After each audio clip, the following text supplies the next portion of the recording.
vision. Woke, choked, and stoked. We stand for compassion and love.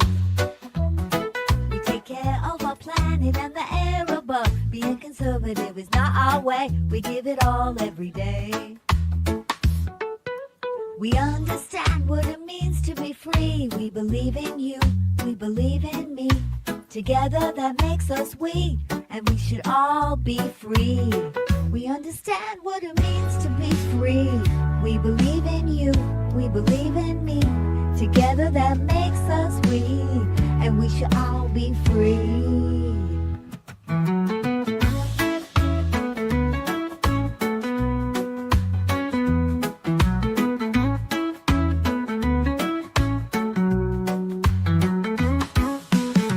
We are the 420 flower people. Our collective soul is our steeple. Love is our religion. Peace to the peaceful is our vision. Woke, choked, and stoked. We stand for compassion and love. We take care of our planet and the air above. Being conservative is not our way. We give it all every day. We understand what it means to be free. We believe in you, we believe in me. Together that makes us we, and we should all be free. We understand what it means to be free. We believe in you, we believe in me.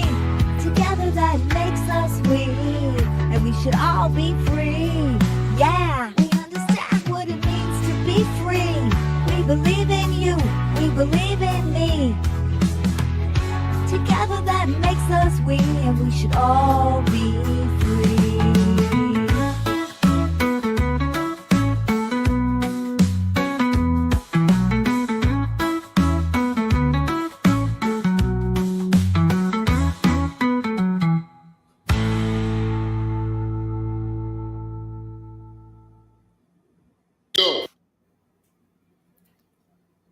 Hi, everybody. Welcome. It's Tuesday. Yay, my favorite day. Welcome to Live. Today, on this Tuesday, I have a very, very special guest. I'm going to have a psychic reading today. I'm so excited. So, I have a very special guest, and I'm going to bring him up now. Let's bring up G.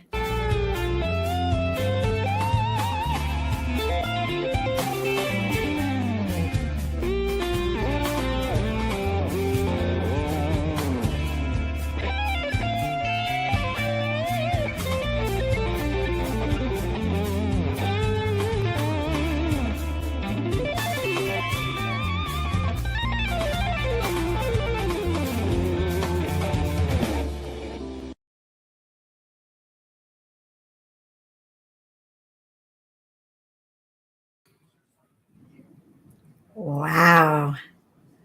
Hello. Welcome, Psychic G. That was a wonderful intro. Yeah, yes, it was a wonderful intro. I thought you were going to start it again.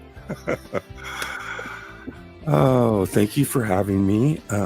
It is my pleasure to come and give you a psychic reading. I'm so excited. Thank you for being here. You got it. Basically tonight, this is how it's going to work. I'm going to give you a psychic reading. We're going to figure a few things out. We're going to catch a buzz. We're going to interact with chat. We're going to see what they have to say. That's awesome. They're kind of included. Yes. You guys are kind of included. Yeah. Let's all get our intuition caps on, right? Woo! Right. We're also going to have some dice. We have some letters. We have some medicine cards. And these medicine cards were given to me. Really good friend of mine. He was a Hopi Indian. Okay. Oh, that's He gave me these medicine cards, and they're animals. They're different animals because the different animals are different forms of healing. Okay.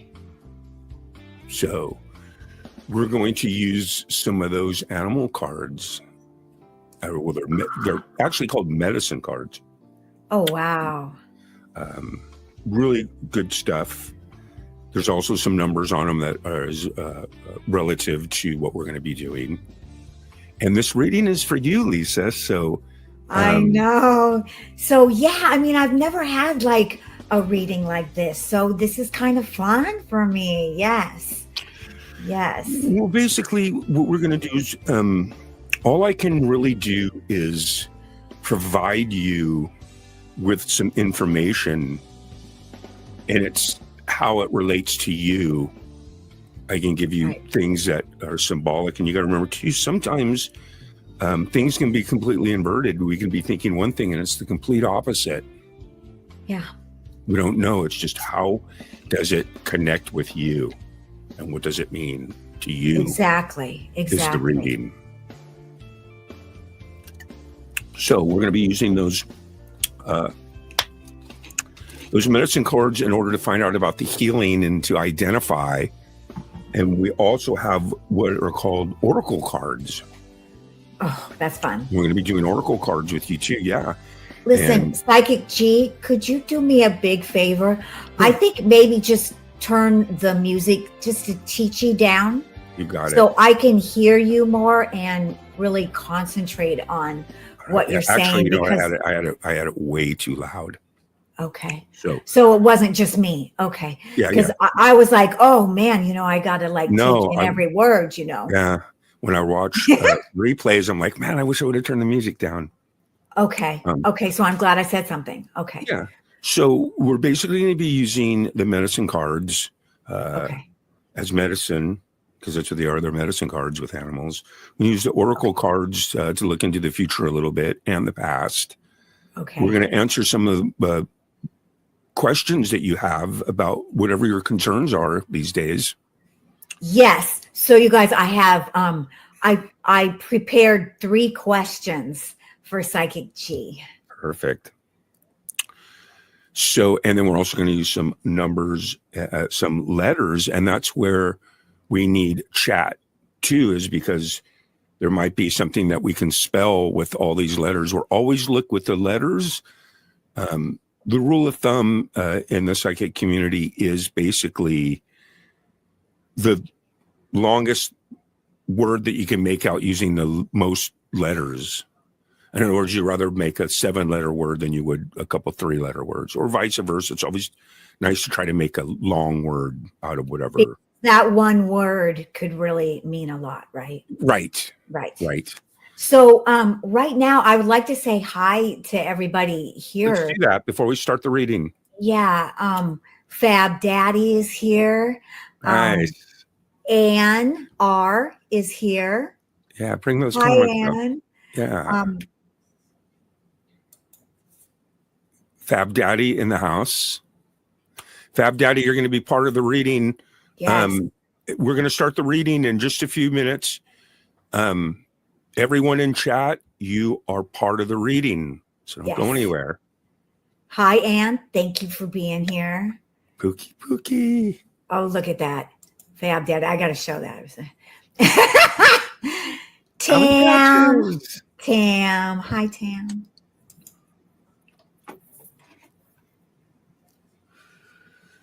And Allie. Hey, Cam's girl. World. Allie and I are going to like do some funny skits, I think. Can't wait. Yeah. So very fun, very cool. Thanks, you guys, for being here. Yeah. This very special You can feel the psychic reading, because I need some answers, You can feel the vibes. And you know what? You're gonna Feel the get your vibe. answers. Feel it. You're gonna get your answers. I like And that. everyone in chat is gonna help us get there. I like that. I like that. So we're cleansing the palate. You feeling good?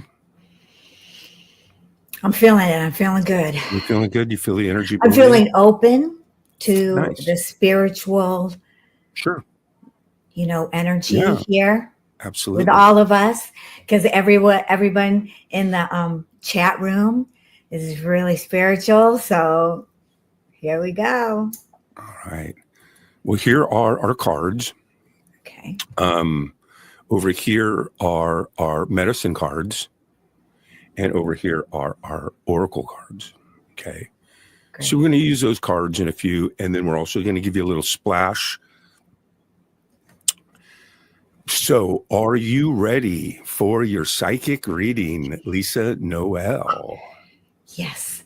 Are I you am ready, ready? Psychic Chi. All right. I am ready. Let's do this. Did you want me to put up a question or? Yeah, you have your questions. I'm going to take your questions. And the first question that you have is, Lisa asks me, Psychic G, she says, if the universe could give me advice right now, what would it be? Interesting. Wow. If the universe, so you're looking from a sign now in this present day, you want a sign from the universe, basically. So what we need to do is we need to figure out why you need a sign from the universe, what's going on, what is driving that force. So we're going to use that by using an oracle card. Okay. Okay. Now we do that as like, look, Lisa, we're going to do a quick little shuffle here. You're looking for answers from the universe. Yes. And so something is prompting those feelings that you need a sign from the universe.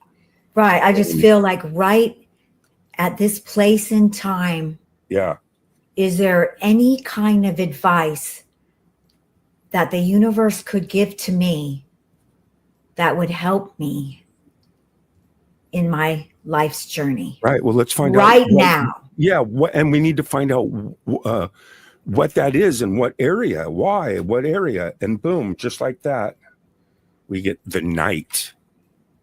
Wow. Look at that. The Knight. And when you say the Knight, you say, well, why the Knight? How does that factor into everything? Right. Can you see that well?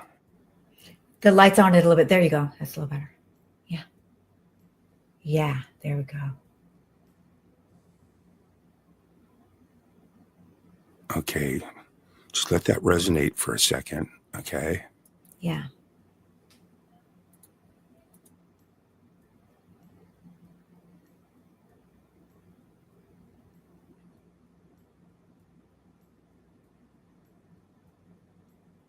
Why don't we find out what chat has to say about the Knight card?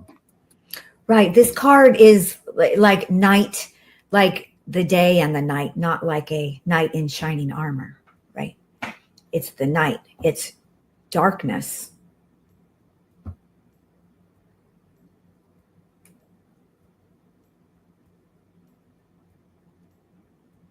Yeah, both Allie and I, we want to know what that means.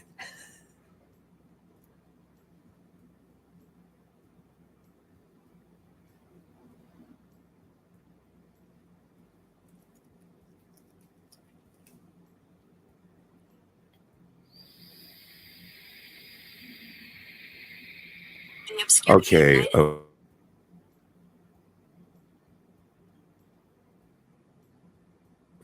Okay, Lisa. You got the Knight. I wanted it to sink in. I wanted to hear what everyone had to say in chat. Right. Everyone is just kind of with me like, what does that mean? Well, here's what it means. Okay. It means that the spiritual meaning of night in the spiritual sense signifies a state of shade brought on falsely by evil, thus also obscurity, namely of the mind. The obscurity of night in the world is natural obscurity, but the of night is the other. Life is spiritual. It's the darkness. Yeah. We're living in dark times right now. It's creating a lot of anxiety. It's creating a lot of confusion. Yeah. That's what the night signifies spiritually. The divide, the night to day to night. So when you relate that to your question, all that means is you're asking the universe for a sign because we need a sign. We're all in a bad way. We need the universe to give us a sign that everything is going to be okay. Yeah. Right? Right. So really, when I was asking my question, yes, I'm really actually asking about the darkness. Right. And you're Yeah. actually, with one card, is just completely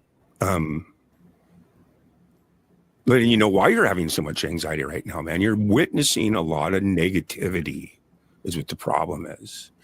You're not existing in a nice long period of time where there's no negativity. Maybe that it might be, I don't know. That's what the animals are telling me. They're also giving me the letter M, Michael, Mark. Is there something, do you know someone with the letter M and all? And then I'm also going to give you a little splash. So here we have some letters that were given to me, handcrafted. Okay. So we're going to take a little splash of those. We'll mix them up and we'll throw them here. And those are going to be your letters. And then we'll go like this. We'll take some of these letters. Look, you got 2 O's. Wow, you got all vowels. You got lie. Oh my God, you got a Q and a U.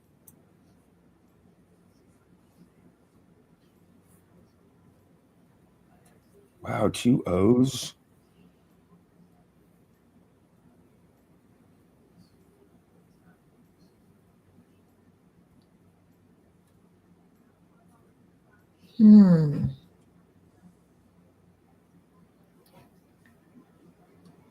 Something. If someone can see something there, let me know.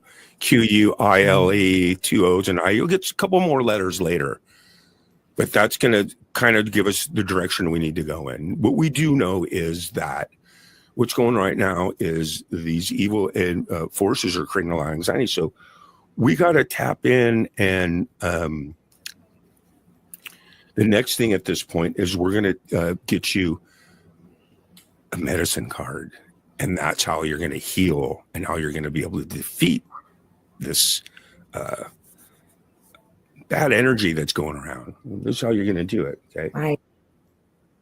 So we're going to take these. Okay. I'm going to give you a good mix. Mix these suckers up real good. Because the medicine cards heal us. The medicine card is the sign.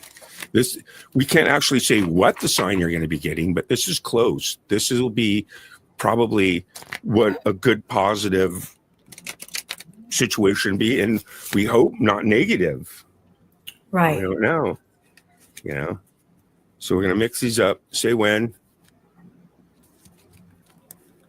You like this one? When. You like that one? Okay, we'll give you that one. All right.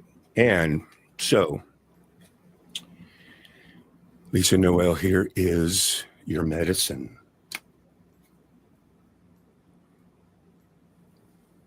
Okay, so number 51, the Jaguar. The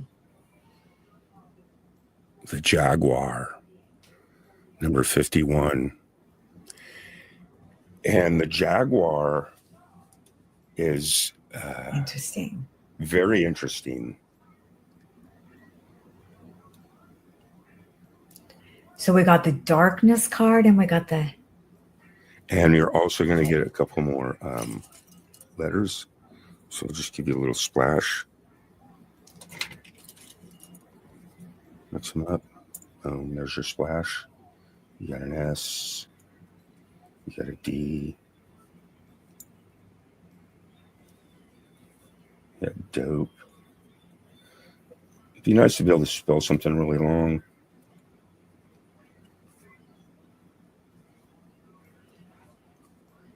You see that? Lies.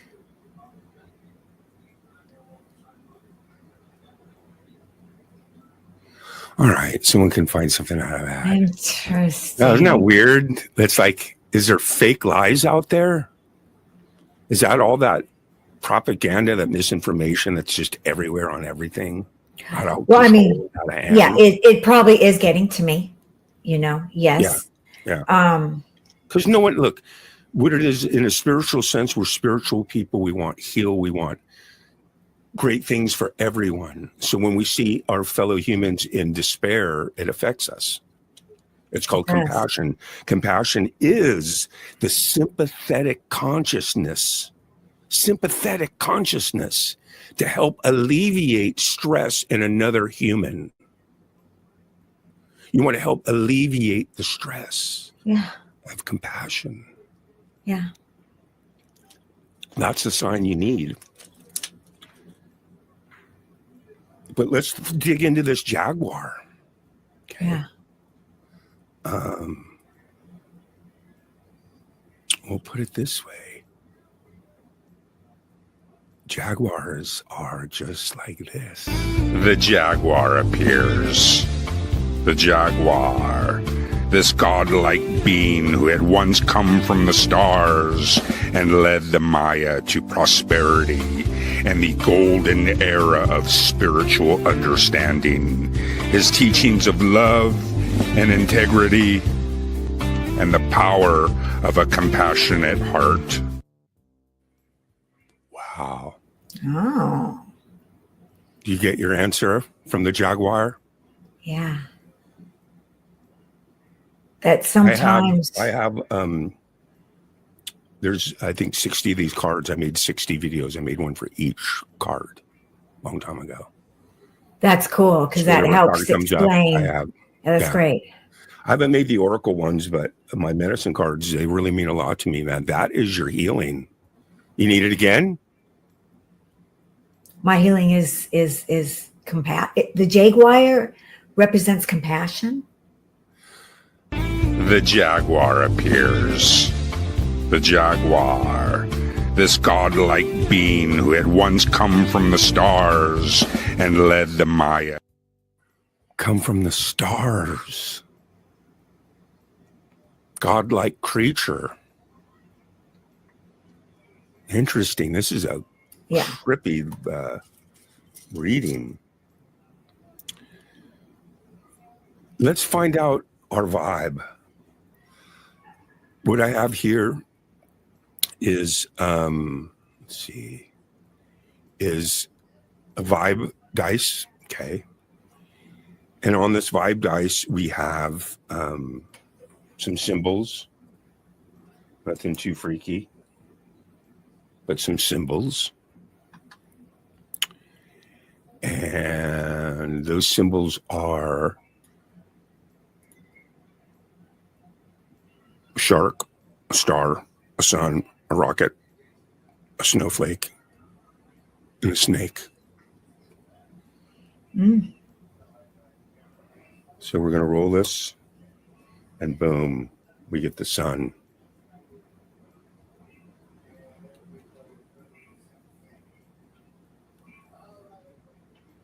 Interesting.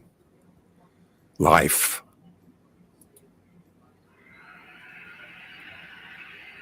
Isn't that interesting? Can anybody in chat, what do you have to say about so far this jaguar, this godlike creature? Look what Kristen said. I rise from lies. And here's what Anne says. Oh my God, look at Pookie Ann. Episode. Wow. That's the longest, what is that, a 7-letter word? Episode. So is your anxiety is kind of like episodes. Yes? No? Well, also, I have anxiety over doing the next episode of my show. So that is actually kind of interesting. And what was my question again? It was, what advice does the universe have for me? And then they come up with the word episode, which is very related to me because I'm working on the next episode of Farby. And that relates to your third question of your purpose here.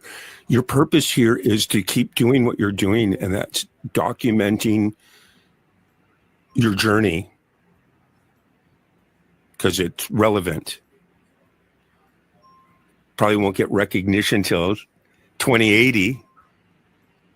You have to, get a permit to go live, right? We were the wild, wild west. So I think what you're doing is absolutely brilliant because you're using your comedy and your music and your acting and everything. And that's where you send your message through that as a vehicle of your stance. That's interesting. And that is where I get my healing because I get my healing from art, from doing my art. Yeah. Sweet. So I take that the universe says you just keep on doing what I'm doing. And all right. Also, they're telling me something about I'm not sure, but did you used to roller skate or something? Because see, the animals also, I also channel a lot of kinetic energy from actual animals. We're all connected. Like I can feel Roxy right now. She's helping with the reading. Roxy is just. Who is? Yeah, Roxy. Oh, she's Roxy, my dog? She's part of the reading.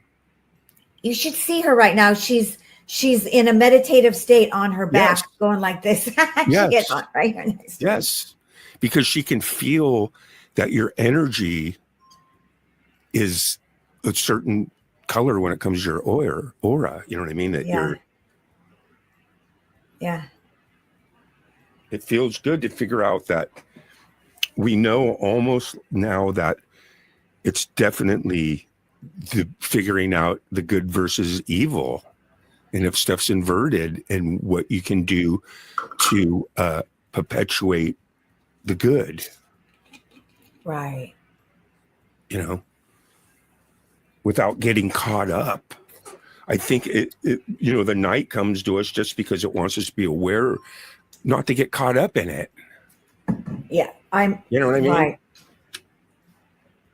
Right.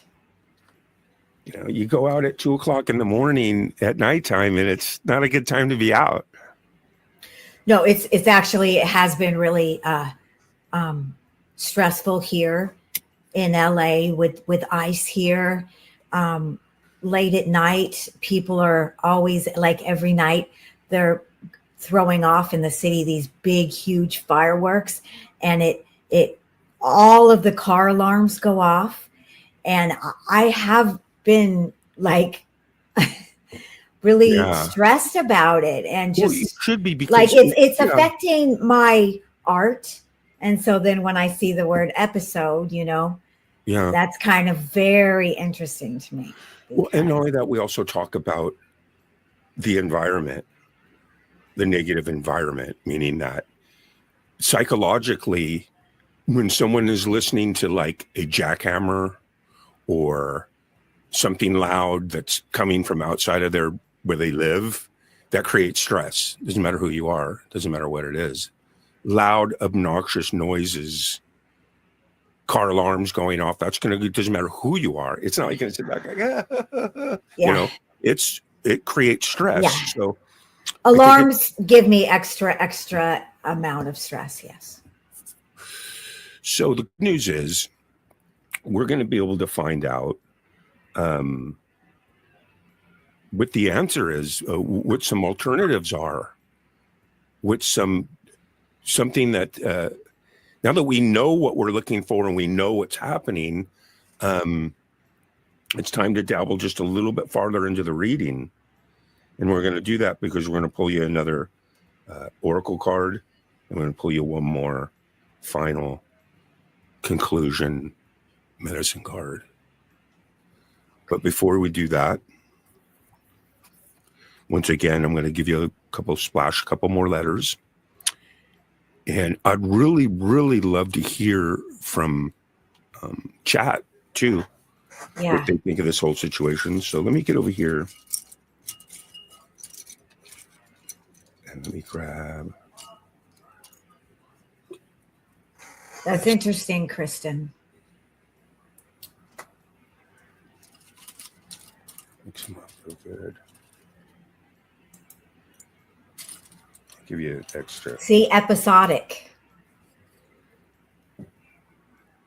Look, you got a T to work with now. You got quit. You got a G. Look what Tam says. The jade comes from the stars. The stars can only be seen at night, and the sun gives life. I love it. Give me more. All three tied together. That's good. That's good, Tam. I like that. Yeah. Yeah. Look at that. Let your creativity shine and get rid of the darkness. Yeah. That's really exactly what I personally need to do. Yeah. I like that.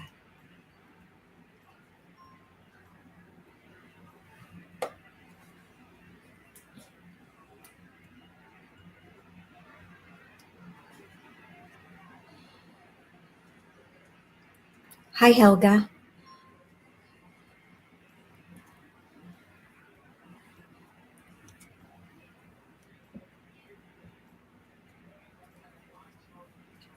Oh.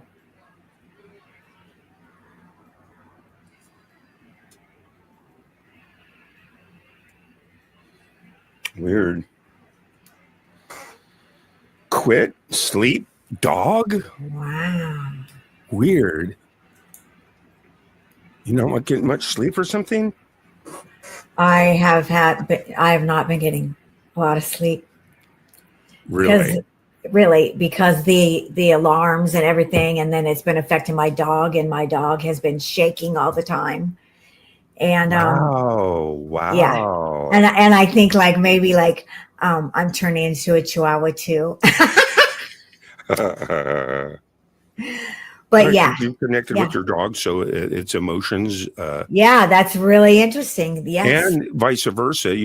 See, look, when it comes to canines, their whole purpose, all they want to do, is please you. Yeah, all they want to do. Yeah, that's why I love dogs. I love cats. I love all animals. We all do. And she's part of the reading right now, but she's in a relaxed state. Yeah. She feels that you're relaxed. She feels that energy coming off of you. Right. So here's another one from the chat room from Anne. Quest, quiet, quilt, split. Wow.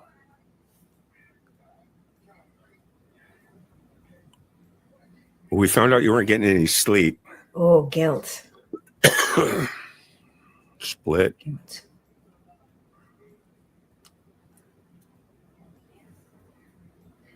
I do have a lot of guilt. I have, I don't know if it's guilt, but I feel terrible at what's happening in my city. And, I just wish that we could do something. And, it's, yeah.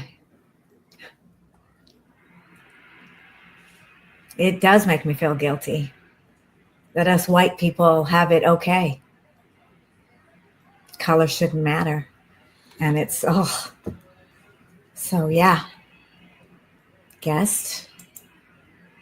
Weird. Empathy. IQ. Empathy. IQ, guilt. I have a hard time with empathy because it goes past I feel so affected sometimes. you know. Okay, well, we know what the sign is. We know that, regarding the base of your question, Yeah. we found out that we need There's the universe to give us a sign, right? Yeah. We need the Yep. universe to give us a sign. And it did. It let us know that we're in the dark times right now. And we need a godlike Yeah. star to come our way. Energy, love. That's Yeah. what defeats it. Yeah. Doesn't like that. Yeah. Good people coming together. You're right. Yeah. How's chat doing? Empathy? Good. Can Yeah. you spell empathy? No. Oh, she's just saying empathy. Yeah. She's saying that empathy. Yeah. And that's completely irrelevant because that's part of the reading. She's part of the reading. Right. Right. Because when Anne said guilt, like I was like, yes, I feel guilty because Right. people We are all hurting. channeling this And- energy together. Yeah. Interesting. I'm just going to let it resonate. Speed, poo, guilt. I'm sorry. I was trying so hard not to laugh. I'm sorry. It's just crazy. But we're going to get 2 more cards here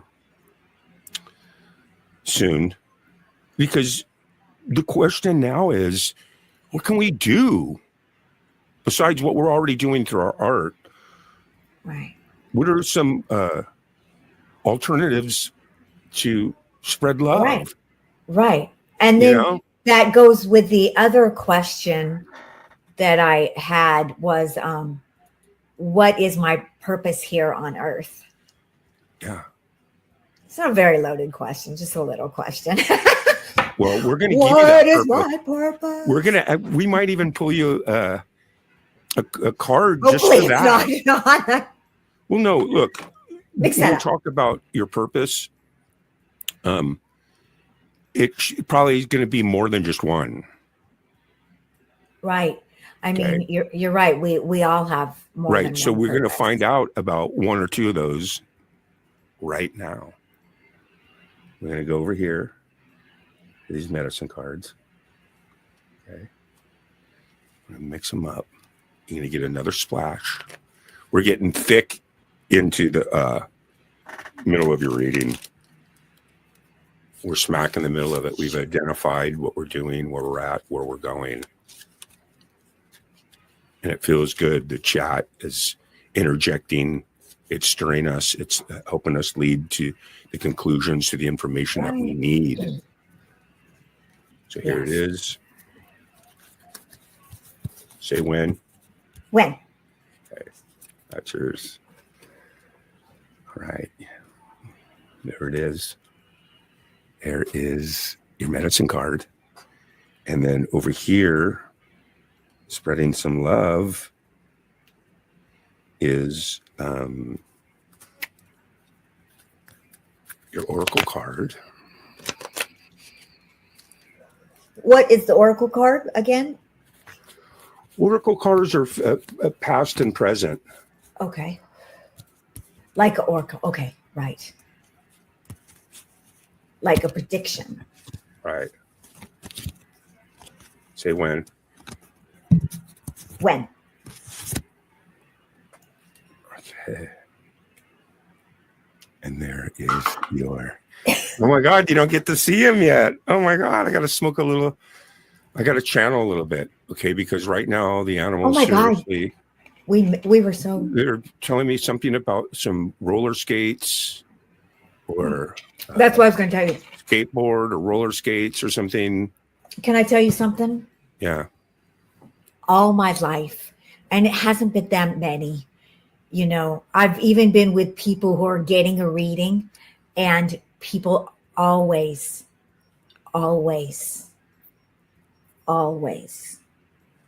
say to me, I'm getting roller skates.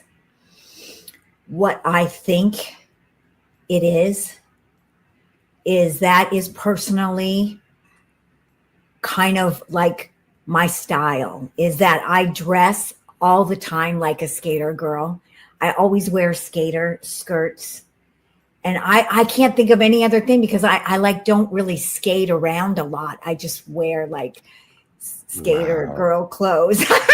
So that Wow. is so interesting because people, psychics always say that to me. I'm getting a pair of roller skates. I'm like, Wow. are they cute? They're probably pink and have little unicorns on them. It's just crazy. We're getting into the thick of this reading. I'm catching a buzz. I'm going to give you probably one last drop. So take these, mix them up, grab you a handful, splash them down there. See what you got. You got a V. You got an M. You got a C. Okay, so I'll mess with that in a few here. It'll give me a reason to smoke some more weed, right? Yeah. Well, let's do this. Let's get over here with this Q because the U always, I've played Scrabble enough to know you always want to have that U next to your key, right?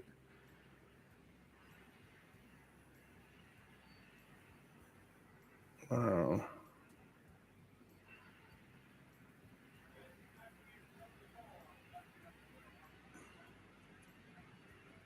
Anyway, I'll mess with these here.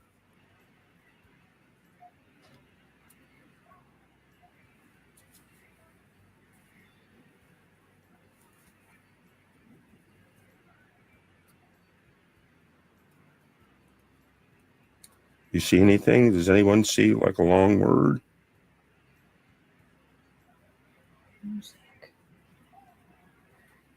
Anne sees music. All right. I'll mess with that a little bit later. Who says what? Anne sees the word music in All right, there. cool. Good job. And also, I think that's number 2. Quotes, quoted. She's good with Well, words. we're You're good looking for with words, Anne. I like the music because we're looking for the answer. The alternatives of how to spread love. Kristen says deep, boom. And Anne also sees volume. That's cool, you guys. Good job.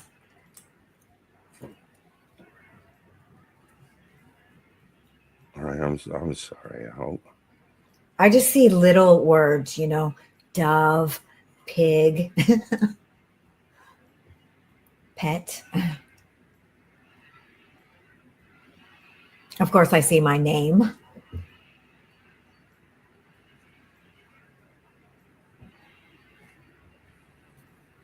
All right. I guess. Devote. All right, I'm done messing with that. Solved. At least we got a couple more words. Music, dove, pets. Yeah. All right. You know what's funny is I used to have a friend. He used to always use the term pig, but he always used it like in a good way. Like if you're getting a lot of something, like if you're eating a giant. Yeah. All right. So let's get back to the original question of this reading because we're coming to the conclusion of the reading. We're getting close. Now we're just waiting on, like we talked about, this next card that we pull is going to be some alternatives or something to keep an eye out for down the road that might interest you. You need to be, have these characteristics in order to overcome a lot of this stuff, and that's what you need right there. Number 44, hummingbird. Does that 44 register anything? The hummingbird? Perhaps. Resonate anything with you? Perhaps but 44 always does, because, I always see 44 as like a master number, kind of a spiritual number. Wow. So you need to be a master of your music. You need to be your dove. You need to be. Well, Gary, this is doing music does heal me. And that's because I lost my voice for a while. That's because I was in a wheelchair for a while. So I lost a lot of things, but somebody tried to kill me, and they broke my neck, and they ruined my voice box. And so I couldn't talk. So when I got my voice back after like a year, it was a big thing. And so now, Gary, that not, maybe like, I don't know how long I've been just decided, I'm going to try to sing. And so I took my poems and I made them into songs, and I started doing that. But it's really been healing for me. And I think that that's because for a while in my life, I didn't think that I could even talk, because that's what the doctors were saying. Wow. So, yeah. Well, that's a pretty good sign from the universe. I think for anyone, singing is a healing experience, because you're resonating through your body. And I really believe in that can heal your body. And I think that's why people chant. Absolutely. So, yeah. Absolutely.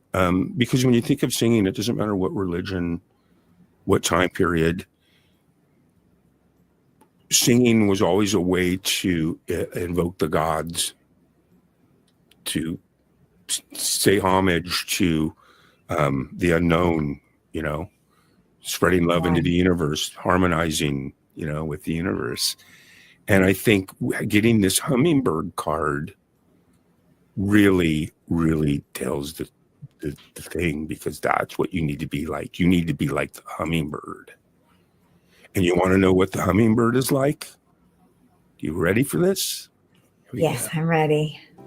The hummer sings a vibration of pure joy, and the song awakens the flowers.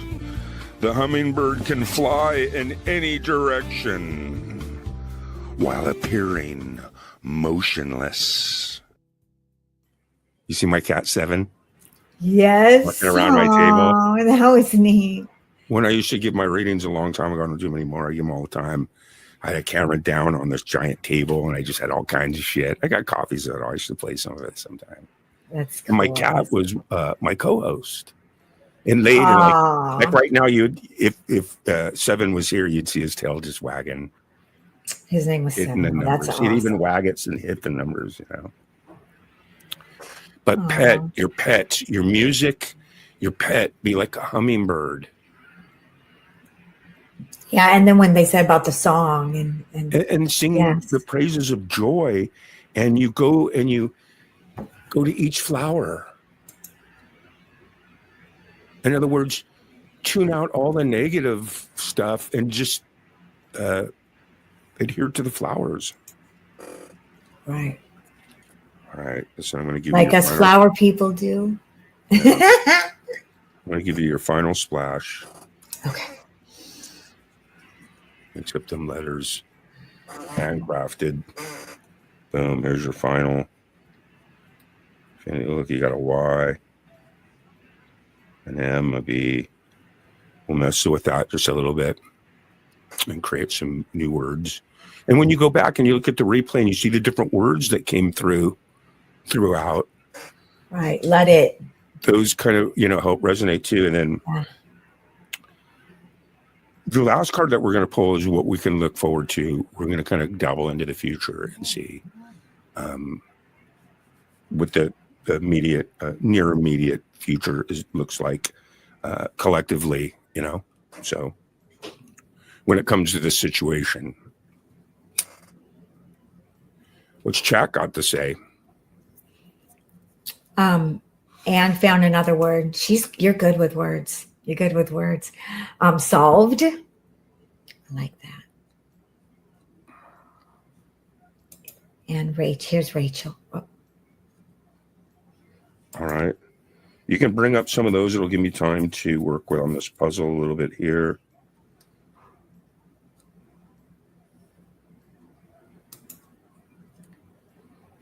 that's good equipped. Bumpy. It's going to be a bumpy ride.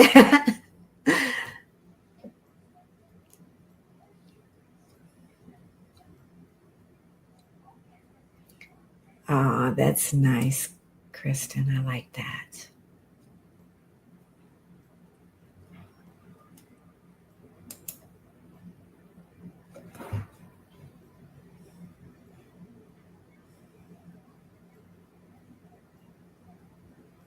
I didn't see this.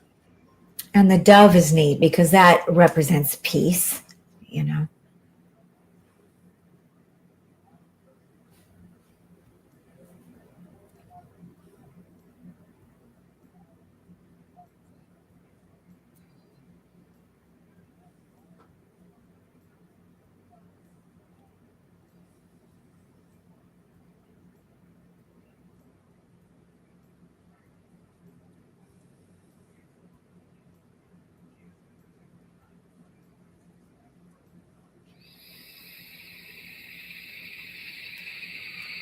Okay, I messed with that enough. Let's take a look at it. Let's take a look at your spread. Look at that. Positive? Yeah, love. Love is definitely the answer to release anxiety and stress. Pure love. Yeah. No intentions other than just wanting you to be harmonizing, you know? Yeah, I like that. Because I do believe that love can, you know, heal anything, and, you know, love is the answer. Yeah. And when we look at this, I'm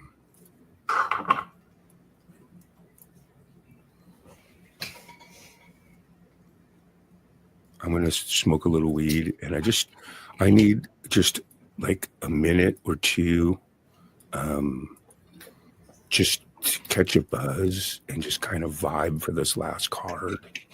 Okay. You know? So let's just kind of do that. So why don't we all just join him? Light it.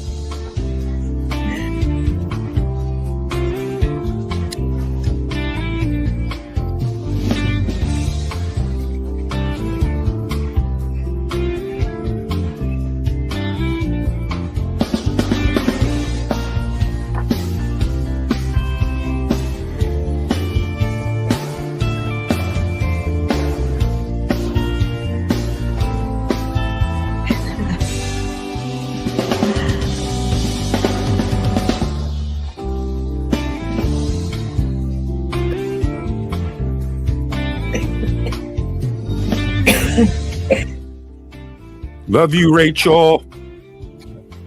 Pookie Ann.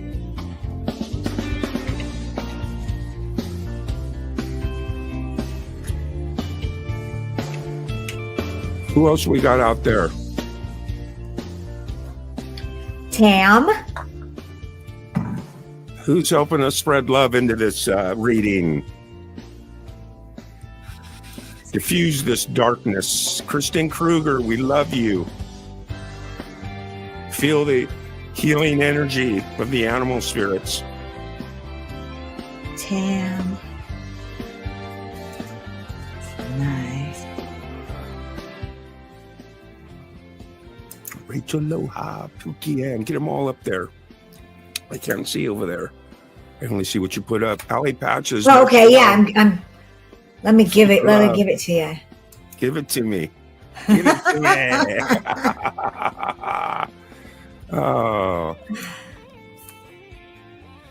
I'm going to put you in the middle of the crystal ball. Boom, there you are. Oh, that's nice. How do you feel? I feel the energy. Feel the healing energy. Right. Well, we're coming up to our last card.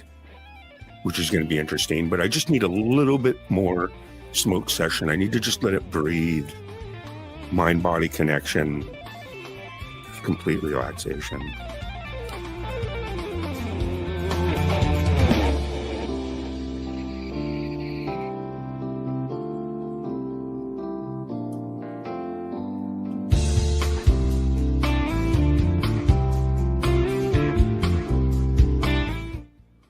And that is a Camp G May song written by yours truly called Gypsy Woman. I love Gypsy Woman. Yes. Really Well, between good. me and you, we use all our music around here. All of our music. So we're feeling good. And Is everybody feeling good? I hope I'm so. feeling good. I like coffee. Let's get over here. Let's continue on with this reading. We're getting to the final phases of the reading. And we appreciate everyone that's been here and hanging out with us. Very much. A lot of insight, actually. A lot of big love. Big love for music and pets. Oh my God, it's right there. I don't need any more cards to... and letters. And with that being said, Yeah.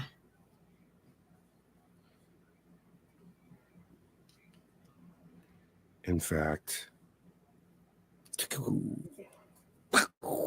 there you go, just like that. Now, you ready for this last card? You want to Yes. sneak a little peek into the future? Yes. Is this the Oracle card? This is the Oracle card. Okay. These are things that can influence us in the future or the past. In this case, we want to go to the future Yeah. because we've got all our questions answered out of this reading. Throughout the flow, we understand exactly what's going on now. We're in complete control of our harmony and who we are and how we are more than just sight, sound, smell, taste. We're more than that. We're infinite beings. We're channeling energy. We're channeling Wi-Fi. We're able to tap into dimensions. We have intuition. We have telepathy. We're from the stars. Yes. And the biggest power that you have is your mind-body connection. Yeah. That's, yes. Yeah. Right. So when you learn how to tap into that, boom, boom. Are you ready for this card? I'm ready. All right. Let's see here. You guys ready? Let's do this. We're ready. Oracle, Oracle.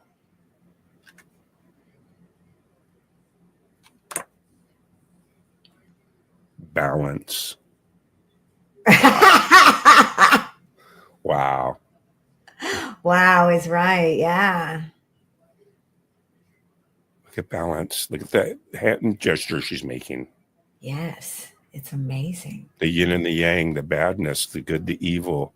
Balancing. There's so many. Since the beginning of time, it's one of the most easily understood language. Up, down, left, right, back, forward, hot, cold, good, bad. It just goes on and on. Left, right, up, down, good, evil. Opposites. There's a zillion of them. Like The light, the literally. darkness. I got the darkness card. The light, the darkness. You know what I mean? There's all these different analogies. It's like one of the number one most negative, positive, backward, forward, up, down. You know what I mean? Right. It's crazy stuff. So look at this. You got the balance card. Yeah. That tells us we need balance in our life. We Yes. got to be able to concentrate on what's important and give our time to that. Yeah. Yeah, that's And really not to good. give it to then don't give it to the negativity. Thoughts, those don't exist anymore, because you got to remember, Right. every action has a reaction. So if it's a negative reaction or a positive reaction, we fall into that thing. that same balance thing again, where it's like, well, you know, either way, it's a reaction, whether it's a good reaction or a bad reaction, you're reacting to it. Right. When you have no reaction is when you're in control, because then because you're staying on your own path. And then you're not being pulled. Right. Swayed. And then that negativity doesn't exist because you're not reacting to it. I like that. What a great reading this was. Look at this. Yes. The Knight, balance, the Jaguar.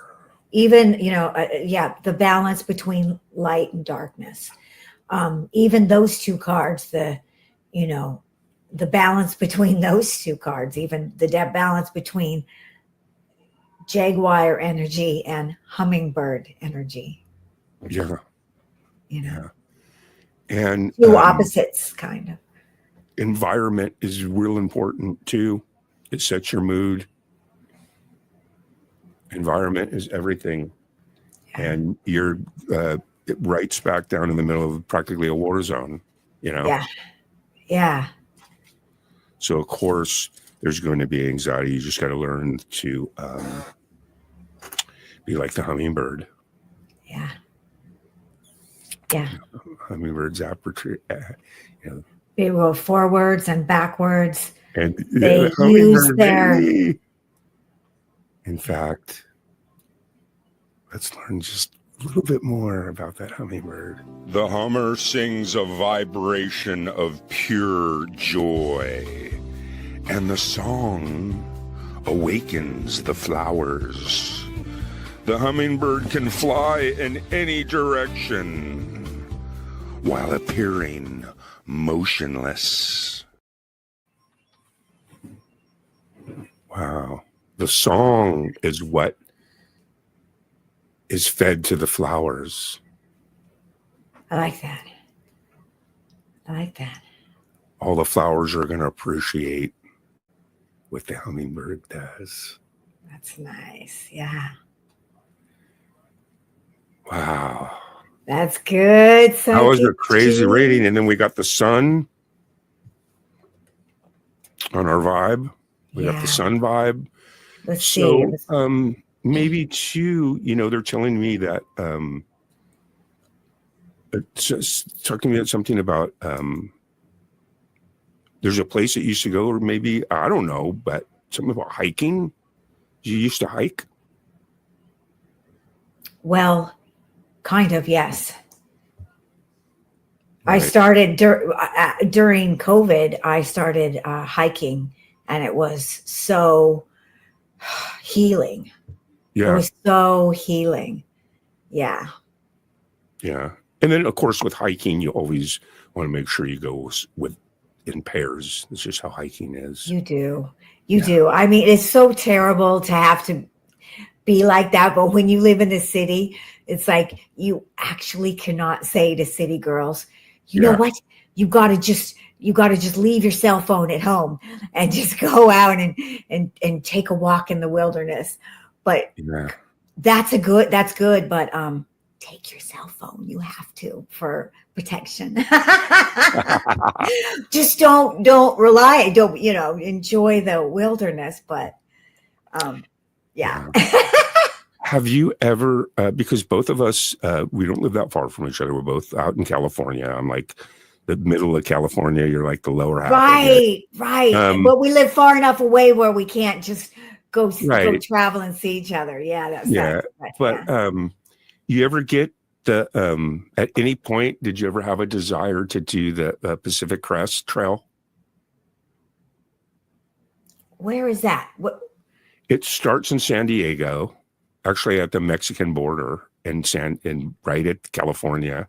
And it's a trail, and then you walk it, and it goes from that all the way up to like Washington to Canada. Oh, actually, absolutely no. I've never wanted to do that. Like, now that you tell me about it, I also still don't want to. Did you see that movie with Reese Witherspoon? I like her. No. Where she it was a film about a true story about the girl that did that. Was like meth head or something and wanted to clean her life up. And psychic told her to go do the Pacific Crest Trail. Oh my God, that's funny. I want to see that show. And she goes and does it. They film it. You know what I mean? Yeah. Yeah. That's funny. But it's Yeah. crazy because No, I like hiking, but that is a little too long of a hike for me.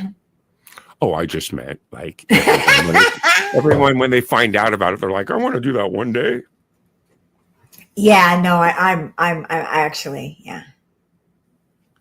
Those big mountain hikes, I'm not, yeah.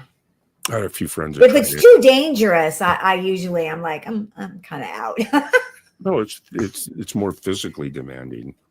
Yeah. Like if you start to get a blisters and something on your shoes and your feet, you're done.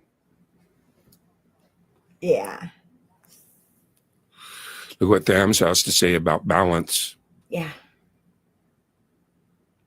Balance is a condition in which different elements are equal or in the correct proportions. I just love that. Actually, that hits me well. I'm like, yeah. So that's great. Yeah. And you know, when I play those clips of the hummingbird and all the different clips, right? That's my voice. Yeah. Yeah. It's great. It's really nice narration. It's my voice behind And I the like woman. that. I like that you bring it up. It helps, Yeah. understand No, what that card means, yeah. Yeah. But I got to tell you, Lisa, that was an absolute awesome reading. That was great. I do feel like I got some spiritual answers. Yeah. Yeah. Well, I hope you got what you needed out of that reading. I thought it was absolutely fantastic. We're going to say goodbye to everyone. You guys are all awesome. We dig you, and we'll see Thank you. you so much for being here, you guys. Exactly. All of you are awesome, and we appreciate every single one of you for coming to this reading and help with the energy. And the energy is good and positive. Keep the Yes. love Yes. Thanks, you guys. and the music and the pets. For Lisa Noel, this is G May saying peace always, rock steady. Later, dude.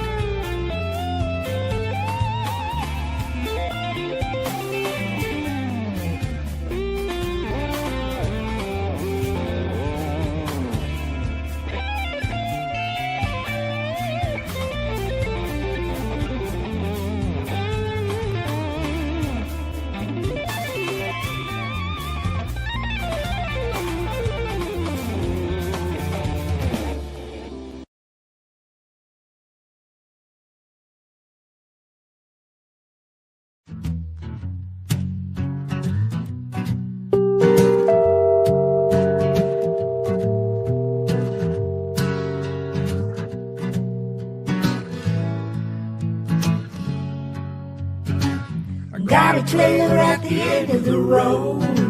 A dusty path is where we abode. Under stars, life's heavy load. Tuesday comes, we're in cold. Rusty cars and broken dreams. Life ain't easy, or so it seems. Yet on Tuesday, sun still beams. We find hope right on these streams. Tuesday, oh Tuesday, we're alive in the web park we thrive. Laughing, dancing, we survive. Together we come alive.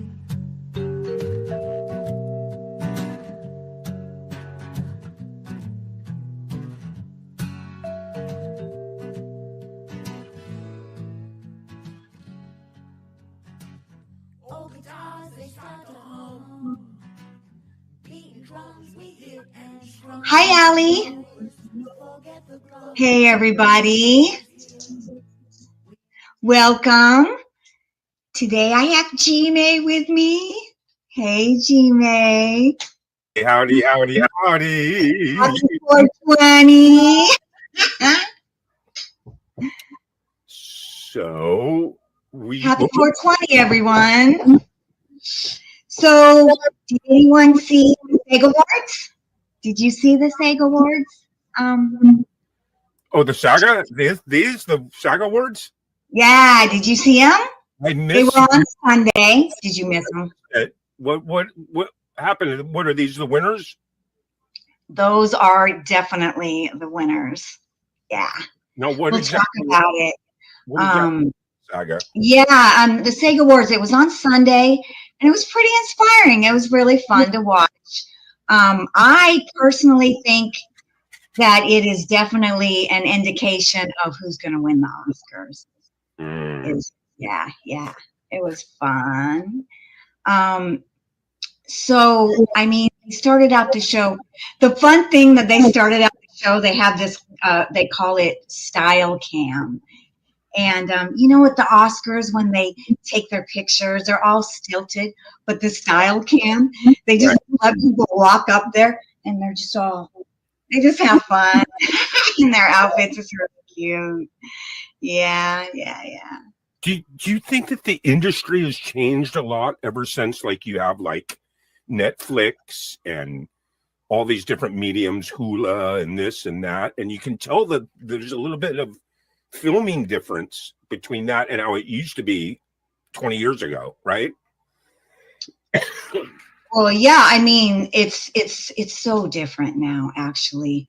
There is no specific, these are the months that we shoot the pilots. So all the actors are like, ooh, it's pilot season. We don't really have that anymore. It's all mixed up now, actually. Yeah. And the other weird thing is, like, since living in Hollywood, it's very mixed up because now, I mean, people from Wisconsin or Texas, everybody can, apply to jobs, to Hollywood jobs, where it used to be you had to live here in Hollywood. I mean, things have changed a lot, to be honest with you. Yeah. Oh. Well, I noticed that you see all these actors that used to be like on the mainstream hardcore big corporate film people are now all kind of getting gigs, on Netflix and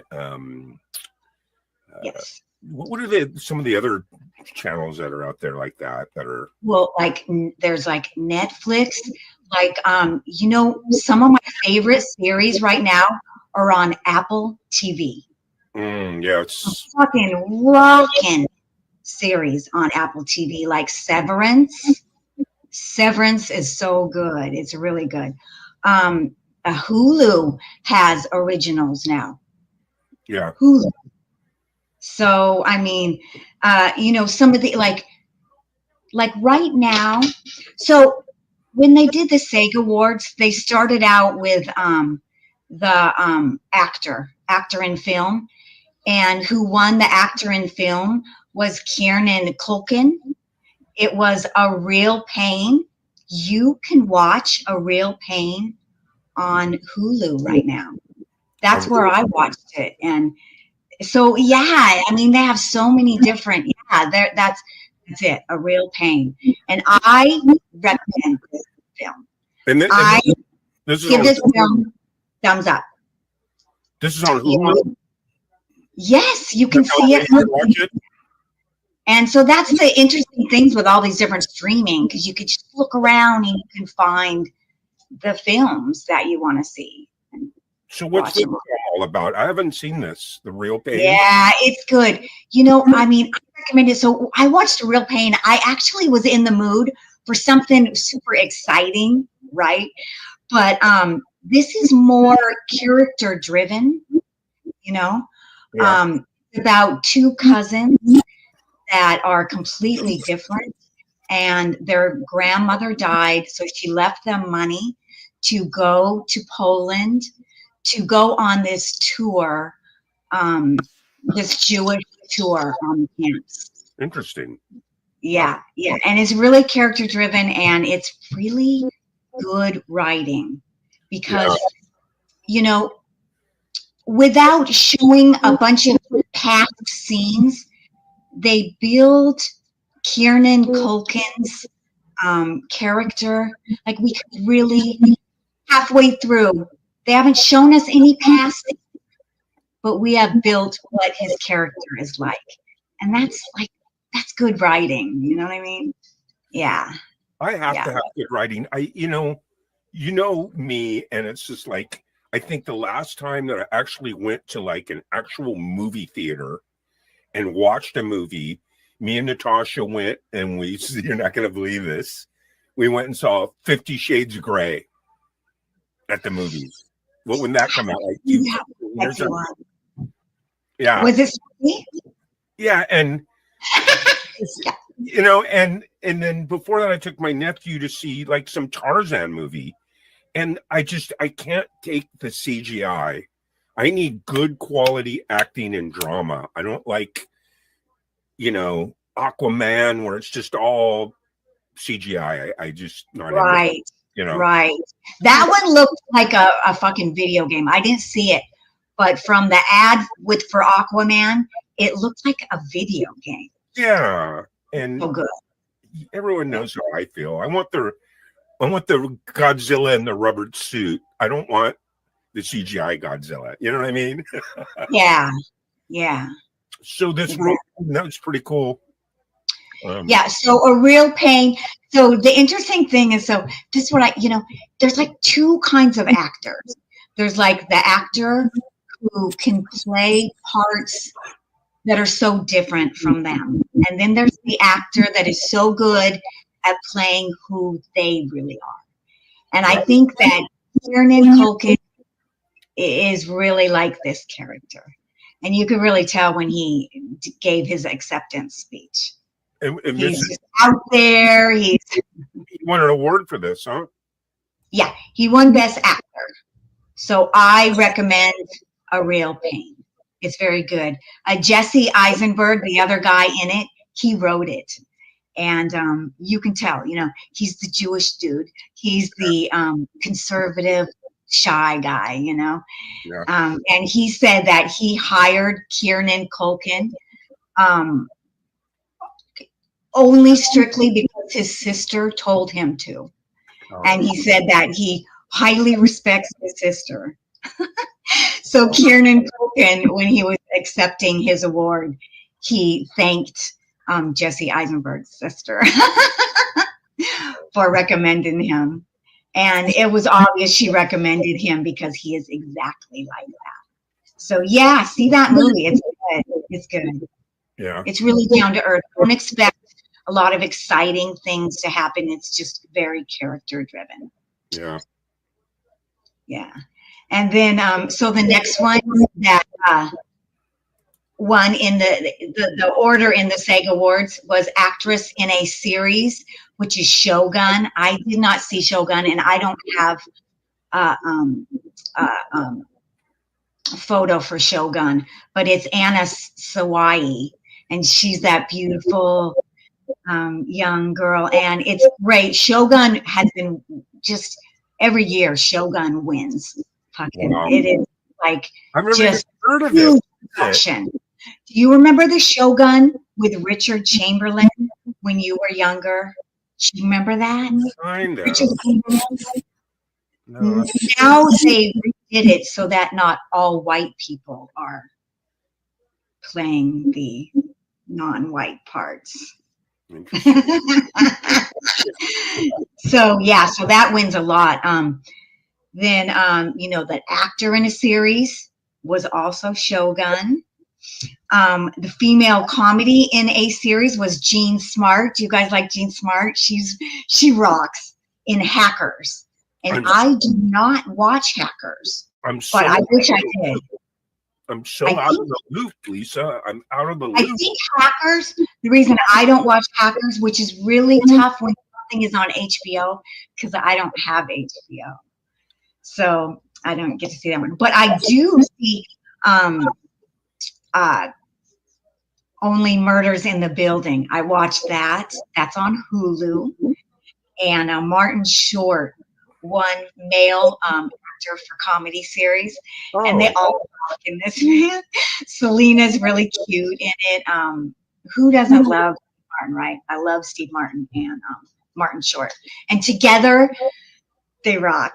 So, and they always have really great guest stars on that. You should watch that, Gary. Do you have Hulu? I You don't will like it. like I said, I really don't watch any TV. I don't go to the movies. I do watch Netflix though. I watch Netflix. There's a few programs. I love the documentary. And there are some things I would recommend for you on Netflix for sure. But I love Martin Short. I go all the way back with him. I mean, I used to watch him in the late 70s. After Saturday Night Live, we would watch Second City Television. Before it was even popular, people really didn't even know about it that much.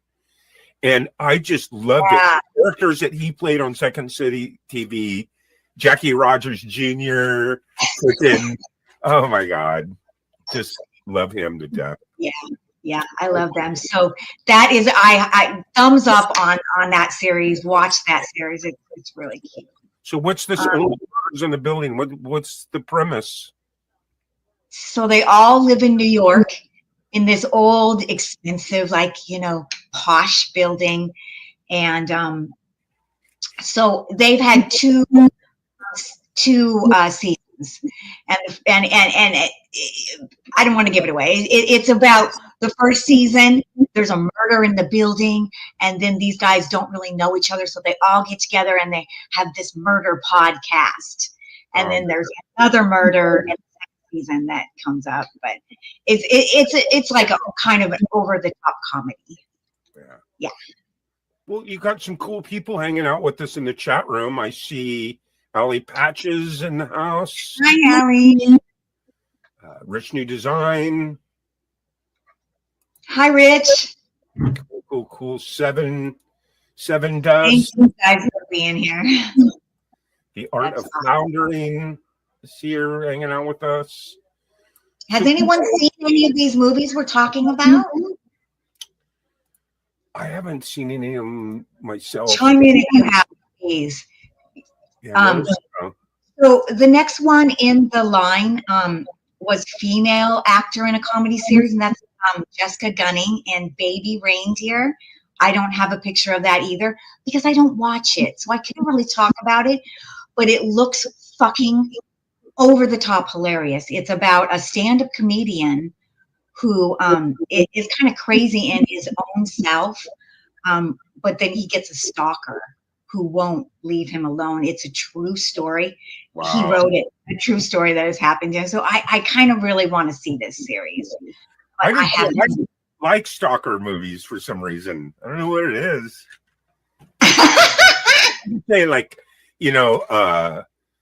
what's those ones? The Hand That Rocks the Cradle. Those. Oh yeah. Those are all the classics of the women stalkers. Women stalkers are the best, right? Right, Allie? Action started it all, right? I mean, but there's more. It goes way back, right? So here's another one on HBO that I've not seen either, is The Penguin. Does anyone watch The Penguin? It looks so styled. The color and everything looks so cool. But Colin Farrell, who is cool, is a great actor. Is that like the Batman Penguin type thing? Yes, it is. It is. And it's all dark and the colors are just, it looks good. It looks really good. I dropped the whole Batman thing like probably 20 years ago. There's a zillion of them, right? A zillion Batmans, right? There's a zillion. Should we bring up a movie now? Okay, so I watched The Joker. Now, I watched The Joker knowing that it has already gotten the Razzie Award, the worst movie of the year. So I already knew that. So that's why I wanted to see it. I was like, Lady Gaga in the worst movie, one of the worst movies of the year? No. Yeah. I saw it. I see why it had problems. It was visually gorgeous. Honestly, it was visually beautiful. But what they did, it was musical, and what they did was really weird. They took a bunch of old, really popular 70s songs, and that's the soundtrack. So it wasn't original music, and it was That kind of sounds attractive to me. I love 70s music. I kind of I like know, and it was all the music that we love, the Carpenters. it. Yeah.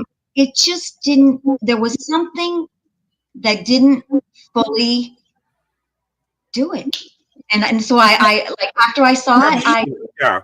I was like, yeah, I see why people and here's how Joaquin came up with the idea was that he just dreamed it. So maybe he dreamed it, and he's like, this is amazing. So Wow, that's crazy. This whole Batman series, what is there like? You have Christian Bale, you have Ben Affleck, you have all the people that played Batman. There's like 4 or 5 of them, right? yeah, who else? Did what's It's off the top of my head. J Lo's Ben Keaton. no Ben. I want to say Ben Affleck. Is that his name? He played him too, right? Yeah. Yeah, a lot of people did. Yeah, but this is where the female actress. Actually, they don't call it actress anymore. They call it actor. Female actor in Well, they're not actors, supporting they're role. actors. That I noticed that because when I was jotting down my notes, I wrote actress, and I noticed that they called all the females female actors. And in my business, it's kind of funny. I don't give a shit what people call me, actor, actress. I don't care. Yeah. But I have talked to some female actresses, and I called them an actress, and they're like, "I am not an actress. I'm an actor." Yeah. I'm like, "Oopsie, sorry." But this is the movie that I saw that I can talk about. Emilia Perez. Amelia Perez. So Zoe Saldana won female actor in a supporting role in motion picture. I fucking love this movie. This is the best movie. Emilia Perez. Now, the reason I say this is because I don't really love musicals. And I heard about this movie and, I want to see it. I didn't even know it was a musical.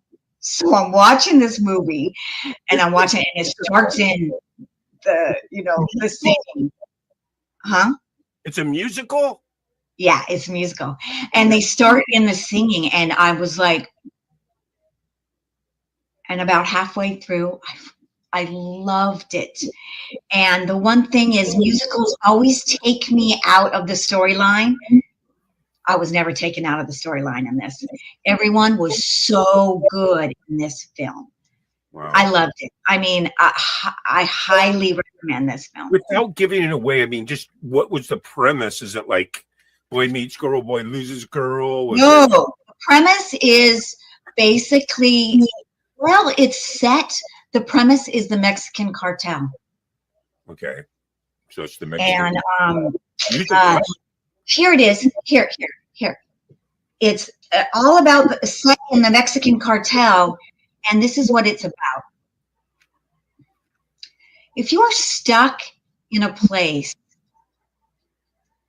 where you can't be a good person, what do you have to do to get out of that place so that you can become who you want to be? That's what it's about without giving it away. Right. That's really good. But the so interesting because Carla Gascon, she's trans. That gives it away. But she was so inspiring. She won a Golden Globe. I think it was a Golden Globe she won. And she got up there in her Buddhist outfit.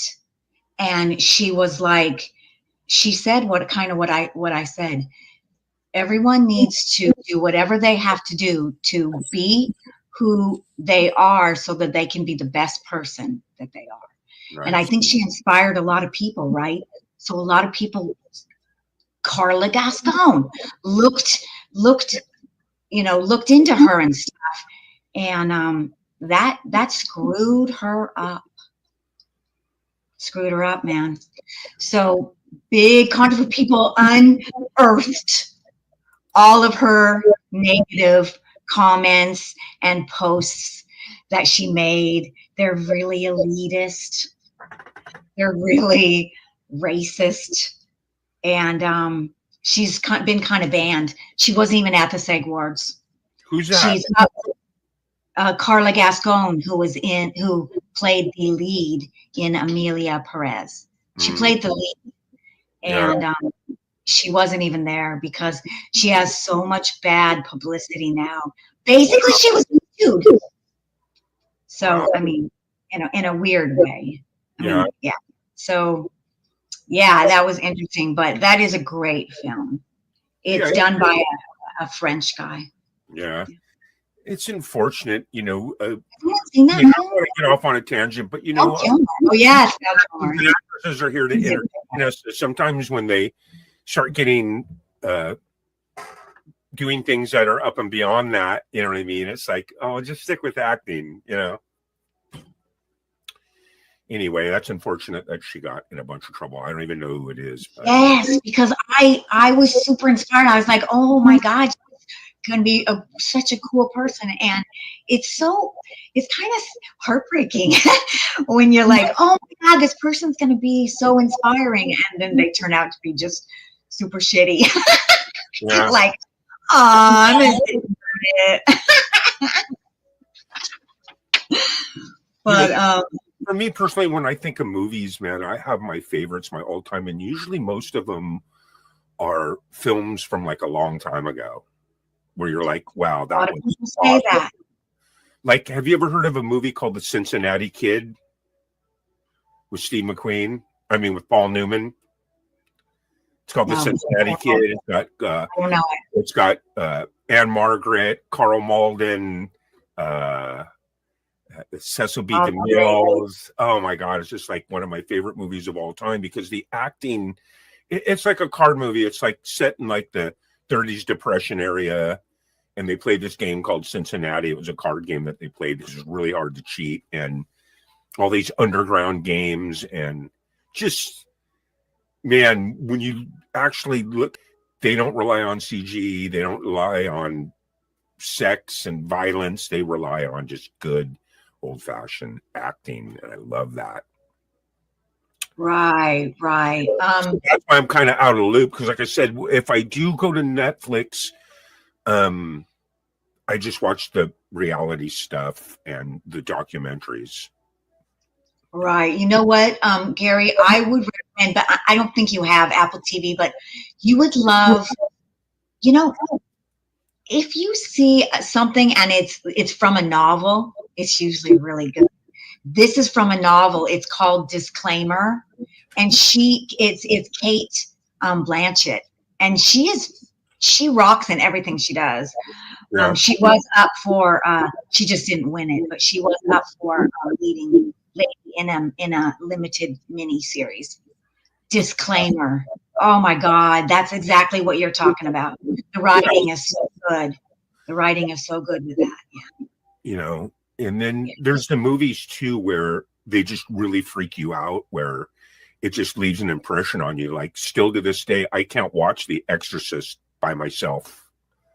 You know what I mean?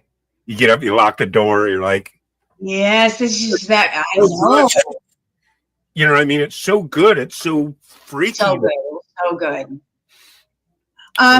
Type of movies well, are. This is the first year that I think ever that the female actor in the leading film role was from a horror movie. I mean, that just blew me away. It's The Substance. And I have like 4 or 5 pictures from The Substance because it's my favorite. I mean, my 2 favorites are Amelia Perez and The Substance. Demi Moore. Demi Moore won the award for the best female actor, and this movie is a horror movie. It's a horror. It's a low budget horror movie.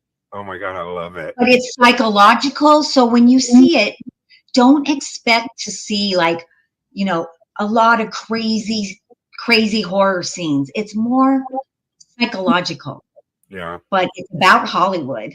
So it rocks. It's about age.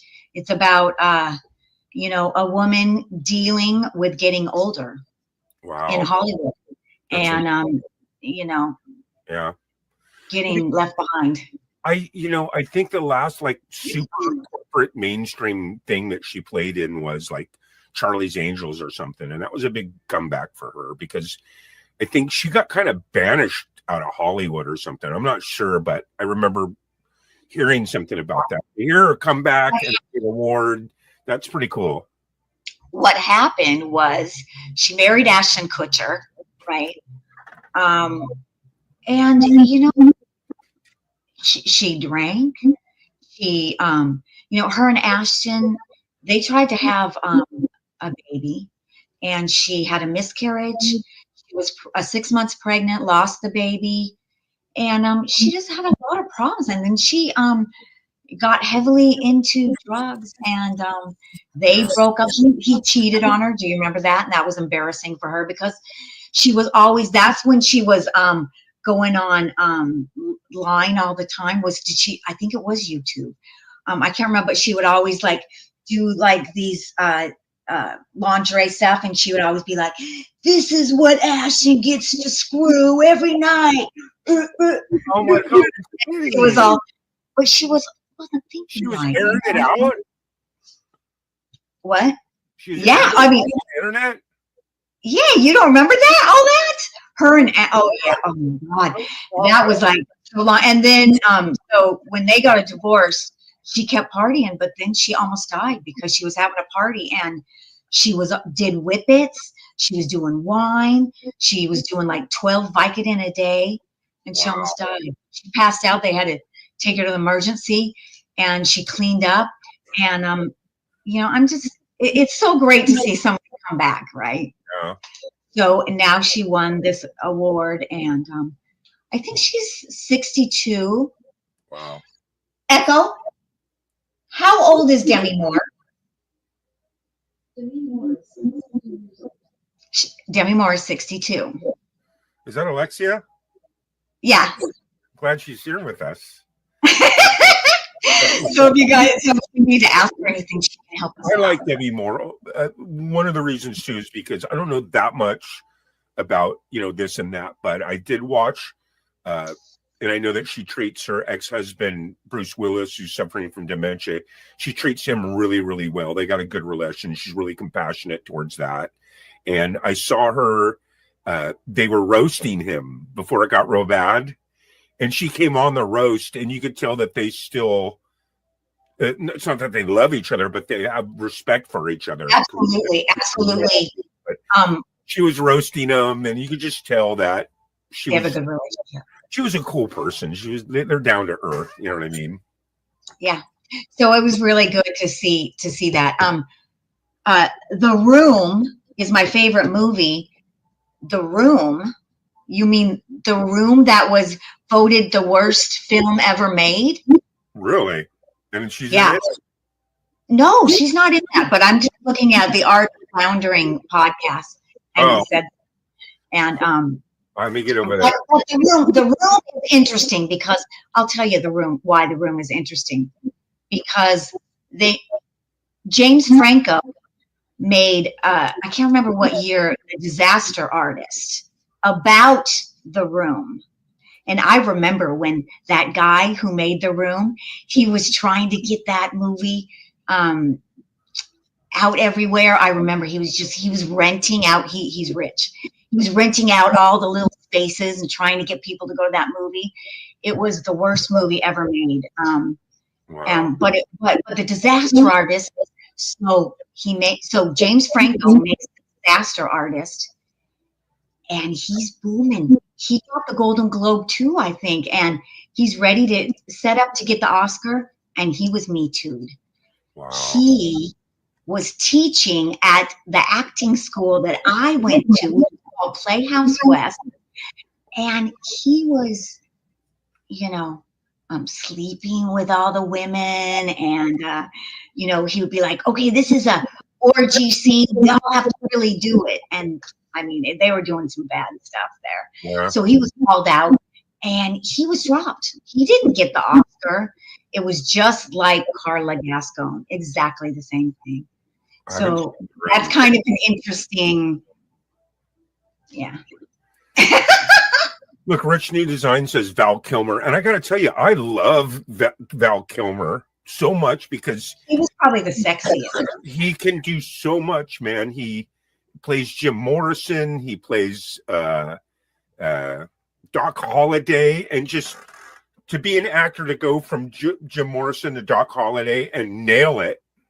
And the list goes on and on and on. And what's so unfortunate, it broke my heart the other day because I'd never knew it, but he's not doing that good medically. Yeah, like a tracheometry or something. And yes. And you look at him, he lost his voice. He was such a beautiful man. He was such a killer actor. He was so vibrant in those roles. You know, you're just like, wow, it's hard to see him like that. You know, it's right. Like Christopher Reeves and What Happened. You know, they have a documentary like in a couple days, I think, of Superman, of Christopher Reeves. I think it's on CNN. But has anyone seen The Complete Unknown? Because that's about Bob Dylan and Timothy. Haven't seen that yet. Chalamet. He won the Best Actor. Oh, you want to know for it, huh? Yeah. So that's all for him. Yeah, he won the Best Actor for this movie right here. And when he gave his speech, he said that you know, this took up 5 years of his life. So I don't know if it took a long time to film, or I'm not sure what he meant by that, but where's that? Dedication. Can you watch that on Netflix, or where do you watch something like that? I'm not sure. I have a feeling that A Complete Unknown is still in the movie theaters. I think that one is still in the movie theaters. Mm. And that's also the weird thing, is that sometimes some movies you can see now, some you can't. It's weird. Hey, I got a question for you. I haven't done it yet, but my brother tells me about it all the time. He says it's awesome. I guess they have these movie theaters now where you go in, you get a recliner, a waiter comes up and takes your order or something like that, or you type it in.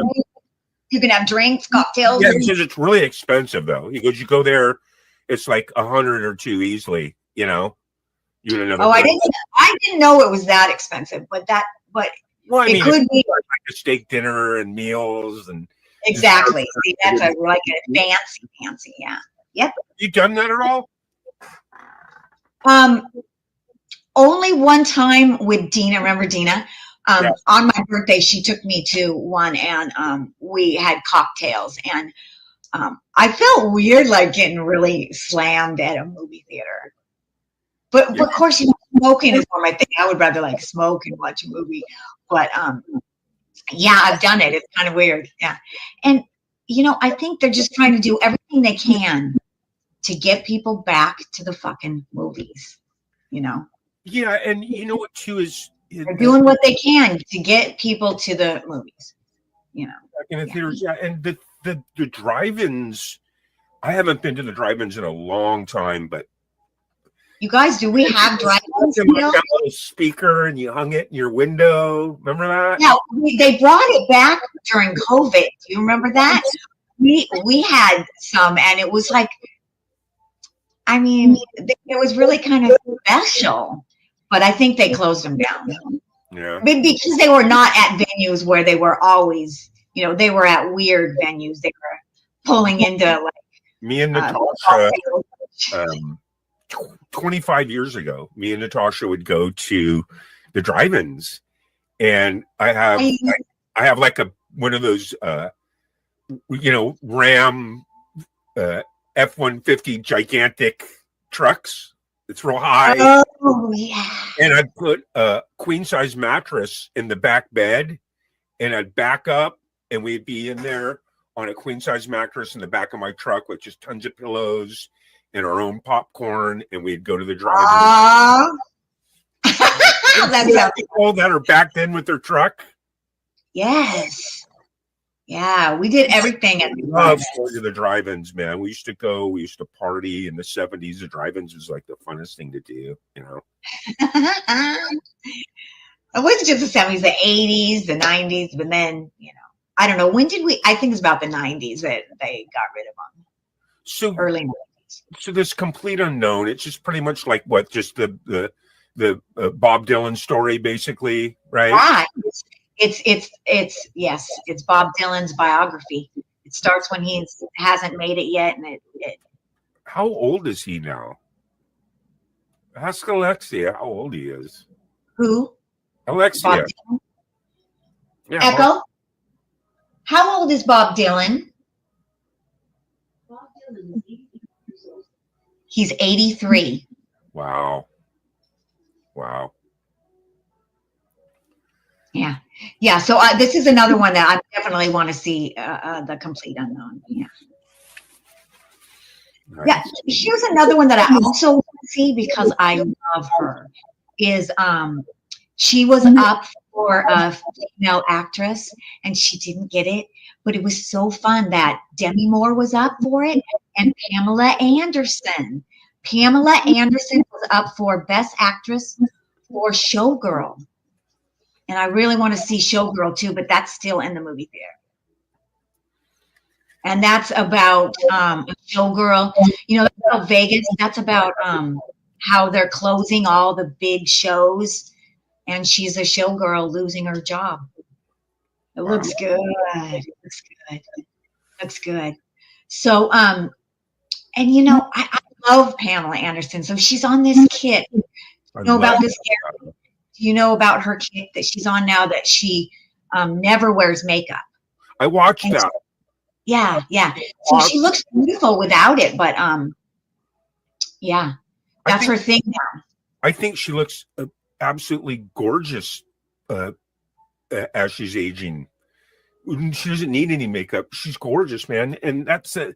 I like that for some reason. I mean, look, anyone can do whatever they want to make themselves look good. I'm into that. But, Yeah, that's what I Like Natasha doesn't even wear makeup. I don't think she's I know. ever, How good she looks. ever, Right. you know. That's what I love. I love everybody doing their own thing because I love that Pamela's doing that. I mean, at the same time, I love Dolly Parton. I love her.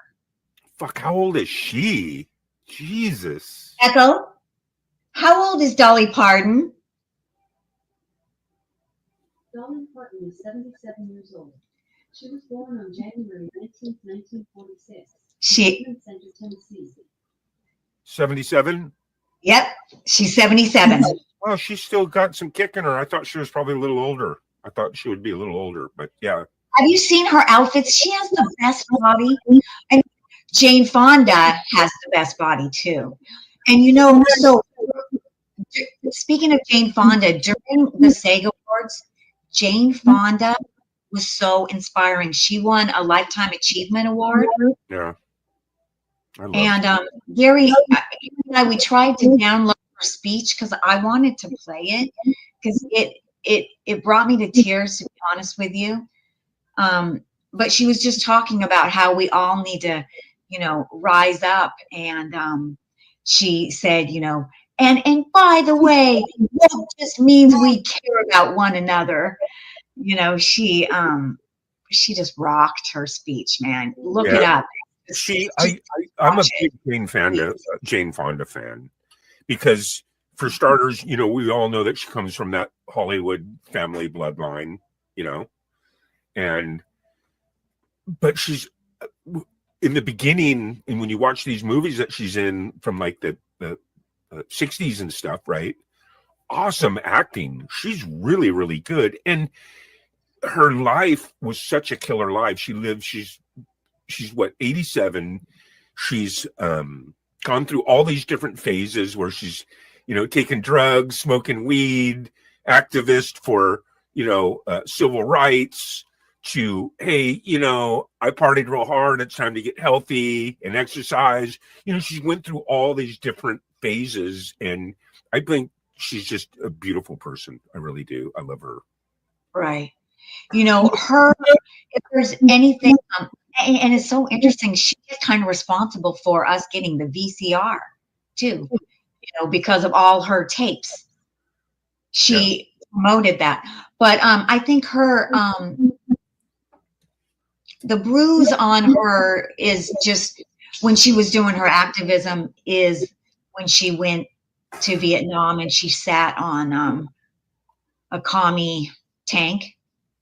And then she went to the prisons, and she went to the prisons, and there were some men who handed her Yeah. notes, and she handed them to the Yeah. communists. There's no doubt that she spent a life. Yeah, they really got down for her for a long time, and I even was kind of bummed about that. But people make mistakes, and we make mistakes. Everyone does. Yeah. I mean, When you say you're sorry, or you see that it was a mistake, that's what Carla. If Carla Gascon did that, I think people would have been softer. But she like doubled, tripled down with what she said, and it was like, oh gosh. yeah. Yeah. It's No doubt that she definitely lived a life of always trying to stand up for the right cause. That's Jane. Yeah. Yeah. Cool. And that's important. That's a big And thing. then her films too. Her and her brother and her dad had such awesome films. Who can ever forget Easy Rider? Her brother with Peter Fonda and Dennis Hopper and Jack Nicholson. Great movie. Yeah.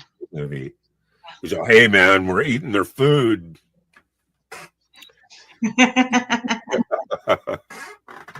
But you know who my favorite actor is of all time? Take a guess. Take a guess. No, you don't have to take a guess. There's so many. That's like a needle in a haystack, huh? My favorite actor is a guy named Tom Berenger. I think he is incredible because listen, not only is he Barnes in a World War II movie, he's his character Barnes in Platoon. Okay. God, I wish we could pull up a picture because I think I know who you're talking about. Okay. And then he was also the piano man in Eddie and the Cruisers. He played the keyboards. Okay. He's a keyboard player in the movie Eddie and the Cruisers. He was the catcher in a movie called Major League. Tom Berenger is Listen, now Tom Berenger's not the one who went out with Heidi Fleiss, is it? Is what? Does anybody know? Is Tom Berenger the dude who went out with Heidi Fleiss? I'm not sure. I just know his movies. The point I think what I'm trying to make is, because I don't think you've seen too many of those films, is like you talked about earlier, where he plays one character and then he's over here playing another character that's just completely fucking. He's a true method actor. Into it. You wouldn't even know it. You would be like, wow, really? Okay, he plays that and that, Yeah. Major League is like a baseball movie about the Cleveland Indians with Charlie Sheen, Tom Berenger, Wesley Snipes. It's a baseball movie.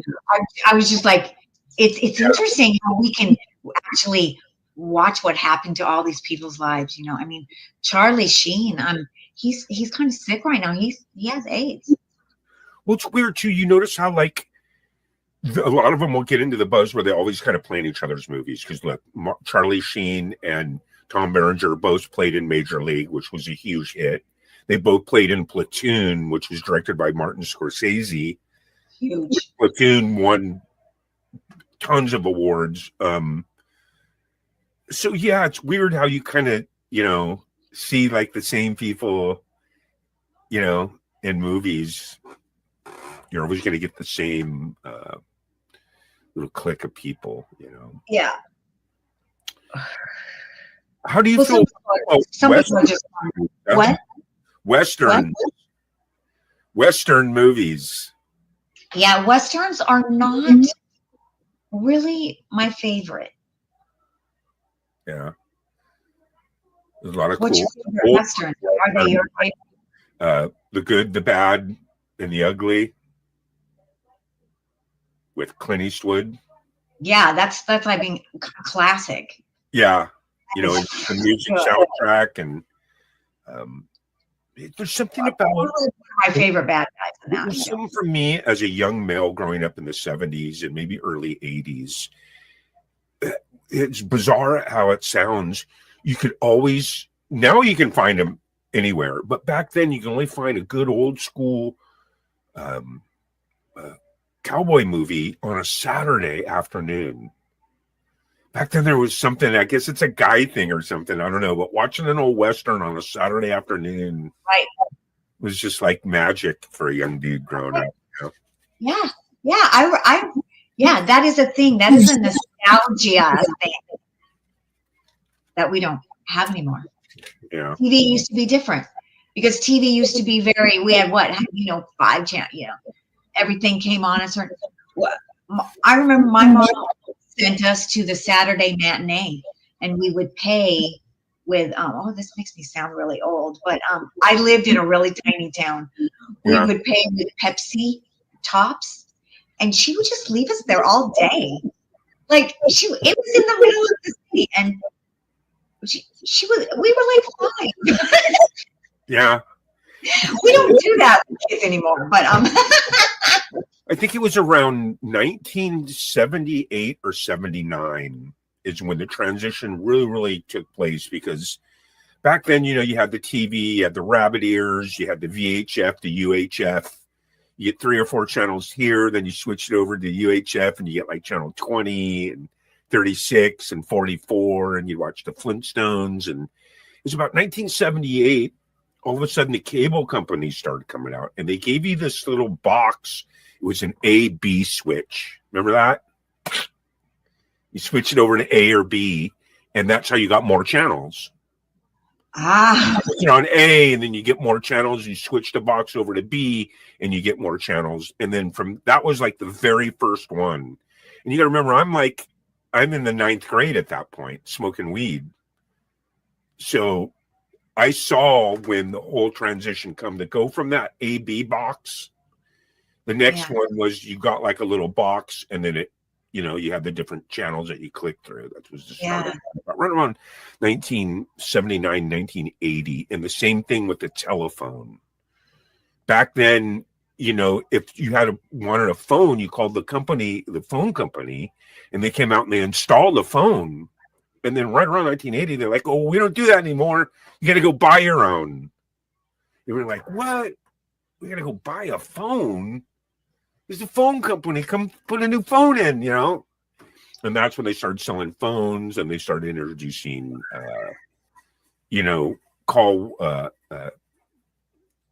caller ID, and before if someone called, you write down a little note on a piece of paper and you'd put it in a basket. Yeah. But it was right around that when television and phone kind of took off, you know what I mean? Yeah. And water too, because back then I remember it was like maybe 1981 they started selling bottled water. It's like, what? Water? Right? You know what I mean?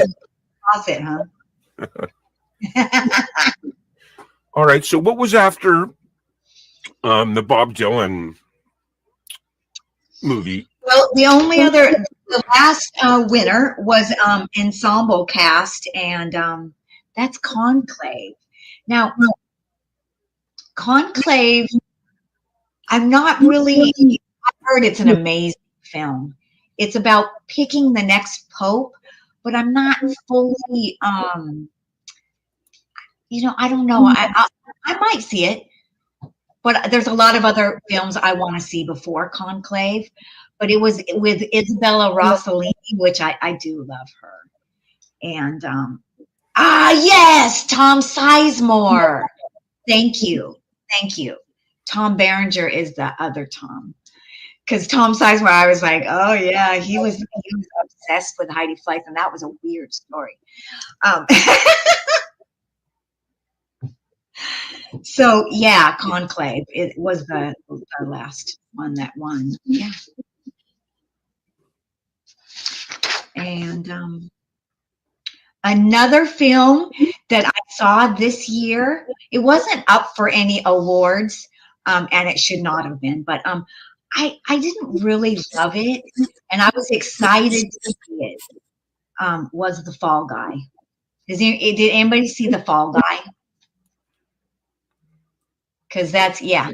So yeah, The Fall Guy was it's a lot of dialogue, and it just, you know what that was supposed to be about, right, Gary? Which movie are we talking about now? Fall Guy. Oh, The Fall Guy? Yeah, it was based on the TV series. Now, I never saw the TV series. Did you? Fall Guy?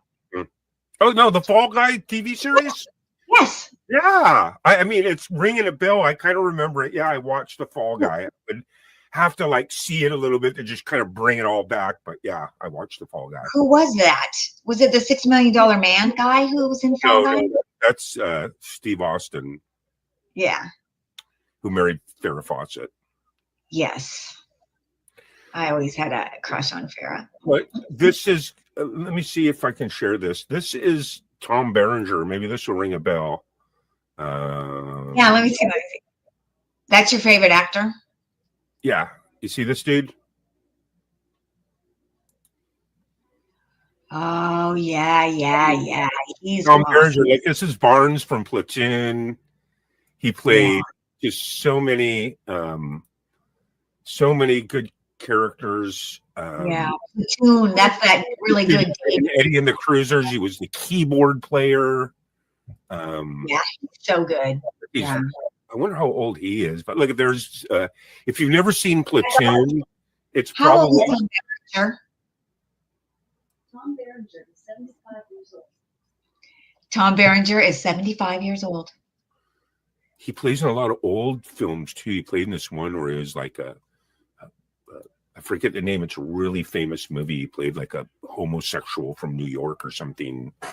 So his career has just been just all these different characters. And if you've never seen Platoon, I have. It's so amazing. It's an amazing movie, man. Like Apocalypse. It's like you have to yeah. I think one of my favorite dudes is Matthew McConaughey. I love Matthew McConaughey so much. I love him. From Who is the guy? It was such a killer movie. What movie? Dazed and Confused. Everything he does is killer. But yes, that was good. Great. He was a teenager. It was his first movie. It was about a bunch of stoners graduating in 1970s Texas. It's called Dazed and Confused. Really cool movie. So look, the Art of Floundering podcast says he highly recommends Conclave. There you go. Thank you. We're coming up to Conclave soon, right? Did I show that? I have a poster of Conclave. No, show it. They were cute. They all came up together because they won Best Ensemble for Conclave. So the four actors went up on the stage. Yeah, that's just it right here. Yeah. What's this all about? Conclave.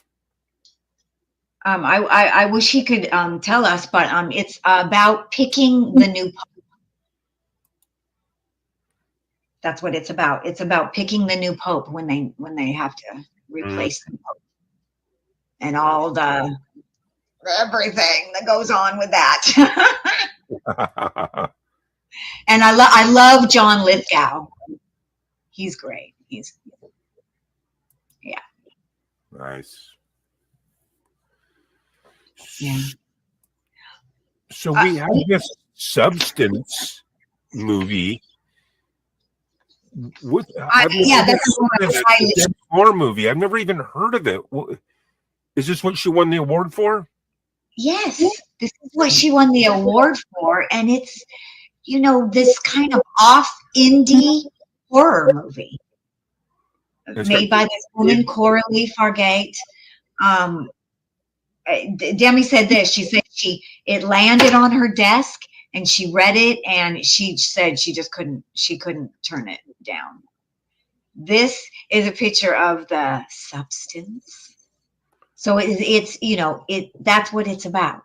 It's about, An her epic, trying it's to. an epic, audacious horror masterpiece. That's what they said about it. Yeah. So it is so interesting that she won on a horror movie. Yeah. And, Dennis Quaid. I forgot about Dennis Quaid. I love Dennis Quaid. Dennis Quaid is in this movie, and he rocks. And the young girl in this, I just saw her in another movie, and she's really cute. She's really good. Yeah. That's a weird picture, huh? Yeah, it's a weird picture. Again, when you go to see this movie, just know that it is an independent film. Because I was kind of expecting horror, crazy, but the scenes are kind of limited. The sets are kind of limited. What's the definition of an independent film? What does that mean? It's not bankrolled by corporate people? Yeah, and kind of when I think of an indie film, definitely it's, independently, it doesn't have a lot of money. So, it doesn't have any big special effects. It doesn't have a lot of, Funding. Yeah. I think, that's one of the things that kind of didn't appeal to me as far as like mainstream films, where I dropped off completely. That's probably why I've never really seen a lot of these, is because I just, the CGI and, I never felt there was good quality films, man. The most interesting thing is Hollywood is kind of favoring the independent films. And you could really see that in the winners in this, because they were all kind of independent films. I mean, who was snubbed? Angelina Jolie. Hers was independent though, but in Maria. And Gladiator, which was not independent, was snubbed. Right. And that's Washington. He was pretty much snubbed. And really favoring the independent films. Yeah. Real Pain, Emilia Perez, Showgirl, and The Substance with Demi Moore. This is going to be, I personally think this is going to be Demi's big comeback. I do. I think we're going to be seeing her more. And I think, she was really fragile and emotional in her speech. And at the end, she just, it was really funny. The SAG award must be really flipping heavy, because every single person was like, "Oh, this is heavy." Yeah. But at the last, she looked at it and she was just like, she kind of was lost for words, and she was like, "The little girl inside of me thanks you," and she was misty-eyed. So, it meant a lot to her, and I think it's going to bring her back. Yeah. Yeah, that's it. Lee Majors was in The Fall Guy. That's got. Yes, that's what I thought it was. Lee Majors. I remember it. And I think he had Heather Locklear was like his little. Yes. Female. So the film is different than a little bit different than that setup, but what is the guy in the film and the guy in Barbie? Ryan Reynolds Ryan Gosling or Ryan Gosling. Ryan Gosling. Ryan Gosling is so great, and he's just coming out of Barbie, and then he did Fall Guy. Yes, I liked that movie, The Notebook, because it was good writing, it was good acting. You fell in love with these characters, Noah and Allie. See, when you can recite something without, it's not like I'm looking at anything or looking at notes or anything. I'm just going, we're just ad-libbing. We're going, you remember characters, you know that those actors did something right. right? Yes, definitely. Yeah, definitely.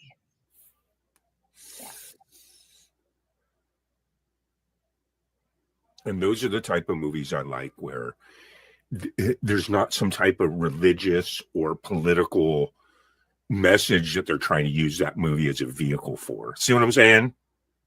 So you like films that are like more like about a slice of life every day? Or just, yeah, that is someone's imagination, and then they've said, hey, I'm going to make this film, like, and that's usually the older ones. Like, you ever see that movie with James Caan when he was really young? It was called it's like from the 50s or something, called Lady in a Cage. Ever seen that? No. Where it's like a real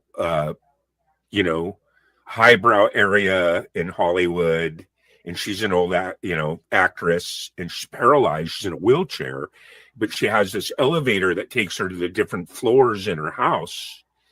And one day she was stuck in it, so she hits the alarm, and the alarm goes off on the outside of her house for help.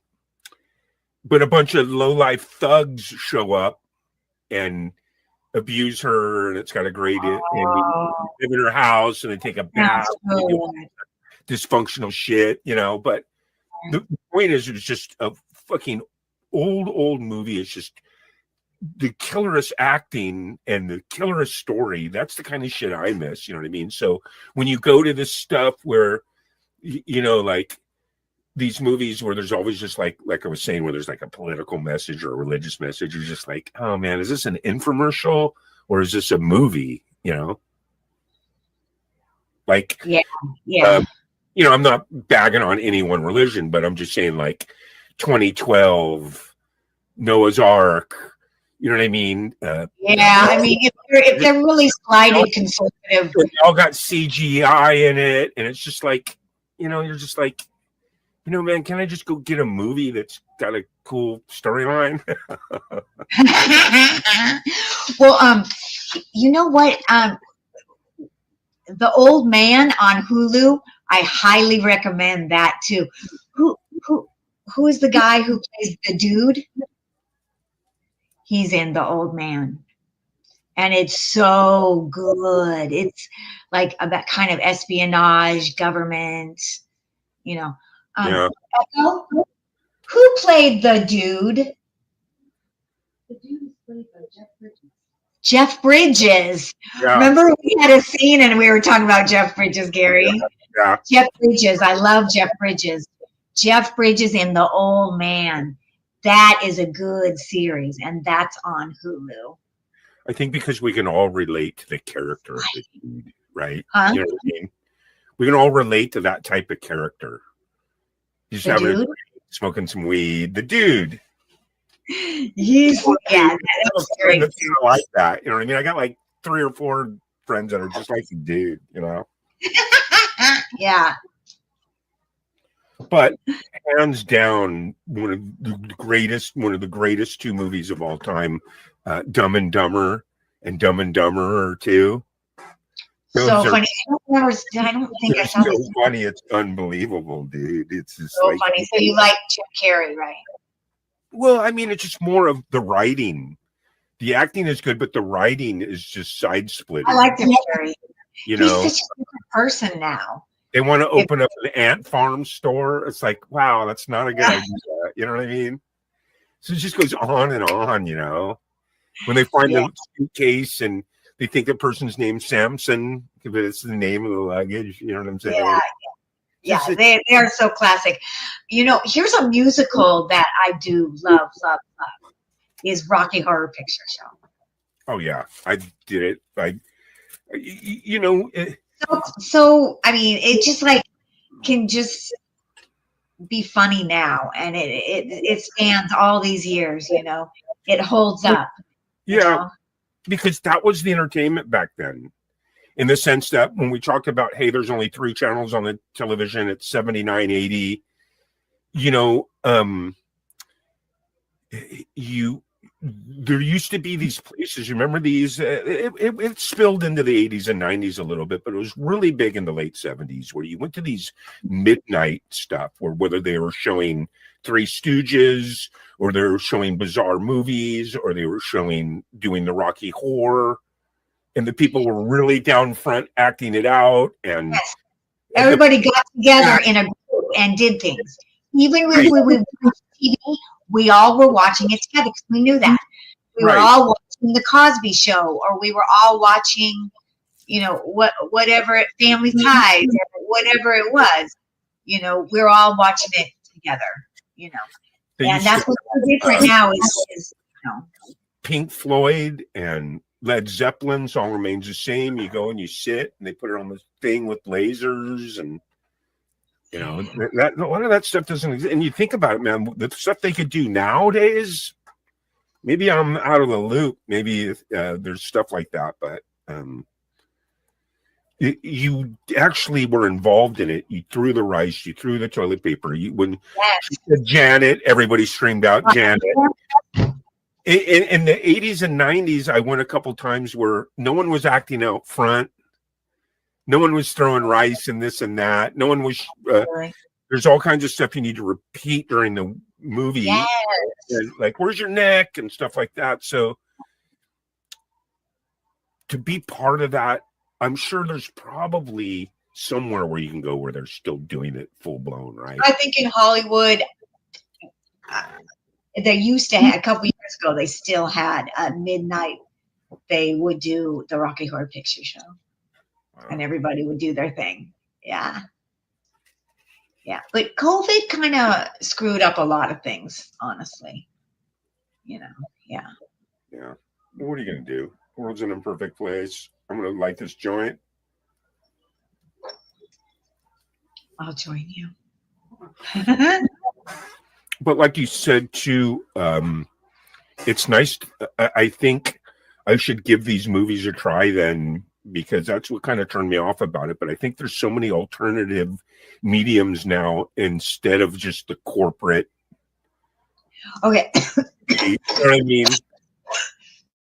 I don't think Aries really heard too much, so I have been wanting to ask you. Tell me how. So I made you watch Barbie because Barbie is a satire kind of Barbie, and what did you think? You were like pretty down on it. Was it just the commercialism of it, or what? It's not like I didn't like the Barbie movie. I watched it, but I certainly think that things are designed for certain temperaments and certain people, man. They really know what they're doing. I mean, I think first off, it did have a good message. Self-empowerment. Doesn't matter who you are. Doesn't matter if you're a guy or girl, this, that. We're all human. You should be proud of who you are, right? Yeah. Right. But it's just, I don't know, maybe only watching it once, too, has something to do with it. But for me, I really don't, the computer generated stuff just really, really gets me. And it has to be like that for that movie. So don't get me wrong. You know what I mean? Right, because it's Barbie. Although, Right. listen You know to what I this. mean? You know the beach, all the beach scene. They rented out a huge studio in the valley, and they created the whole beach inside a studio. They created that beach. But I know, like her when she was driving and little things and stuff. This is what I like about the Barbie movie. I know that it was Margot Robbie's idea, and she went to them. So in a way, it was an independent film. It was Margot's idea. It was Margot's script. She had this other woman, I can't remember her name, Greta, directed it and helped write it. So it was kind of exciting because it was all woman's project, and Mattel let them do it. And that they put all this money. They spent like $100 million. Oh, we didn't talk about Wicked yet. They spent $100 million on Barbie, just on advertising for it. But what us actors love about that is it brought people back to the movies. It saved the industry practically because we were coming out, doing the strike thing. But Margot Robbie, it was exciting that she did this because what she tried to do before Barbie is she actually wrote a Harley Quinn, and she wanted to do this whole woman Harley Quinn thing, and they were like, no, they wouldn't let her do it because they didn't want her to have control. They want to do stuff like that. So I thought it was neat that she got to do Barbie and bring Barbie to a real person. That was fun, Yeah. Barbie is important. And I mean, when Barbie came out, I don't know if you've seen, Gary, you're on my Facebook, but a bunch of dudes just like freaked out and were like attacking, like, Barbie is such a terrible thing. She makes women feel like they have to be skinny. When you're playing with Barbie, you're little. You have no pressure to be skinny. You don't give a crap. Number one. They have the And pressure of magazines and fucking. we're not thinking about that. Right. What was exciting for us was that Barbie, for me, was that Barbie was the first doll that I didn't have to take care of. Barbie had boobs. She was an adult. Barbie could have a life. All my other dolls were baby dolls. They were babies. We could just, give them a bottle. But Barbie, we could buy her a Corvette. And she could have G.I. Joe as a Right. So she was exciting to us because she allowed us girls to, be creative. I can imagine and my take on it is that I thought it was innovative. I thought it was pretty cool because they tried blending these different mediums and stuff. And then also too, it's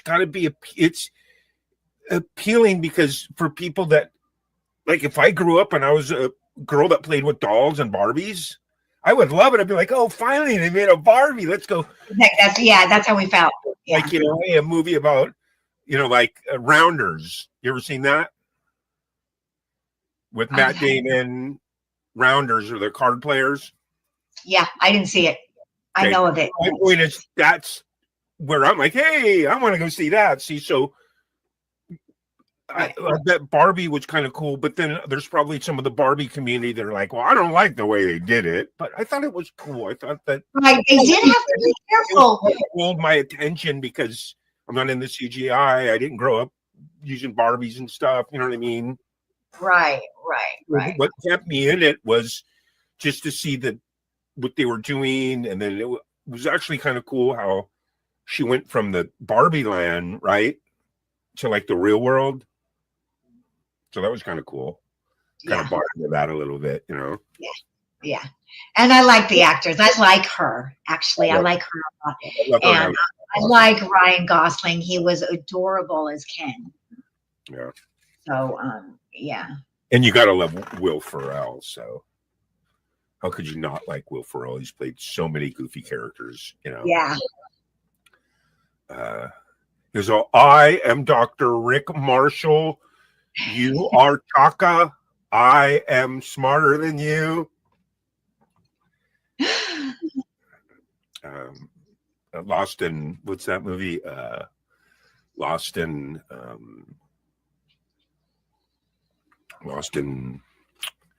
the river raft. They go down the river. Oh. He's Dr. Rick Marshall, and there's Chaka, the little monkey, and I forget. It was an old I don't know.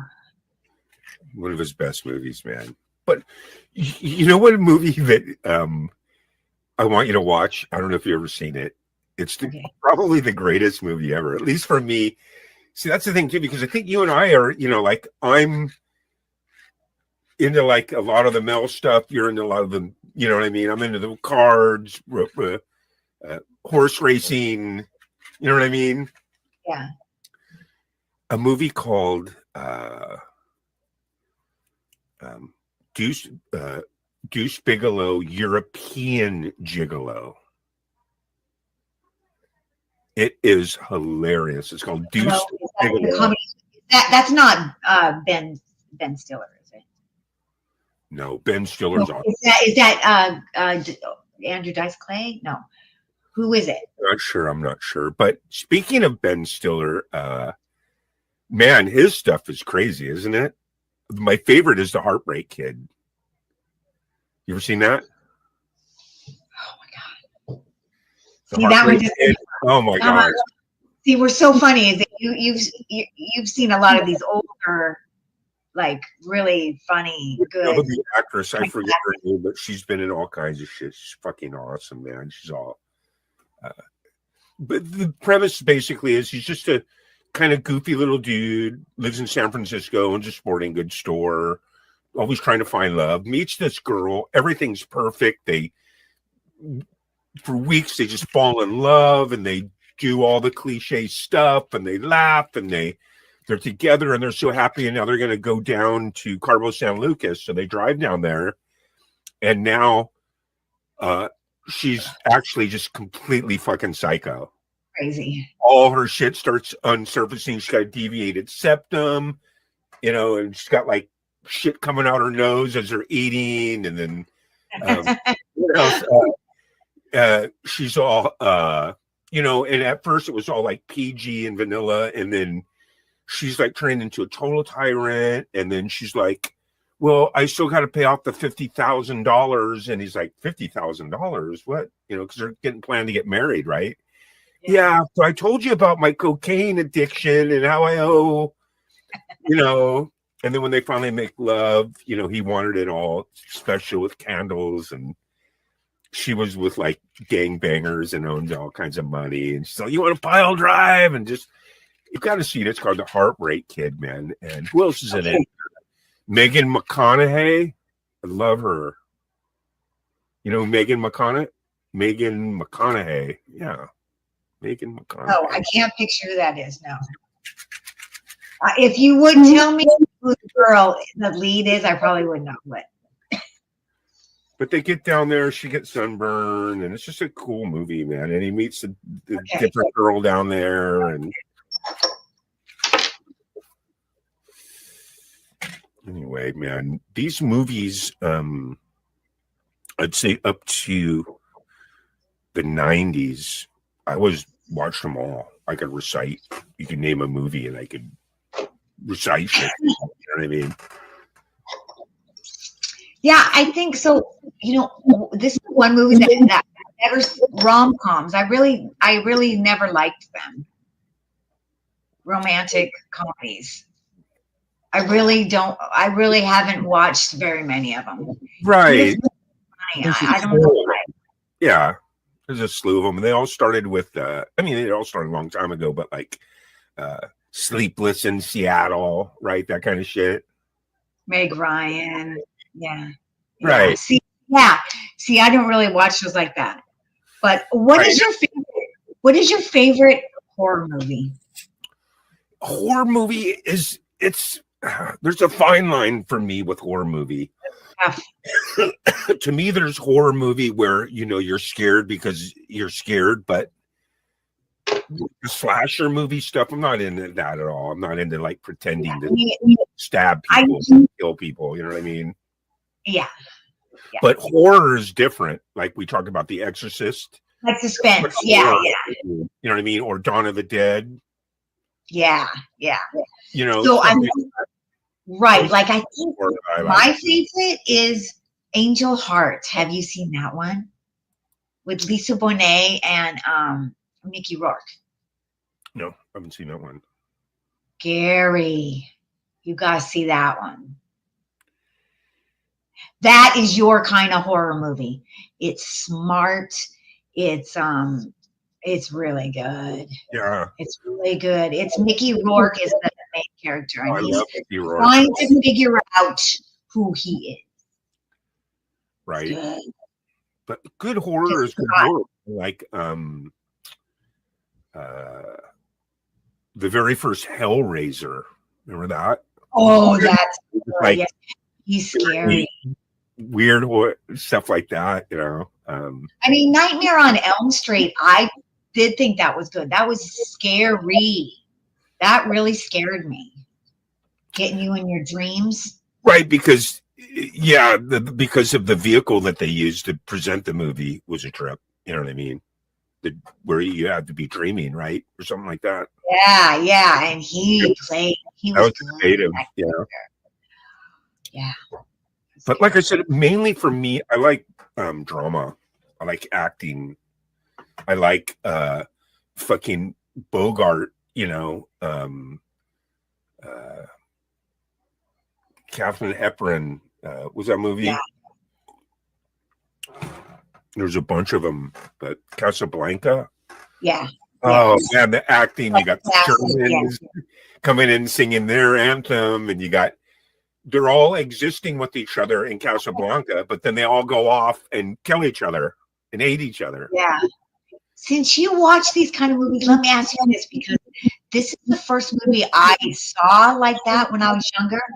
And, you know, I was just blown away. And it was way too, you know, up here for me, but it was called Whatever Happened to Sweet Baby Jane. Love it. Have you seen Yeah. that? And her sister, right? Yeah, and she's like, baby It's Jane. only those two. It's only, you know, Betty Davis and Joan, and it just blew me away. I was like, whoa. Absolutely one of my favorite movies. That's what I mean. And then, like we were talking about earlier too, Who's Afraid of Virginia Woolf? Yes. I mean, Elizabeth and Robert Burton and Taylor. the entire time interacting and acting like a real couple, like they were, but within these characters. Yeah. And then They you were got like on a hot roof. and then the other two, only two people, there's only 4 people in the movie. The other 2 were George Siegel and I forget her name. But it was just bizarre. Freaking one of the greatest movies, you know, that you watch. You're just like, there's a bunch of movies like that, I think, too, where there's only so many people in the cast, right? 3 people or 2. See, some is just 2 people. That's hard. You know, here is someone I do love too. You know, I don't know his person, but I love his work. Jack Nicholson. And I loved his work in One Flew Over the Cuckoo's Nest. Oh, absolutely. What was that character's name? I think it was Howard P. McMurphy. Howard P. McMurphy. That was such a good film. I loved that Indian guy. I wish I could remember his name. He was amazing. Yeah, when you buy into the characters like that wholeheartedly is when you know that they're doing the right thing, because you're buying into it totally. You're just like, wow, you feel for these characters, you see it, and then it's just so real. You know what I mean? Okay, let me ask you this, Gary. Have you seen the movie Network? It's that old. Yeah, 1976, Faye Dunaway, right? Yes. What do you think? I don't That know. guy was named Howard Beals. I remember that. His character was the one who said, "I'm as mad as hell." Or shout from your windows, "I'm as mad as hell. I can't take it anymore." Remember? Yeah, That's I mean, it had the good punchline there, but for me, it was a little too slow. It didn't develop quick enough for me. It was more just like, you know, okay, you know, kind of going through the motions, you know. Yeah, Faye Dunaway, she was hot. Yeah. She was great. Chinatown. Yeah.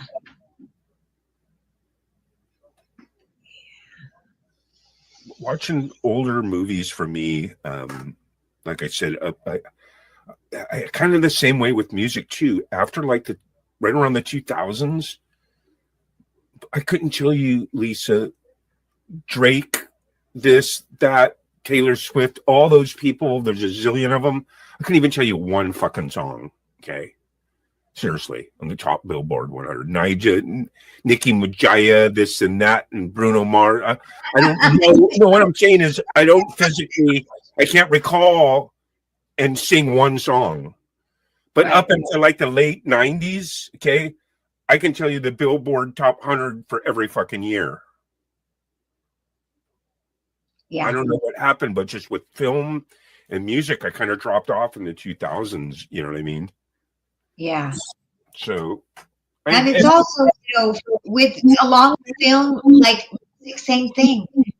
We have so much of it. It's just so much now. Yeah. So much. So, you have so much to choose from. and then you this know. whole reality thing kind of came into play, what, about 20 years ago, right? Right, reality TV and acting, or if you want to call it acting, right? We got reality shows because of the strike a long time ago. Yeah, we had a strike, and then they were like, what are we going to do?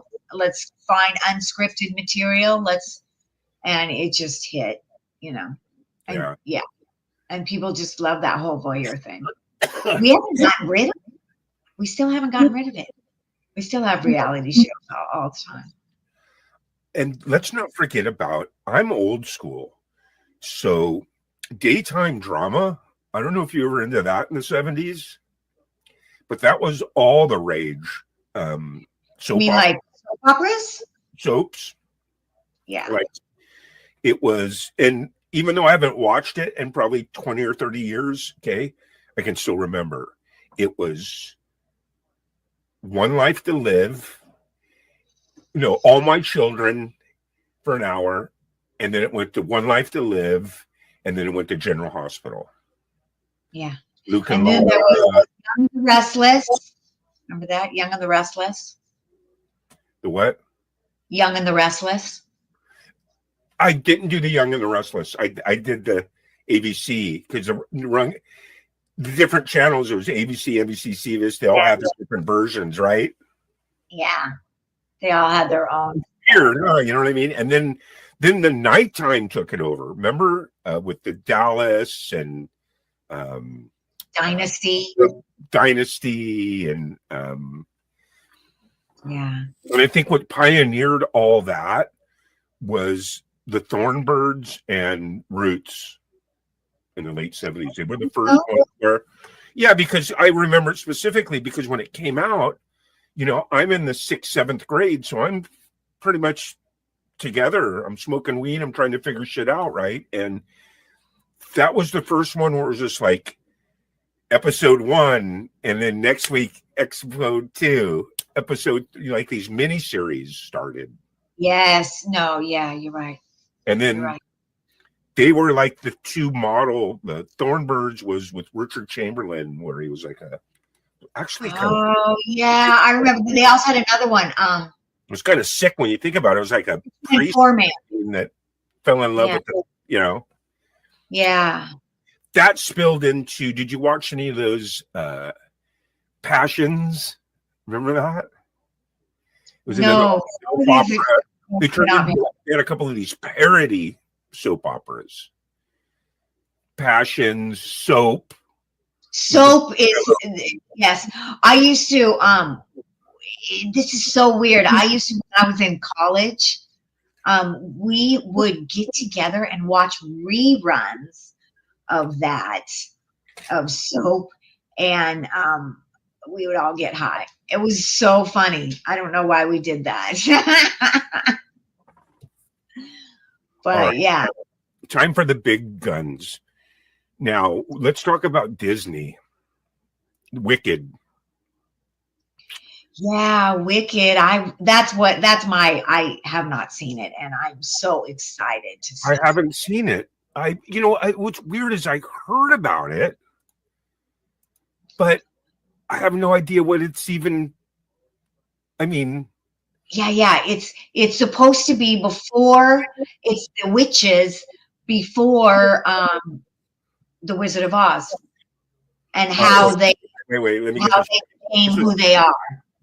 And Oh, it's about the witches before the Wizard of Oz. Like Yep. the good witch and the bad witch? Yeah. Wow. Yeah. So they went to witch school together, and I don't know. It's the story of how they separated and how she became green because she wasn't always green. Wow. And they probably have like names for them, right? Yes, they have names for sure. Yeah, all I can't remember their names, but it looks beautiful. I'm really excited to see that. Yeah, I mean, listen. Remember we were talking about Barbie, and they gave the commercial $100 million on commercials. Wicked was $150 million on advertisements alone. Wow. Well, I gotta tell you, seriously, this is all completely new to me. I'm glad I just found this out because even how I didn't play with Barbie, so I don't gonna go relate to the Barbie movie too much. I Right. love the Wizard of Oz, so I'm gonna completely relate to this. See what I'm saying? Yeah, this is from the Broadway musical. That was so Oh, big oh, that I never Broadway. got to see that. I always wanted to see, so now I can just watch the film. Wow. So that's Yeah, interesting. and I like the this- backstory of the witches. yeah, it's the backstory of the witches. So I'm excited to see that. Yeah. I'm gonna check that out. I wonder where you can watch it at. Yeah, it's at the movie theater still. Oh, Oh yeah. no, you can rent it. You can pay $20 and rent it right now on Oh, so if you have Some- like Dish TV or something. I don't remember which one you can rent it on. Maybe Hulu. I can't remember. But yeah, you can rent it right now for like $20, whatever. Yeah. Yeah. How cool is that? That's But I'm cool. just trying to wait a little bit. Still cheaper. What? That's really cool premise. Yeah, I heard Cynthia's voice. Have you heard her sing? She has a beautiful voice. Her name is Cynthia. That's Ariana Grande and Cynthia. I don't remember her last name. Oh, but Ariana Grande plays one of the witches. yeah, that's Ariana. I didn't know that. Yeah, She's and it's really cute. I think they got along really well because they're like really close friends. So I always like to watch things when good friends do scenes together. yeah, she is. I'm not like I can't really tell you any of her songs because I don't know any of them. But the reason why I know she has a really good voice is because I watched this one clip of her where she's singing the same style as they showed like 7 different other singers: Whitney Houston, Britney Spears, Christina Aguilera, and she was like, it sounded just like them. She's that good. Yeah, she's got I love her voice. You know what I'm She- saying? She could sing any other. She could sing it in the style of Adele. She could sing in the style of Celine Dion. She can. That's fucking hard to do, man. I can barely do a rusted fucking cowboy. Okay. She has a beautiful voice, and she's from she was a little girl actor. She was from I think iCarly.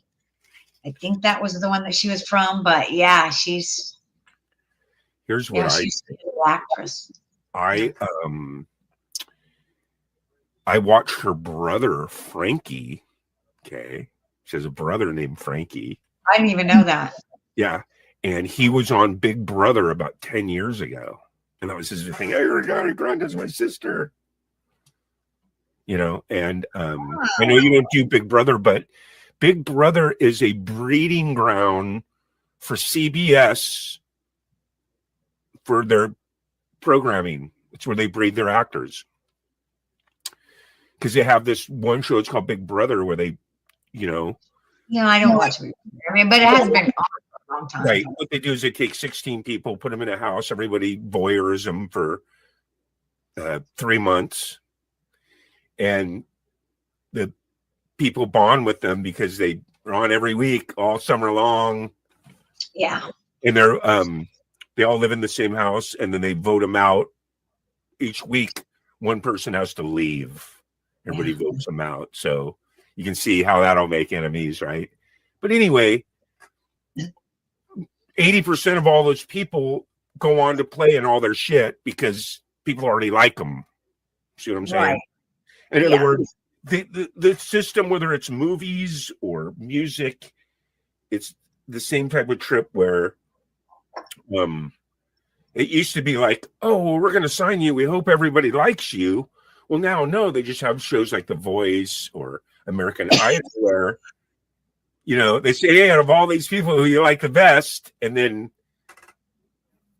everybody likes that person because everybody voted for him to win. And that's how they get their little career in the woods, and they don't have to rely on just, I hope it works. They know it's going to work because they just made a lot of money and a lot of exposure and put a lot into this person to be the number one. But the only thing is that person is just an employee of theirs. And now somebody can come into an agency. Oh, look how many people like me on YouTube. Look at this. Look at that. We can make our, you know, look at Childish Gambino. Look at all these people who have actually created themselves independently and then gone and, you know. Yeah. Of course, they're going to pour money into that, you know. Yeah. Yeah. It's interesting. An actor has to work a lot harder now in a way because there's so many people that are self-promoting. Right. Yeah. And then, you know, and that's just part of the acting and the thing. That's why I'm telling you, even though you don't know much about it, you should check it out because you would be a perfect fucking candidate. I'm telling you. I wanted to send a videotape to them of you. Remember years and years ago, I go, Lisa, man, you should get on Big Brother. Because they would, I'm telling you. Look at me. I would be like, people would yell at me and fight with me all the time. They'd be like, Lisa, stop smoking weed. I'm telling you, no. The producer, I know the executive producer's name. I know her email. You email her a videotape of that you want to be on the next Big Brother. Because they have it every year. They're on, this is Big Brother 30, I think. It's been 30 years. Nobody wants to see me on Big Brother, Gary. No, it launches so many careers, man. Well, I am trying to launch. And next thing you know, you're on an episode of Jax, and you're on a fucking, you know. See, now I want that, but I don't know, you know, if it's going to be starting off on Big Brother. Okay. All right. And then you But feel free to send me in. Feel free to submit me, Gary.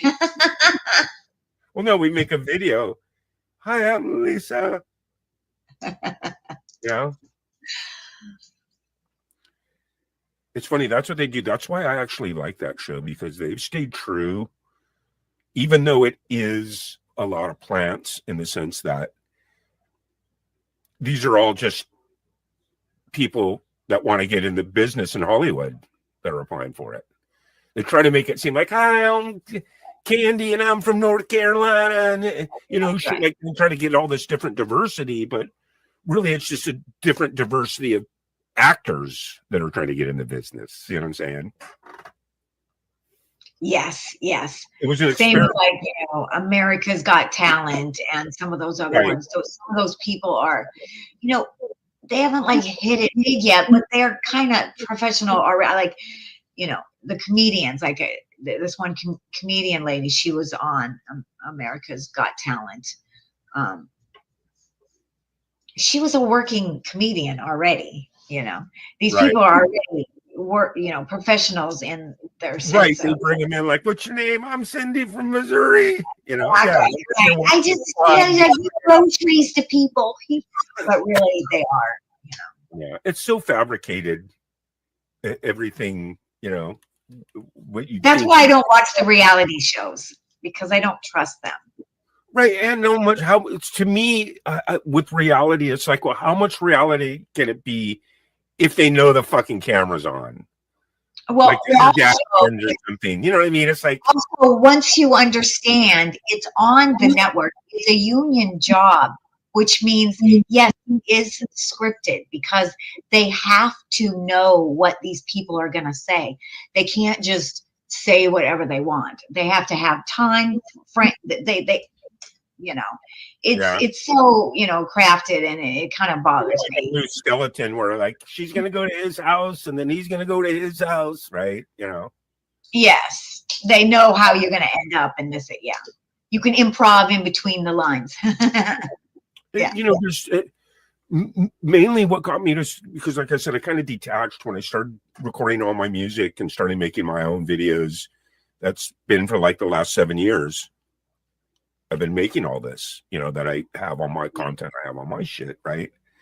And that's one of the reasons why I kind of dropped out from all that too, because I didn't want it to affect what I was creating. You know what I mean? Yes. You know what I mean? So, yeah, man. Yeah, I mean that's very important. And I was thinking about being an artist, and I was watching Cyndi Lauper, and this is what she said, but it's someone earlier said it. But as an artist, it's not our job to judge ourselves. Our job is to keep the creativity open and to create, and then give it out, and it's up to the people if they like it or not. It's not up to us to judge ourselves. We need to keep creating, and that's what we all need to do. Keep creating. And it's so easy to stop and judge what we do, and it was like I can get stuck in that, and then I won't put anything out. So I'll be like, it's not good enough. It's not as good as this person over here. If we never put anything out and we always wait till we're better than that best person, we're not going to do anything. So we just have to be ourselves and just keep creating and getting better at what we do. And you're right. Sometimes you don't want to be influenced when you're in the middle of creating something. So yeah, but then you don't want to be left alone in a box either, because you want to know what's going on in the world, because you want to be in touch with everyone. Yeah. You know what I mean? So it's like this fine line, that you have to, be in the world, but yet, be original. Yeah. Absolutely too. And that's why you got to remember also that to me, it's all about creating, whether it's film, art, music, dance. It's all expression. You know what I mean? And what I learned is that in order to appreciate it, there is no right or wrong, because no one can duplicate what that person's doing in time and space. No one can do it exactly like that. That's why it's so unique and so right and so good. I like that, Gary. You said that to me before, and I like that. Only what I mean? what you That's do. why I appreciate it. It's just like, that's why when people come on my show, half the fun is listening to them and jamming along with them. Who you got there? It's Roxy. Roxy, say hi. Roxy. Say hi. Roxy. Anyway. Yeah, we got well, it looks like we got about 15 minutes left in the show. We're also going to towards the end, we're going to give a little sample of the new song and video me and you have coming out. I would love to do that. We'll listen to that at the end. Video, but we finished our song, one of our songs. And I would love to see what they think. How did you like the stuff I sent you? I liked it. It was good. It was good. I can definitely work with that. Yeah. The only thing I feel that I need to give a little bit better is a close-up of me lip syncing, because in the other ones there's only and your fingers playing the guitar. I was shucking and driving because it was just my first session, and I kind of needed to write the words down again, only to get it rock solid tight. Okay. I'm gonna still send that because we still got to get the dialogue stuff, right? Yeah. Yeah. What did you think about that character that I have that I made that could be like his robot. Think about it. Like, what's that? You could just have him standing in the corner. Oh, that's a good idea. I like that. Remember, I'm like always messing with shit. I got laptops open. I got a magic jukebox. You have a robot. That's good, Gary. That's good. If in the park, I had a robot, and then that's kind of like our Alexia too. We could pull that buzz where you can like, robot, what is, because you could do the voiceovers of the robot. You don't need me. So all the shit you write for the robot, because you write everything out. That's what I love about doing your stuff with you is it's written out. You know, you write it all out. Yeah. You know, and I think I'm really excited when you do some dialogue. I do want to come into the room and direct you a little bit. It's the first time I've ever been able to do that, so that sounds fun. Well, that was just the first way. Excited to do this episode with you for Farby. Well, and I hope everyone subs Farby because I think we're going to do some really fun scenes, Gary. Yeah. Well, tonight I'm going to be rehearsing the other one. The country song. Gary and I are doing a country song. Because we got both of those. I send you one wave of stuff. We still got to send you some close-ups of me singing a little bit better the verses, because just little instances where my voice is, you need probably a little bit better lip sync. But you got some groove stuff, and then I'll do that again with the other song, right? Yeah.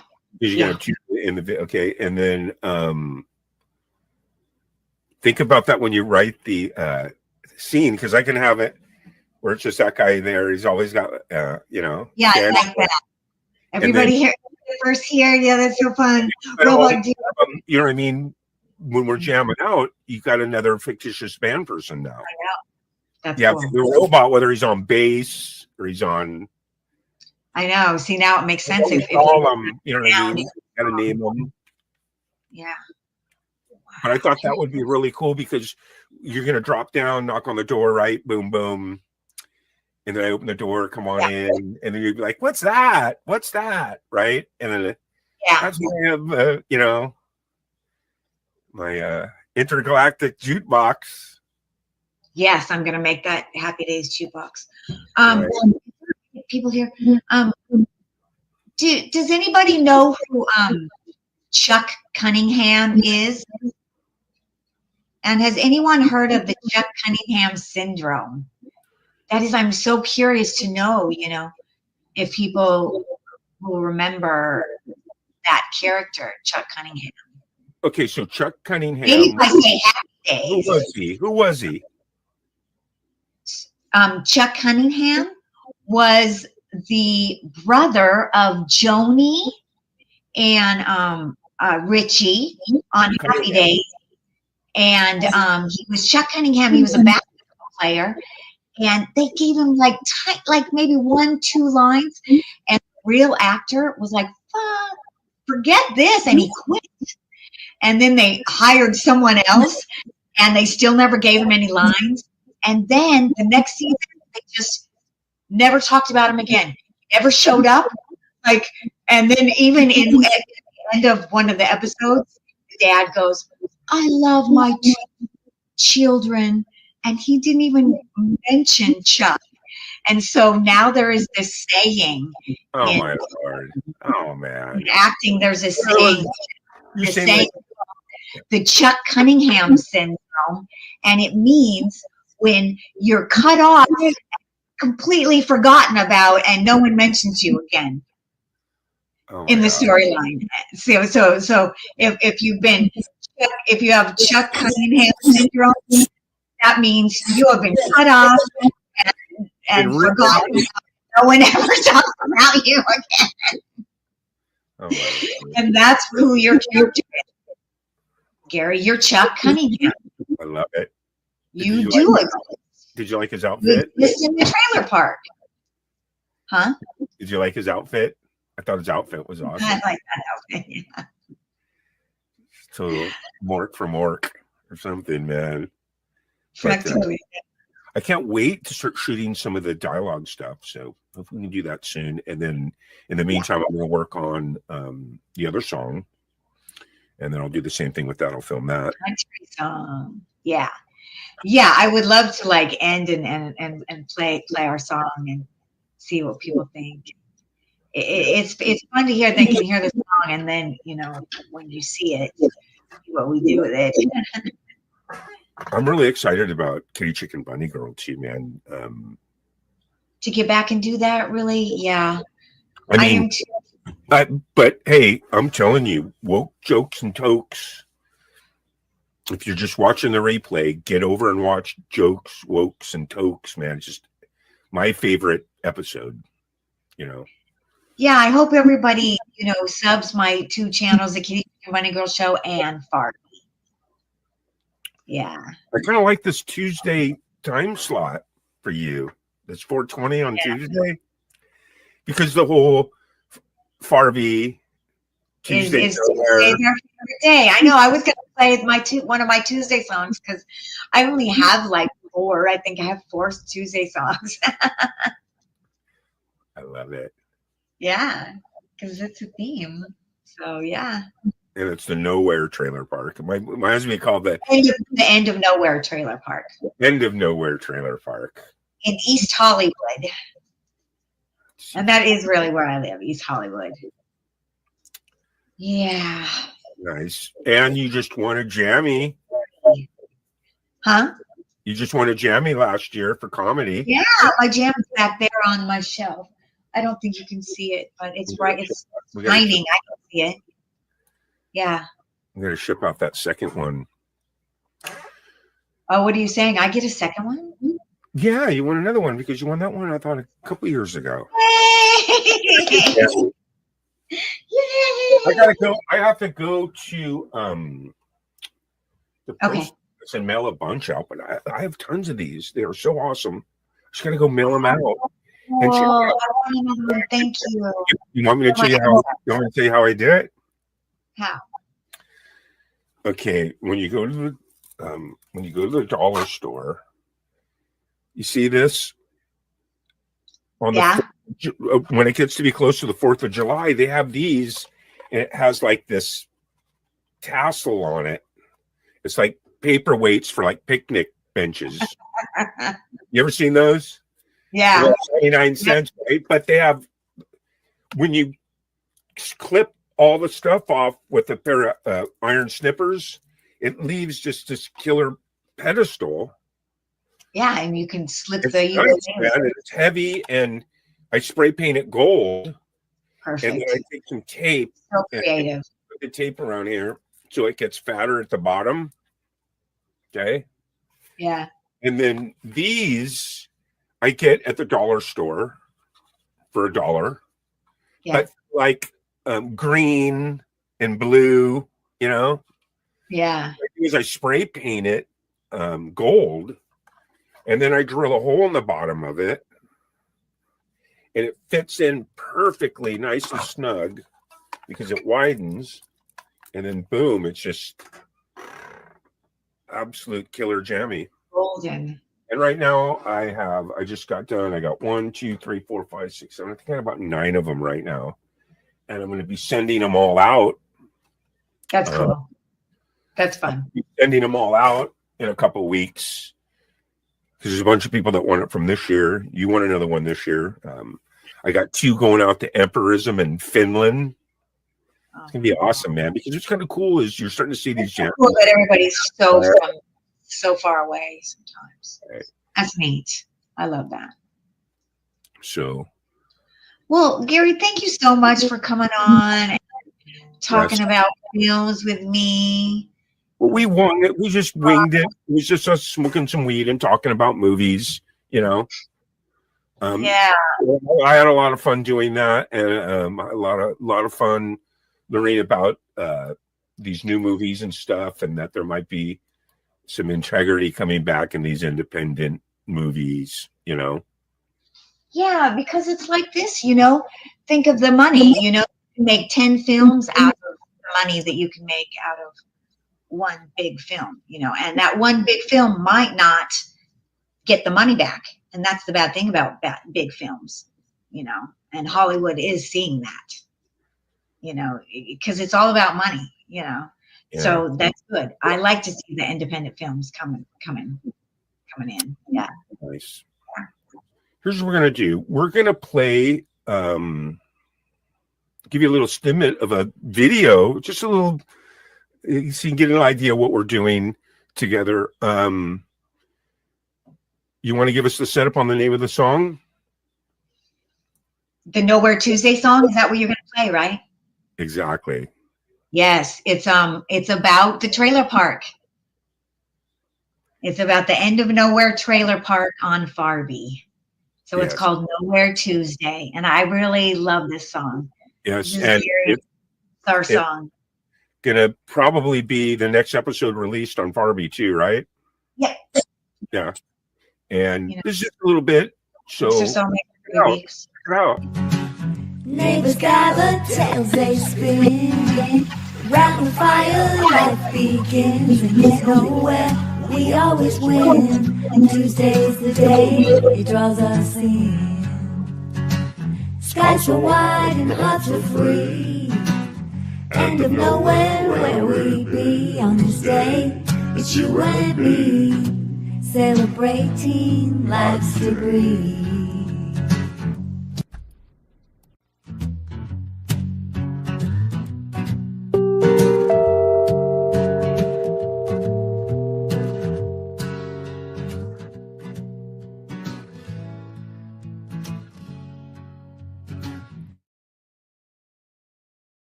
Just a little sample. Just wanted to give you a little sample.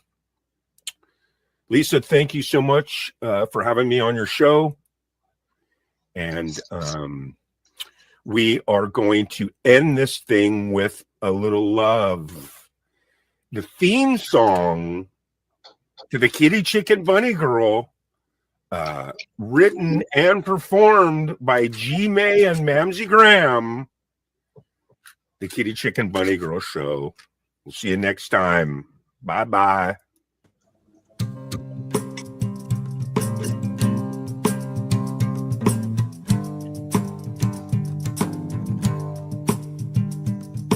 Daisy Lane's from Hollywood, and Ava woke, she understood that kitty chicken bunny girl spread love. Had aspirations to go far, but ended up as children's stars. This kitty chicken bunny girl spread love to the whole wide world. Say na na na na na na, yeah. Kitty chicken bunny girl spread love to the whole wide world. Kitty chicken bunny girl spread love. Parker Pebbles writes the jokes, and Donna Dolphin tells the folks that kitty chicken bunny girl spread love. Had big dreams to go far, but ended up as children's stars. Kitty chicken bunny girl spread love to the whole wide world. Kitty chicken bunny girl spread love to the whole wide world. Kitty chicken bunny girl spread love to the whole wide world. Kitty chicken bunny girl spread love to the whole wide world.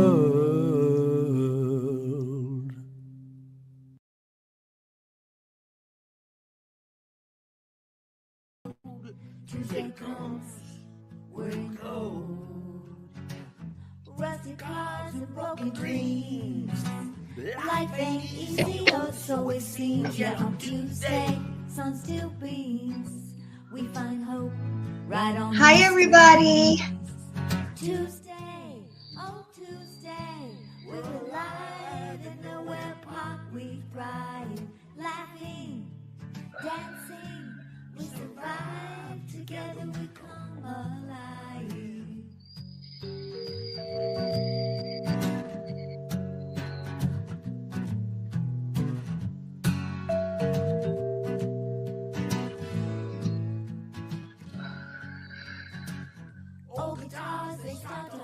It's 4:20. Where is everybody? I'm just waiting for G May and all my hippie friends to come meet me at 4:20.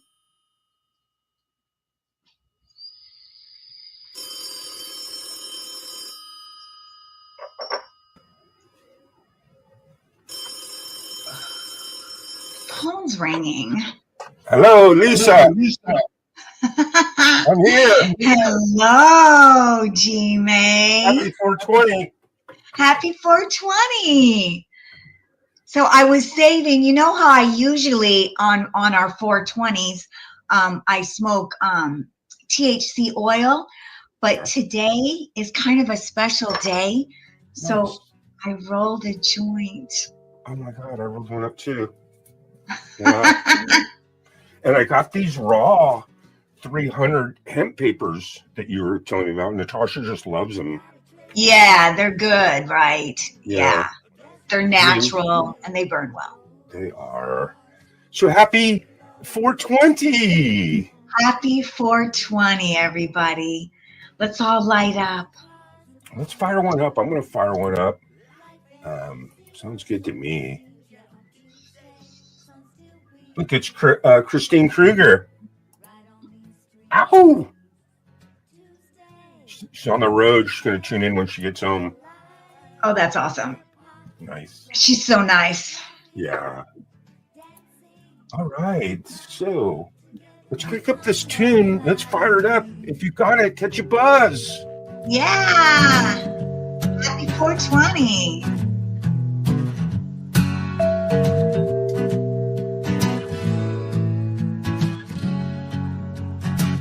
Old guitars, they start to hum.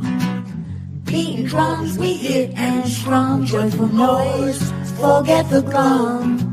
Tuesday's here, we ain't numb. Neighbors gather, tales they spin. Round the fire, life begins. And there's no So how are you, Gary? I'm good. Every day should be Tuesday.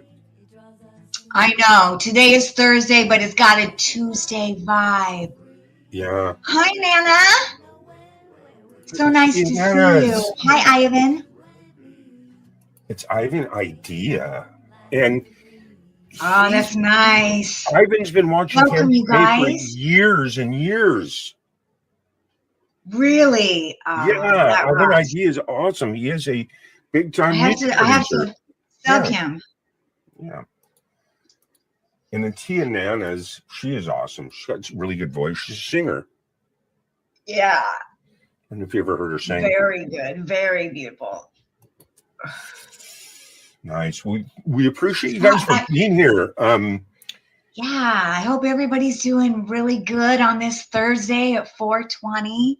What are we going to learn today Listen, on the Lisa I was Noel channel? Jade Star. Hi. Nice. I love So it. nice to have everybody. Yes. I hope everybody's burning one. Yeah, you should So- be. In fact, So yeah, Gary, I was thinking, you know, I always come on and I'm always like happy 420. And I always, you know, I just recently started doing live shows and I always start them at 420. yes. And it's such a special time for me. It's such a special thing. And I thought maybe we could talk today about what 420 really means. Yes. And the history of it, how Yes. it got started, you know? I love it. I love it. So who are these? What is that? Listen, let's Waffles? first, What is that? well, let me first start with like, there, also I wanted to do this because hi, Carbon Inspector. Yeah. I love everybody's name. Oh man! Welcome to live so- training, Lisa. So, you know, so people think that 420 was started in so many different ways. So a lot of people think that 420 is a California penal code for marijuana charges, but that is not true. Okay, it is actually a California code which refers to property violations. So it's not that. A lot of people say to me, oh, well, I know what 420 is. It's the police radio code related to marijuana. And that is not true. Like it says right here, it says 420 started in San Rafael, California around the late 1970s. It started as police code for marijuana smoking in progress. That's not, I will get to this. This is an awesome. This should be in a museum. Wow. Really? And it probably is in the Pot Museum. But I will get to that. That is actually the very first, the first flyer of the first official 420 gathering. Wow. What is and this that was big actually in statue 1991. people, Lisa? What's this big statue behind these people? Well, I will get to that too. Okay. These guys are the real creators of 420. But a lot of people also think another false narrative, which is that 420 came from that there's 420 chemicals in marijuana. Not true. Do you know how many chemicals are in marijuana, Gary? No, I don't. There's actually in cannabis, there's actually more than 550 chemical compounds. Wow. So that's not it. A lot of people also think, which is weird because you can just look this up, that 420 comes from that it's Bob Marley's birthday. But Bob Marley's birthday, I looked up, is February 6th. Right. So the real story is... We're going to find out the real story? The real story is pretty cool. It was created in the term 420 was created in 1971 by those 5 guys. Go ahead and put those 5 guys up. These guys? Yeah, that we had up before that you were asking. Yeah, it was created by those guys when they were in high school in 1971 in San Rafael, California. Okay. They were going to San Rafael High School, and they called themselves the Waldos. And they called themselves the Waldos because they hung out. Their usual hangout spot was the wall outside the school. So they called these 5 dudes called themselves the Waldos. Okay. And school got out at 3. They had football practice afterwards, which got out at 4. So at 4:20, all the guys decided they would always meet in front of that statue, which is the Louis Pasteur statue, in front of their high school. Interesting. And so they used to always at first say 420 Louis, and then they dropped the Louis. But you know, the cool thing is they were Grateful Dead followers. So it's that connection that really, you know, made 420 popular. So, right, because then they probably, you know, it was their little code for getting high. And then when they'd go to a Dead show, they let people know, hey, it's 420. Hey, what's that? Well, that's when you light up, right? Kind of. That's exactly why they use it, because it's Dead shows kind of, because I went to a lot of Dead shows. You did? Yeah. That's so cool. I love the Grateful Dead. Yeah, I'm not kidding you. My bass player, back like in the early, late 70s, early 80s, his name was Dave the bass player. And he was short, beard, classic horseshoe bald, tie-dye sandals. And the biggest running joke that we had was, yeah, well, come see me and I'll be in the taper section. And he'd name off all those characteristics. And the thing is, there's like 1,000 of those guys down there. There's 1,000 guys that look exactly like Dave. And he would drive an orange VW bus. The not like the Bug, the one that was like a Volkswagen. Oh yeah, you mean like the hippie? Yeah, and he took ones? me to Yeah, so many Dead shows. I went with him, and that is so cool. So you know that like okay, so in 1971, one joint would get you 10 years in prison. yes, So yes, they had to have code, and they were in high yes, school. You know what? You know what, Gary? One of these 5 guys, his dad was one of the head narcotics agents in Marin County. And so he would sometimes, at a big busts, One of he these would Waldo dudes. yeah, these are the guys. Their dad, one of their dads, and he would take, at these big weed busts, he would have little samples, and he would keep them in the trunk of his car. And these high school kids would steal that weed and smoke that weed, and that was probably some really good stuff. So yeah, but I mean, they had a lot of connections to the Grateful Dead, and it was really a lot of people credited the Grateful Dead for creating 420, but it Right, was 5 high school kids who just always hung out. right. So Right. because of the secrecy care of of these their 5 guys, right? One of them became a roadie to Phil Lesh, who was the Grateful Dead bassist. Yeah, awesome. So dude. I mean, they were in there, you know. And not only that, the 420 is now celebrated. Hi, Raymond. The 420 is celebrated all over the world. All over the world, it's a main, huge. Because you I go mean, to, it means like you so said, much. you would go to prison if you got caught with a joint in the 70s, right? Yeah, You needed I would code. have this right here. Oh, yeah. Allie You be Patrick high in in the your weed. house. So much different now. Hi, Allie. So yeah, I mean, this is such a fun story, and it parlays into the whole idea, of us hippies, Yeah, getting together and, creating love and community, and we picked this 420 time up, and I love that whole idea that we did that, and it was also, High Times.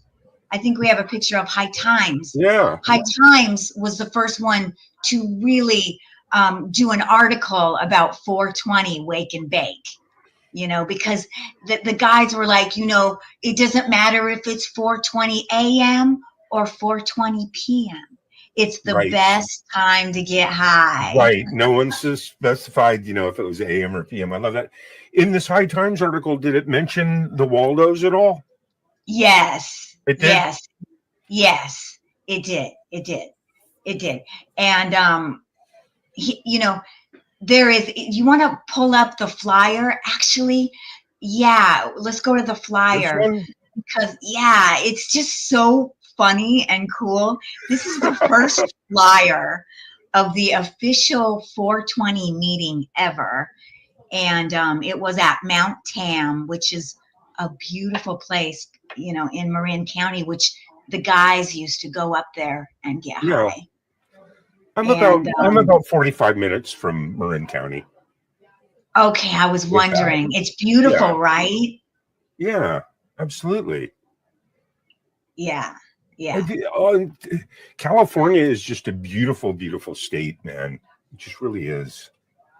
From California San Diego to Gasky, which is in the very, very tiptoe corner. Oh, wow. So you know what? You Yeah. know what, Gary? I did go to, I actually worked in San Francisco for 1 year. I worked at the studio, and 2 times I was allowed, the owner of the studio came in and said, do you want to go to the Grateful Dead bud place and get some bud with me? And so it was an experience. We drove out to this compound. It was beautiful.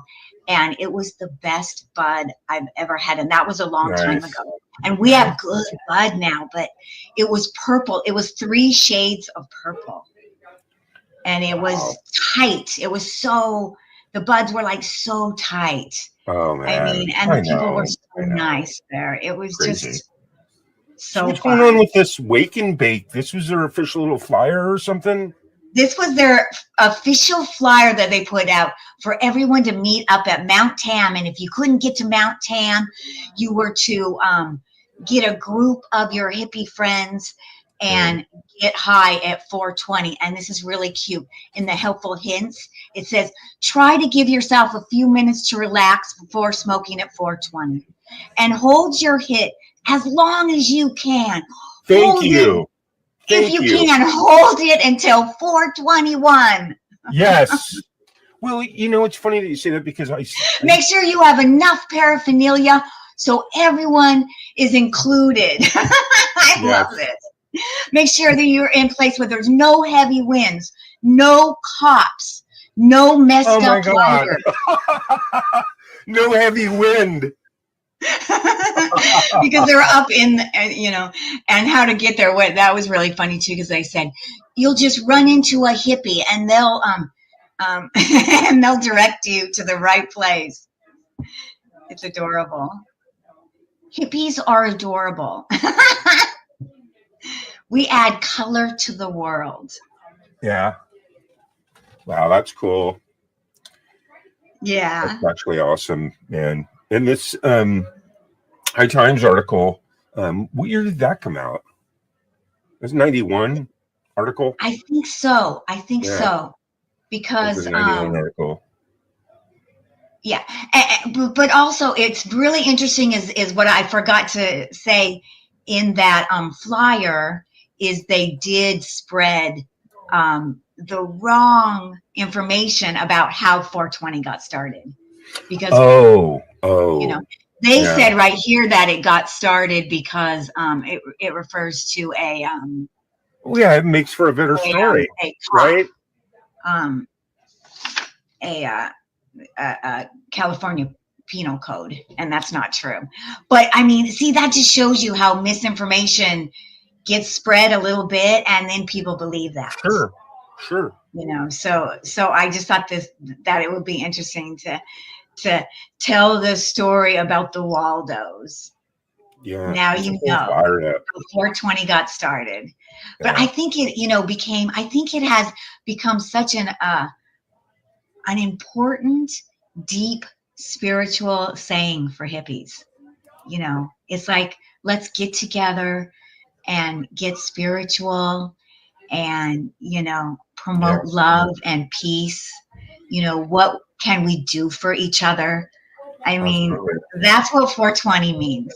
That's, you know, I think. Well, hey, happy 420.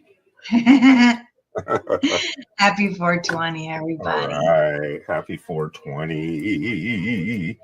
I think it's important, especially now, to, like, you know, not forget who we are and to, like, have a good community, you know, to be here for each other, you know, because we live in some just crazy times right now, Yeah. you know, and we need to start standing up for our rights again. Can you believe it? Absolutely. I mean, It's like, what, did somebody throw us back into the 70s? Well, And now we need to rise up, look, you know. I was a hardcore activist in the 80s. I know. The early 80s, I was an love that. activist, man. I went to a lot of stuff. I went to a lot of, they called them civil disobedience demonstrations back then. And we'd go down to Nevada. We'd go to these like nuclear places where they're, you know, doing nuclear fusion and stuff and all this weird stuff. And they would fucking draw this line. You go down there as like, when I was in college, when I went to San Jose State. And we go down there and there'd be like hundreds of kids from all different states. And you go down there and they draw this big line, right? And that's why it's civil, because what you do is once you step over the line, you just turn around and put your hands behind your back and they arrest you. There's no like freaky shit. It's just actual civil disobedience. And it was crazy, Right. man. You'd have all these different people. You had this one guy who was dressed up like a priest or Jesus or something. He's dragging this cross, and it was just like, it was during when we were trying to get them to stop the arms race with nuclear weapons. You know what I'm saying? Anyway. Yep. But we were also Serious too, shit, trying to right? get pot legal, and they would not give us the fucking permits, man. Me and a bunch of other people, we tried to rent the San Francisco Civic, the San Jose Civic, and the Oakland Civic, all on the same day on, believe it or not, 420. We wanted to have a simultaneous Yep. concert, Exactly. trying to legalize and people signing a petition to legalize marijuana. It's legal now. But see, Yeah. if we would have succeeded, I think it'd be a lot different than now. It wouldn't be these black market prices that they're gouging, and they get like 80% of all the money. The city regulates it all. But anyway, I'm not gonna I go off know. on a And tangent. the taxes are incredible. And we just go with it because we do want it to be legal. Right. Right. You And know? so I just kind of know firsthand what it's like to stand up, to try to Yeah. legalize marijuana, man. I was there, I did it, I lived it, and Yeah. we Thank failed. you, Gary. But it eventually, I don't know what happened, but somehow it just got on the ballot because they knew that it was a cash cow. Yes, Fucking exactly. Cash cow. When money talks, right? It's like Right. that's, Well, what I'm trying to do right now is I got a new song coming out called Blue Sky Fade Away, and it's just about this topic. It's about the Pacific North Patch and plastic and the DuPonts and how they oh wow. yeah, can't wait it's to hear crazy. this. Well, because see, we kind of got hit with a double-edged sword because even though the marijuana is legal, I am not keen on how it's packaged. It's packaged in plastic and it's fucking everywhere.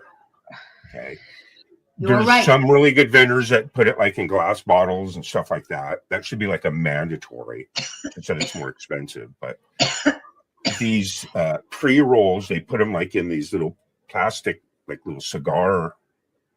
So now all of a sudden there's just millions and billions of these things fucking going into the Pacific Ocean. You're Fuck that. right. And when you walk down the street, here and there, you see the plastic containers and Yeah.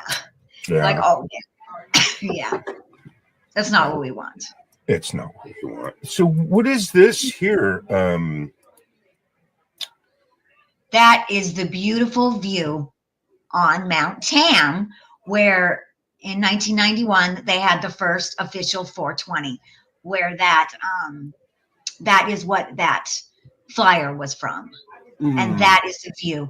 And the 5 high school kids, they were great hippies. They were awesome. They were really adventurous. Yeah. But they used to go up on that mountain and get high and get spiritual.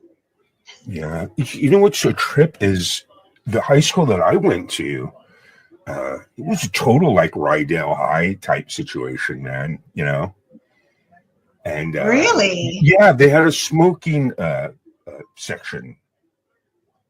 Oh, that's You could hilarious. smoke, and you could smoke. It had a smoking section.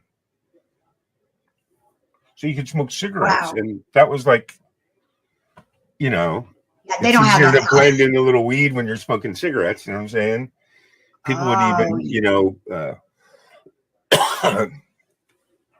even, mix it. Yeah. Cigarette. Oh, and you know what? I don't tobacco. like that. That makes me nauseous. Oh yeah, get you high though when you're really young, burning brain cells. Yeah. Well, I was at a work one time and the owner was really cool and he was smoking a joint and he's like, yeah, you want some?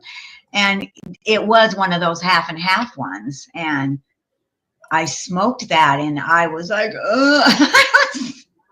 It made me really dizzy. I did not like it. So if you're going to pass somebody one of those, you should probably tell them. There's When did you- nicotine in this. When did you start smoking? You got a story on that? You know, your first really good buzz, you know? Me? Yeah. First time you Are you smoked some weed? serious? I do Yeah. have a story, but I don't know if you want to hear it. But I do. Yeah, of course I want to hear it. Why not? Oh, right, Gary, you asked. You're gonna. Okay. So this is why I started smoking weed when I was 15. Okay.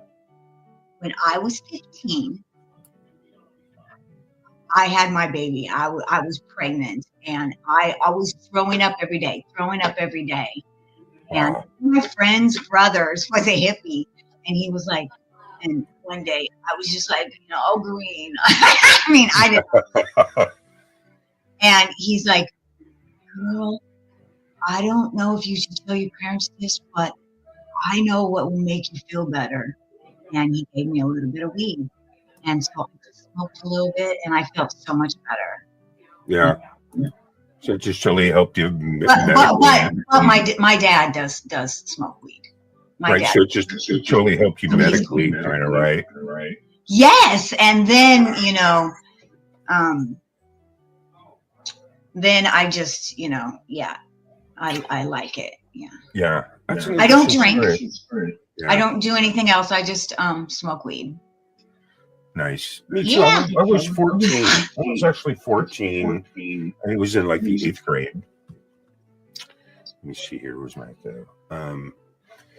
And sure enough, I think it was 1977 or something like that. 1977. Well, actually, it's interesting because the way that my birthday fell and my age fell on the time period was always easy for me to reflect upon my childhood, because in 1971 I was in the 1st grade, in 72 I was in the 2nd grade, in 73 I was in the 3rd grade, rinse and repeat. 79 I'm in the 9th grade. Now I'm listening to Ronnie James Dio and Ted Nugent and fucking, you know what I'm saying? Yeah. There's a drastic difference from 1976 and 1979. There's a huge jump right there, because you go from disco and the Bee Gees and 6th grade and Innocent to 7th, 8th, 9th grade, 14, 15, smoking weed, Judas Priest, fucking Ozzy Osbourne, Black Sabbath, fucking Rolling Stones, Beatles, you know what I mean? You get all this music that come with smoking weed, you know? So that's when I smoked my first joint. Yeah. So I was reading like what these guys were listening to in 1971, and I know them all except for, I have to be honest, one of them I don't know. So they were listening to the Grateful Dead, Santana, Bob Dylan, love them. But the 4th one I need to check out, which is New Riders of the Purple Sage. Do you know those guys, Gary? No, I don't. Okay, so we should check those guys out. That's who they were listening to when they were getting high and when they created the 420. I don't think you could have a bigger stoner hosting this episode with you. I've been smoking for almost, I'm coming up on a half of a century. That's why I wanted to have you on here. You are one true hippie, Gary. I'm like a lifetime study. That's why we love you. You rock. Well, there's I'm a true out hippie. there. I am definitely a true hippie too. So Yeah. hippies don't all have to be the same. That's what we love. We love diversity, right?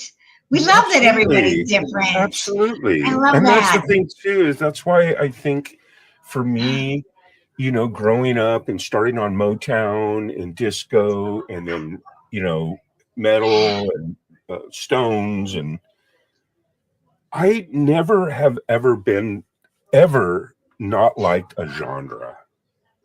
You know what I mean? I like all hip-hop, genres. I like rap. I like country. I like jazz. I do too. I like. I have to say, country is the one. Now, I just did 2 really cool country songs with Gary, and he just rocks in them. But there is a whole group of country songs that I don't relate to. They're really twangy, really simple. They're really whiny. You want to hear? And I don't like them. But there's a whole other, that I love. And I do love some of the old stuff. I love Dolly Parton. You know, I love all that stuff. But here's there's a little some sample of of the our people country tune. big and rich. Lisa, can you believe that? You ready? What? Are you ready? Are you smoking weed? I hope you're. Time to light up. Let's get there. Everyone, if you got it, light it. What are you looking for? This. All right. So speaking of I'm gonna country, do you that, want a right? little sample? You want a little sample? In this rusted trailer park where the stars don't seem to shine, living out in the end of nowhere, but for now this place is mine.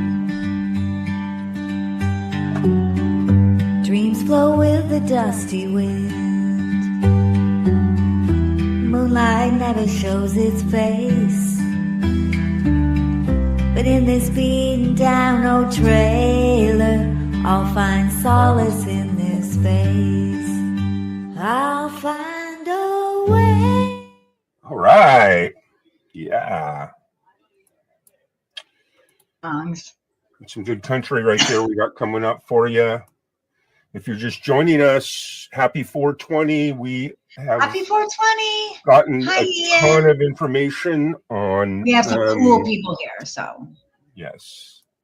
We found out the origin of 420.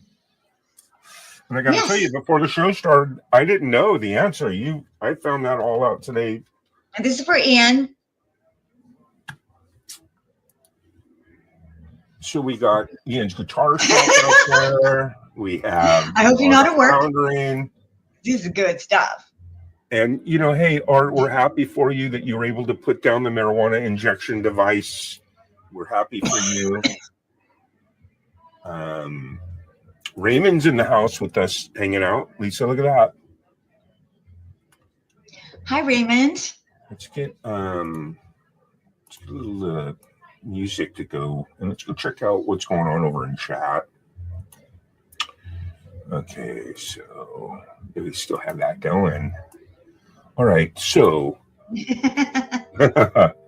Allie Patches is here with us. Isn't that awesome? I know, I love And we it. were talking about last time about how you guys are both artists. Yeah, it's so fun. So I think I have a little something here. What is this that we are watching? Yes. This is my GoPro of a, we talked about, remember last time I saw you, Gary, I was explaining that this commissioned painting. So, did you stop it? Yeah, I stopped because I just want to look at it real quick. Well, still, that's really cool, man. So this was a commissioned painting. This girl got a hold of me on Facebook, and she asked me to create a painting for her that will draw her soulmate to her. No pressure at all. Wow, almost like Yeah. like a love So this spell is of a some painting kind, of right? her. Huh? Some kind of love spell, but through art. Yeah. So it was really fragile, I mean, it was, Yeah. So so I wanted to paint. I wanted her. She was so stuck on love, and she needed to live life. And she doesn't need to sit back and wait for somebody. She needed to live life. So I wanted to,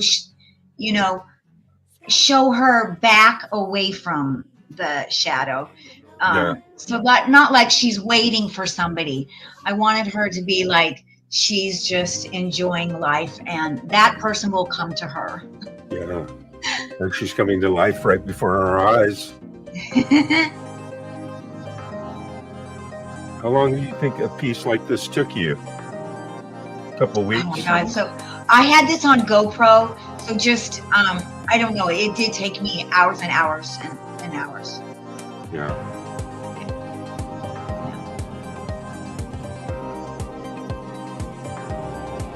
Nice. But I love painting. And this is oil on canvas? No, medium? This is water. This is watercolor. Oh, just watercolor? Watercolor. I never used watercolor. And sometimes you'll see that I use watercolor pencils sometimes, and sometimes I use, which I love, is these watercolor pens Nice. to kind of go in and accentuate things. Yeah. So fun. I put you in on the hair right there. I like the little positive things written on this picture frame over here. Oh yeah. There it is. There it is. And then it does show the side of it too. So I did the sides of it. Yeah, that's large size. Oh yeah, it's big. It's big. See, I painted clouds on the sides. I always like to do the sides of the canvas. And look, you got the guy walking down the beach with the shadow. The mysterious. Yeah, he's walking towards her. The mysterious. I hope she found her soulmate. Yes, she did too. So what else is going on? We know we got the episode of Barbie coming out. Anything else you're working on? Anything else fun and exciting going on?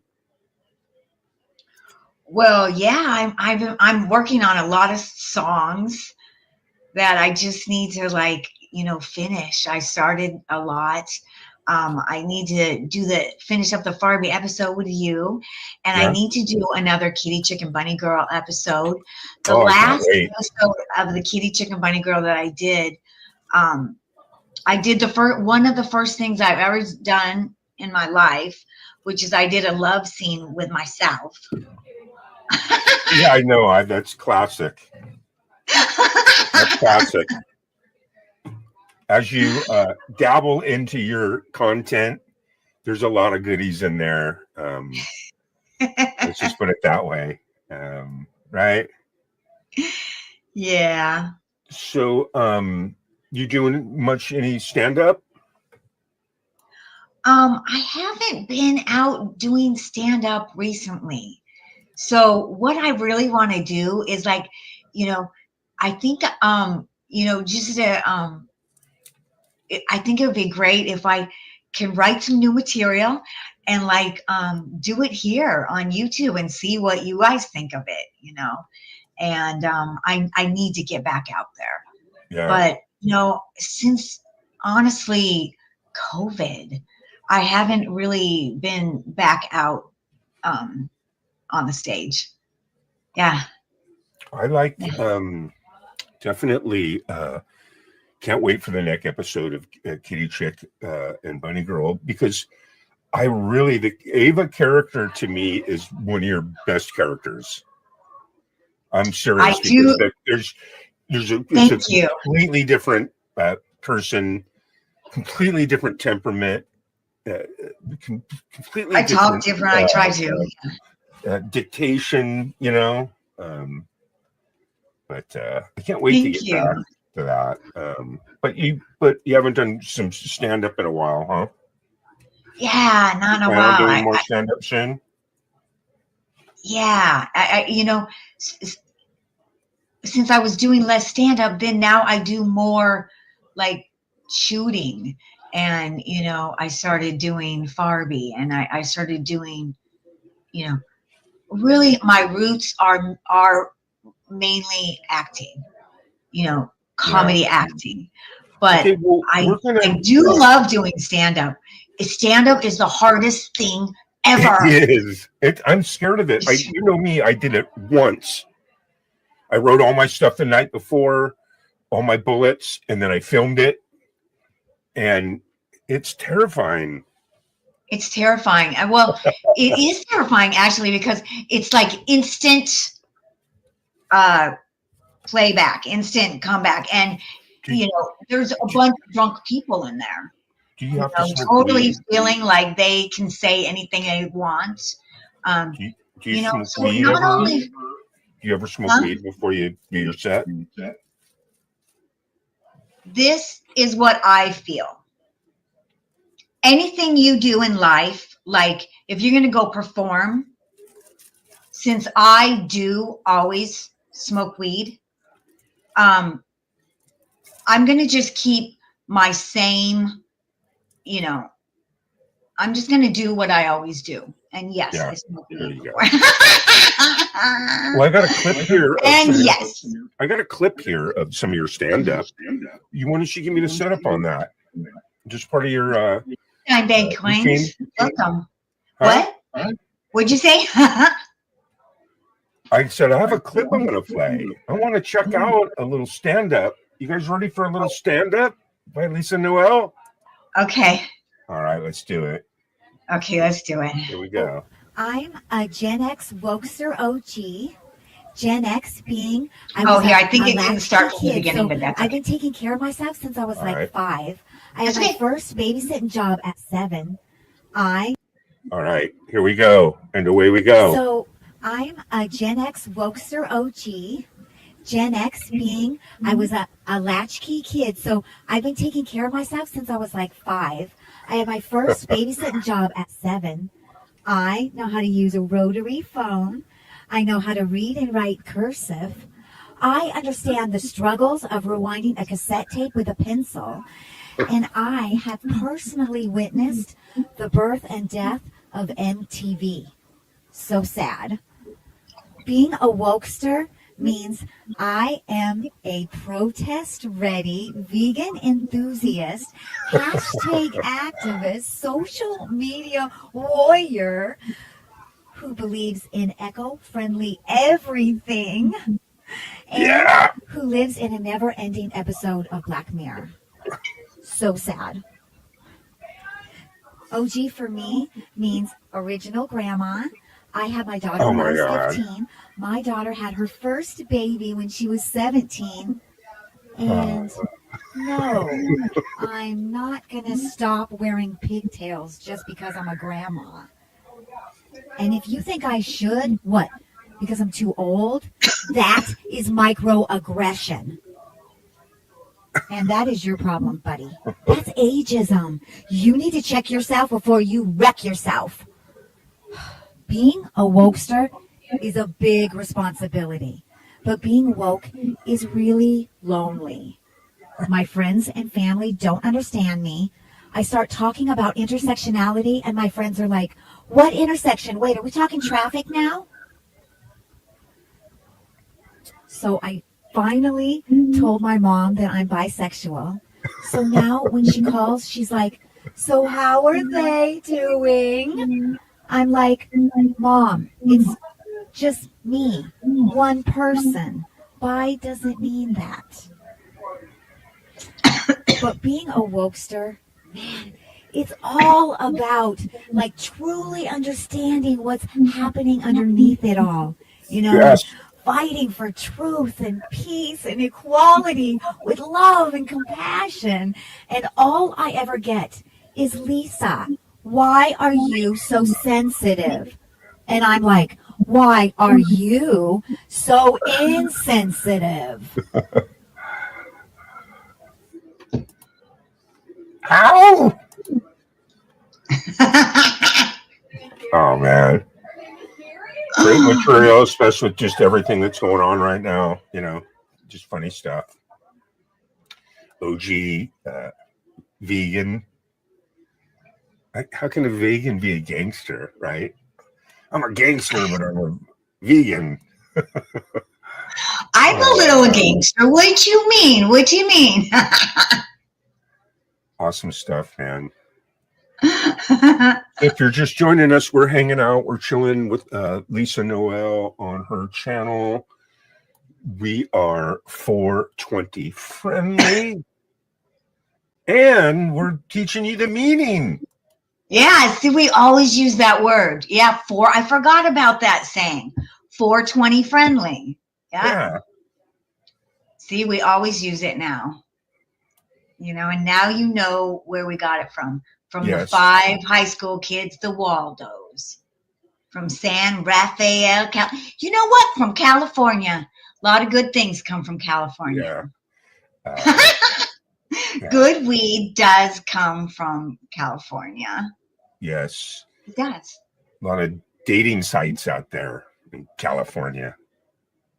Oh man, there's so many crazy dating sites.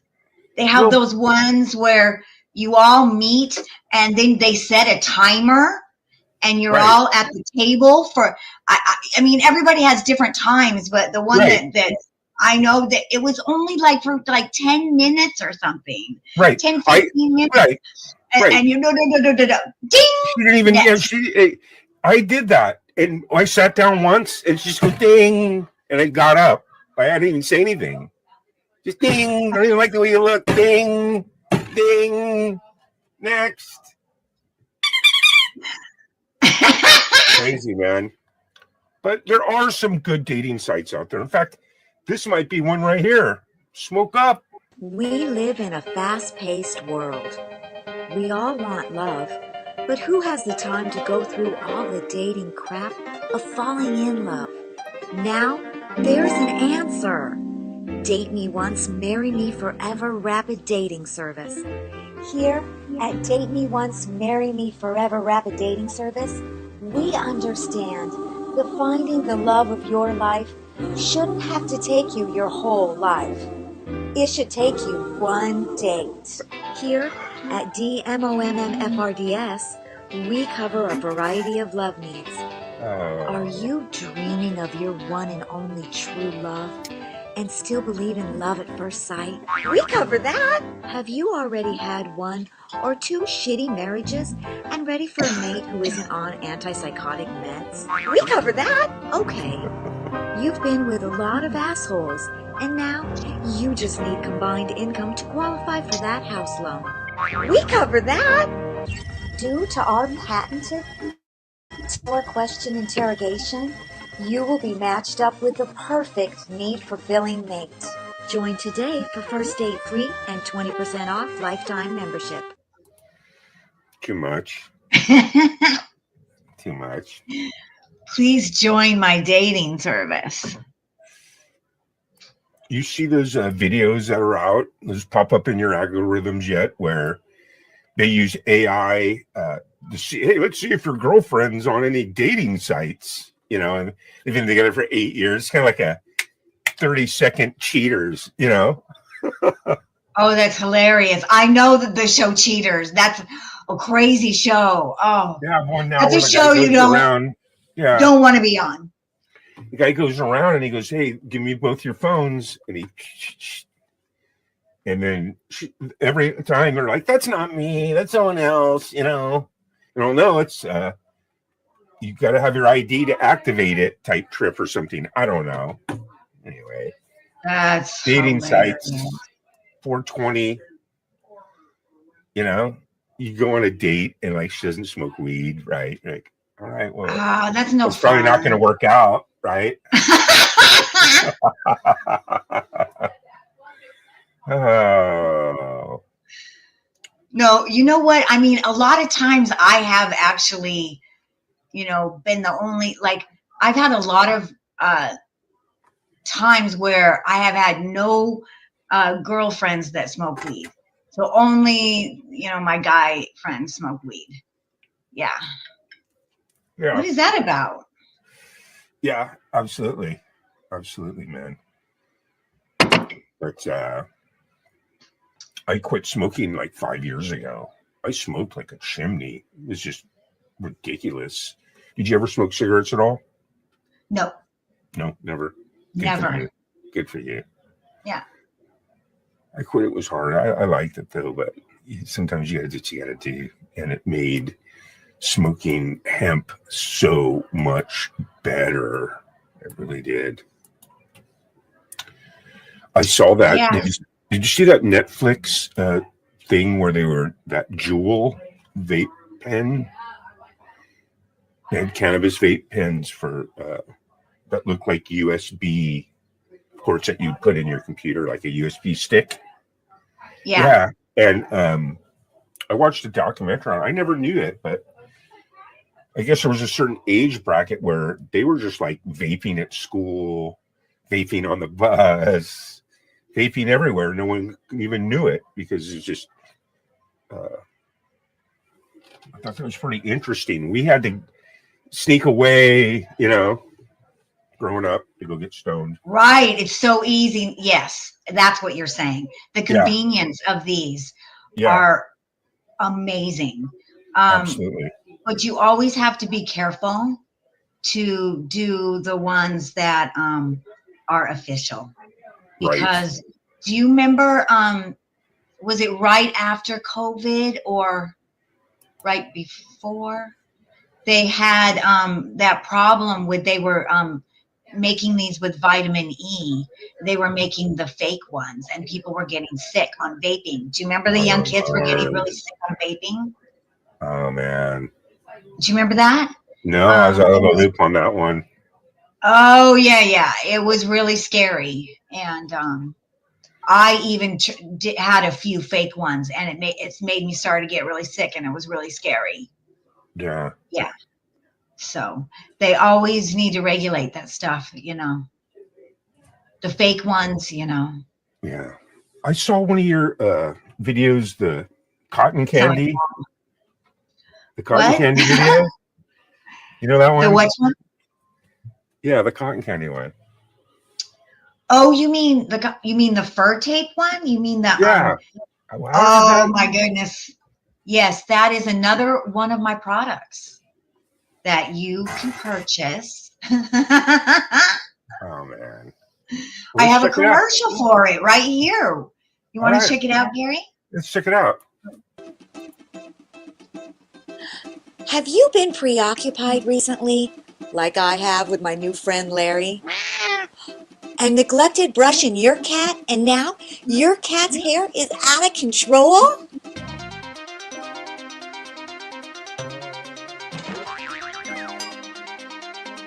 Here's your solution. The Dr. Kitty Crumbs Kitty Cat Cotton Candy Fur Collecting Tape.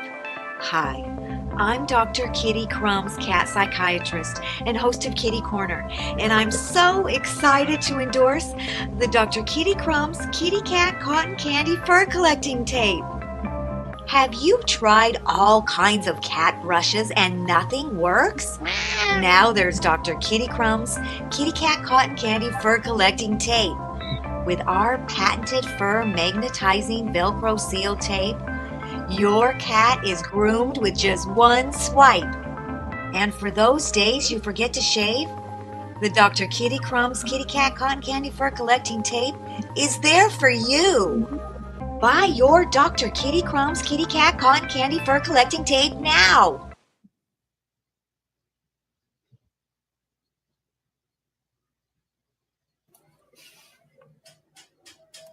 We live in Wow, what happened? Wow. We lost Did you there's a lose nice little me? power surge right there. Ah. Are we I back? love it, man. I was just cracking up, and you know, it's cats are everything. I got a few friends that have been posting cat videos and dog videos, just filming and it gets crazy amount of numbers. Google loves it. They open up portals and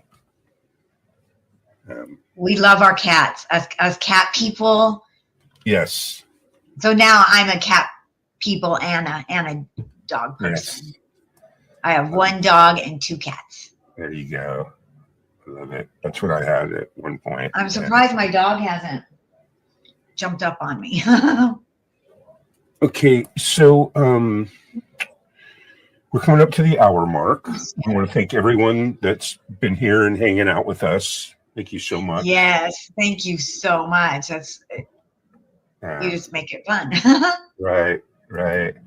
And action-packed, good time. Now, tell me just a little bit more about the kitty chicken buddy girl that we had. the pilot. Stranger Danger was episode 2.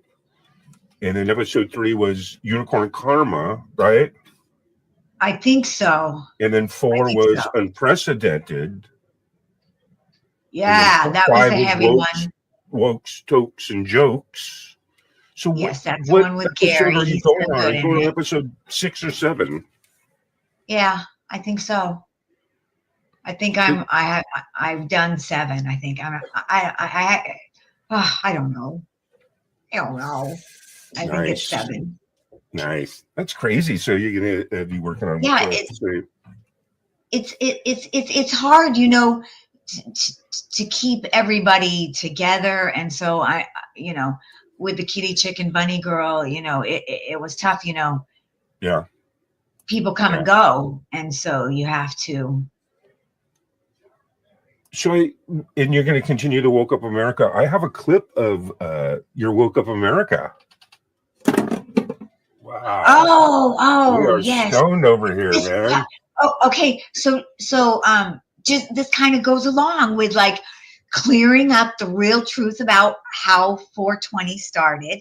Okay. Now this is clearing up the truth on that terrible lie that JD Vance and Trump said about the Springfield immigrants eating dogs and cats.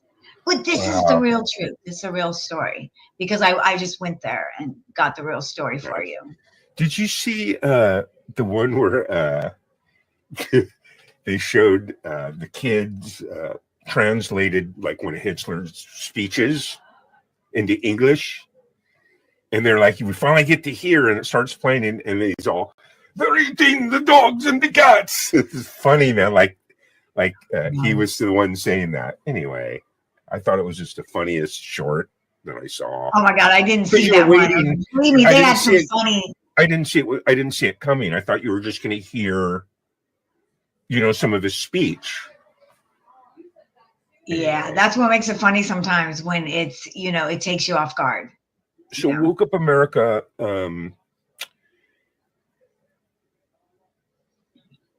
is going to be up Well- next. And this Yeah, I'm is gonna the start my Springfield setup. Woke Up America again. I'm gonna Yeah. start my series again. Yeah, I thought it was this is awesome. This is Lisa Noel, ladies and gentlemen, Woke Up America. Thanks again, Welcome everyone, for to being Woke here. Up America. I'm Elle Noel. And I am Agnew McCarthy Cornwallis from The Right Way. Tonight, we're going to talk about what is happening in Springfield. It's horrifying. What's happening? Well, I'll tell you what's happening. Immigrants are eating pets. There's no proof of that. Everything is a nothing burger to the Democrats. I'm going to Springfield to prove it. Let's go to Springfield. Let's go to Springfield. We're going to We're Springfield, going to you guys. Springfield. See you in a second. See you in Yeah. Springfield. We'll see you there.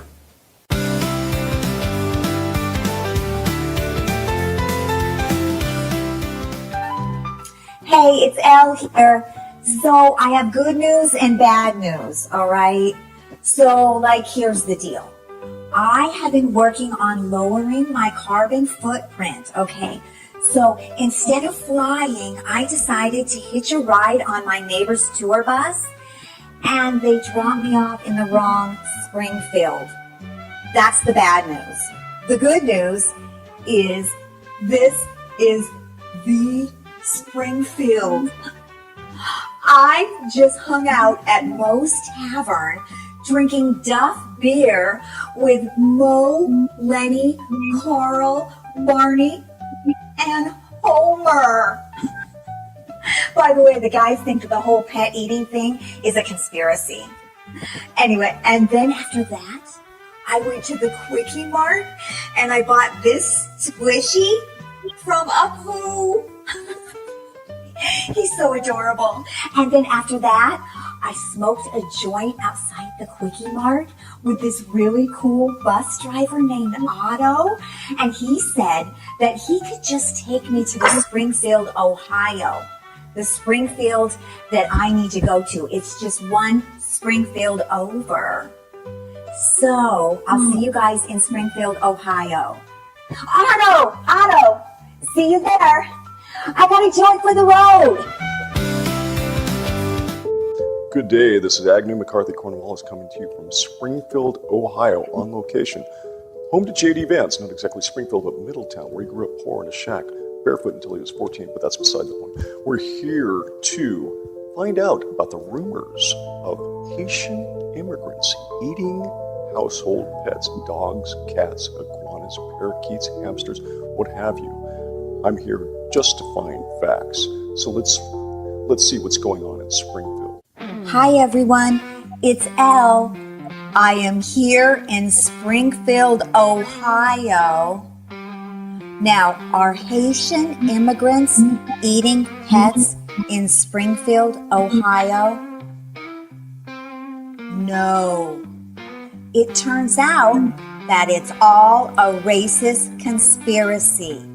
Now, let me tell you how it all got started, okay? It all got started with a woman named Erica Lee on her Springfield Facebook group. She said that a neighbor's friend's cat disappeared and one of their Haitian neighbors might have taken it. It turned out to be a false story, and Erica, she regrets the post, and she feels really bad about the racially charged fallout. She writes on Facebook, "I screwed up royally." Meanwhile, a Trumpster named Anna Kilgore called the cops and reported that Miss Sassy, her Maine Coon cat, was missing and that her Haitian neighbors took her cat and ate it. A few hours later, Anna found Miss Sassy in the basement and apologized to her neighbors. Now my question is, how can you lose a Maine Coon cat in your house? It's a Maine Coon. Anyway, I decided to go and talk to Miss Sassy herself, okay? Now she told me she's very embarrassed about this whole thing, that she's a part of a Facebook group, a cat Facebook group, and they're all voting for Kamala Harris. So she's like really embarrassed about this, okay? She is also a huge Taylor Swift fan, and she wanted to make sure to give a shout out to Taylor Swift's cats, Meredith Grey, Olivia Benson, and Benjamin Button. A shout out from Miss Sassy to you guys. So I found out that the Haitians in Springfield are here legally. They're working, getting along with everyone, and they're not eating pets. No woman, no pride. No love Marley, man. Love Ziggy Marley. Oh, hey, man. Don't you know what's going on, man? Barbecue, man? What you barbecuing, man? This smells good. Mind if I have a little bit? Oh, thank you, Madison. I mean, stranger. Ah, black Haitian with white arms. Vertiligo, man. So sorry, man. But I'm gonna enjoy this. Jerk Christ on a crouton. That is not jerk chicken. That is jerk terrier. Look at that dog collar. Lord help me. Jerk terrier? America, I think we've found the truth about Haitian immigrants eating pets. If a dog collar doesn't prove it, nothing will. Coming to you from Springfield, Ohio, sad and dismayed, I'm Agnew McCarthy Cornwallis. This is Elle. Peace out.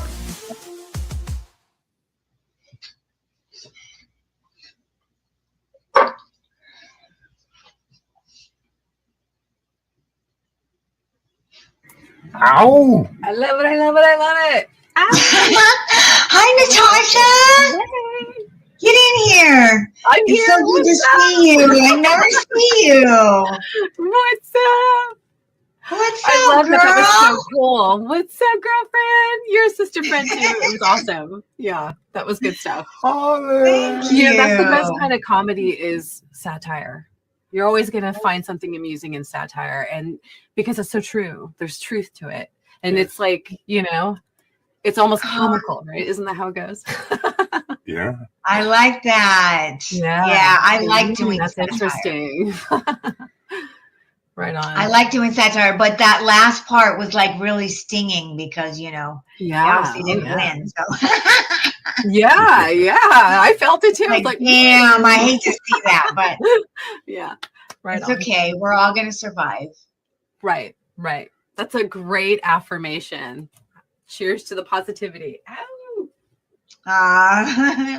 It's so good to see her.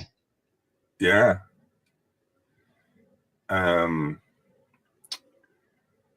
Let's see here. So you remember your Cosmic Catnip line in Groove Trek with the mitten kittens? Yes. I Top love shelf Groove Cosmic Trek. Catnip, right? Yeah. See if I can find that. These are the voyages of I the love Group Challenger. Trek. So good. Where is that? Yeah. It's just ridiculous. But, not till we start smoking the weed, right? Good times, man. There it is.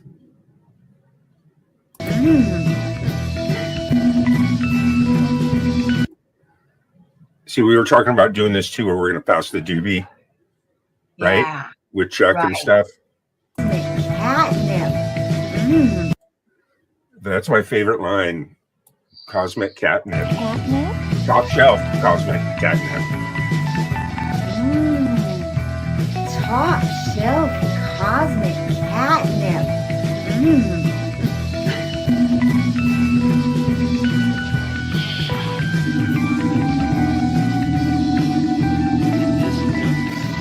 See how the hand comes in? You know what I mean?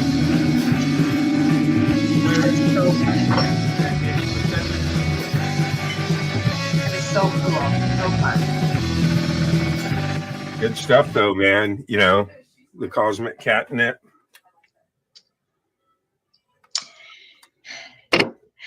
That's so cute. Yeah, I loved Group Trek.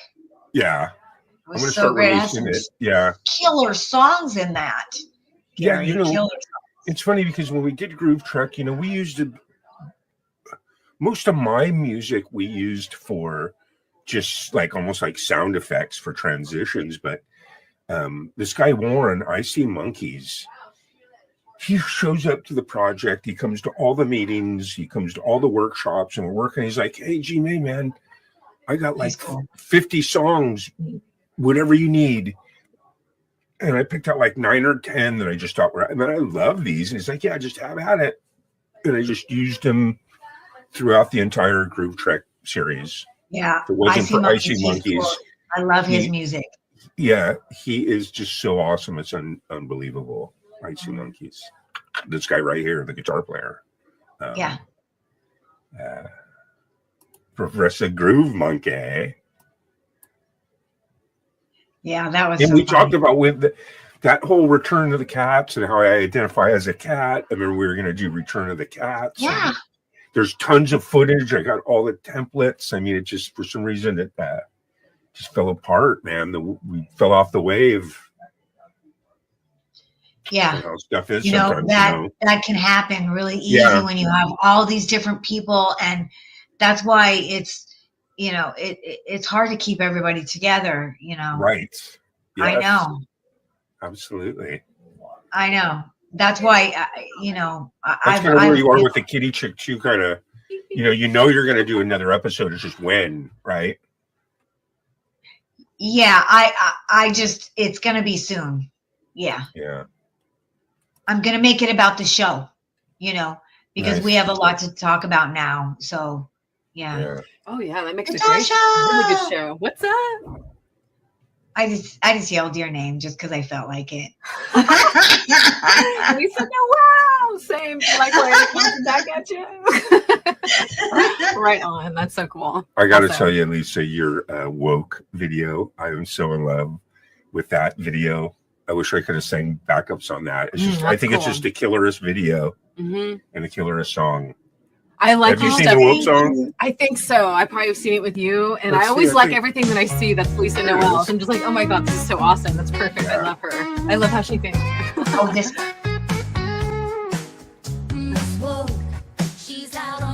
I can't really hear it. I love the backup singers. Yeah. Ooh, yeah. I love it, Lisa. Always woke, eyes wide open, mind so clear. Gonna fight that fight, make the truth appear. Ooh, yeah. Yeah. She can't be wrong. She's intelligent, witty, and oh so strong. Raising her voice, standing her ground. Miss Woke, she's the best all around. Ooh, Oh, really?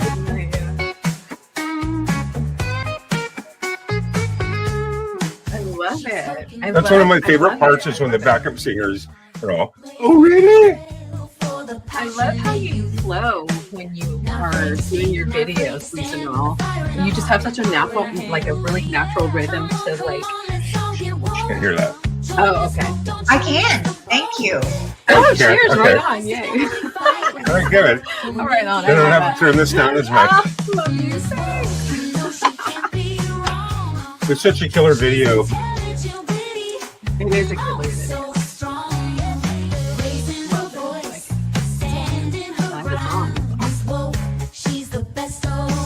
Like I would listen to this driving around and sing along. Everything. Light it. Yeah. You got weed, light it up. What's this doing, Natasha?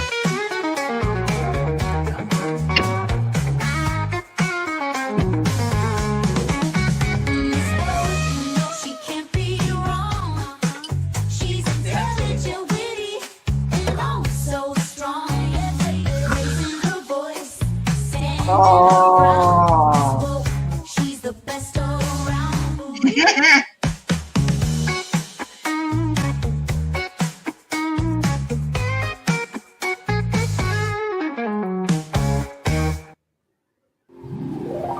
Love it. Love it.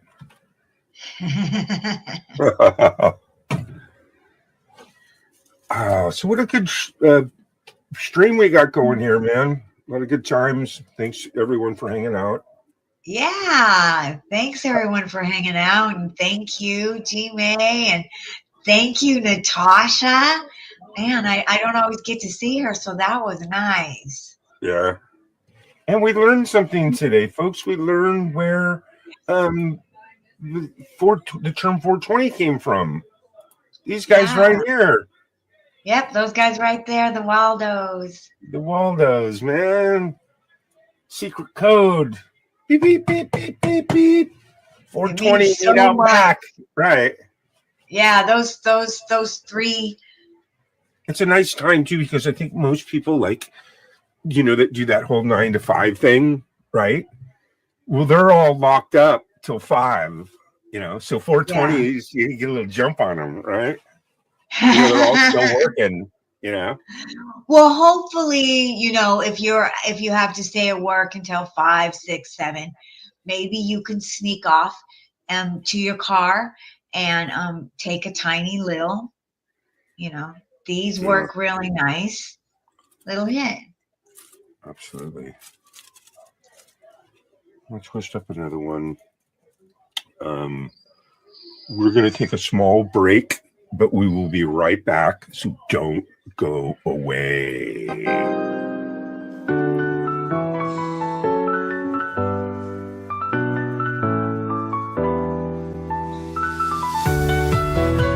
Good morning, Polly.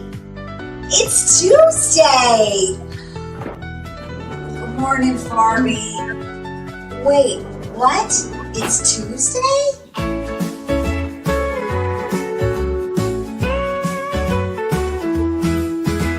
Living at the end of nowhere park, tin roofs and a trailer spark. Dusty roads lead us away, but Tuesday keeps the blues at bay. Neighbors meet as the sun goes down. Laughter echoes through our tiny town. A little light in the world so bleak. Tuesday nights are the joy we seek. Oh, Tuesday's our favorite day. We gather and we dance away in the heart of nowhere. Spend Tuesdays our kind of friends. Wheeling out beneath the stars, guitars strung from rusty cars. The worries fade like smoke in air. Tuesday brings us hope to share. Kids are playing, swinging high, chasing fireflies neath the sky. A taste of freedom, a touch of cheer. On Tuesday, life feels sincere. Oh, Tuesday's our favorite day. We gather and we dance away away in the heart of nowhere's land. Tuesdays are kind of friends.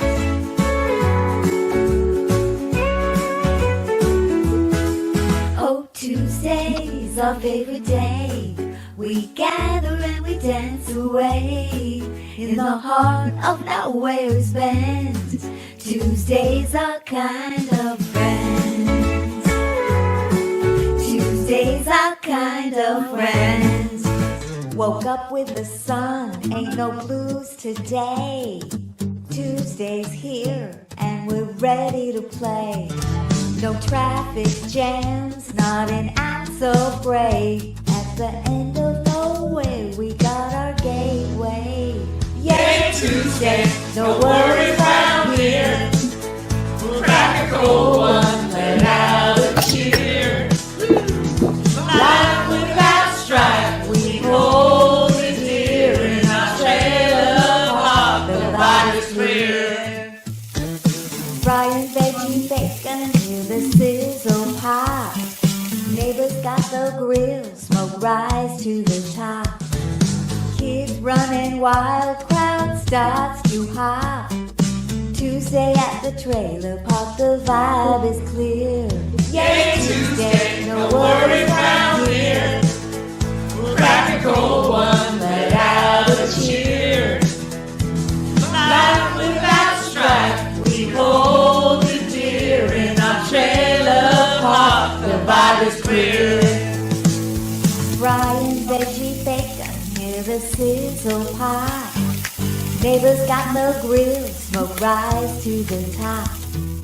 Kids running wild, crowd starts to hop. Tuesday at the trailer park, the vibe is clear. Old guitar strumming, rhythm in the air. Troubles drift away, man, we just don't care. Sunsets golden, skies painted fair. Tuesdays our sanctuary, a perfect square. Weak stress fade when we come together. Rain or shine, ain't no matter the weather. Drop our worries in this laid back tether. Celebrate life all day forever.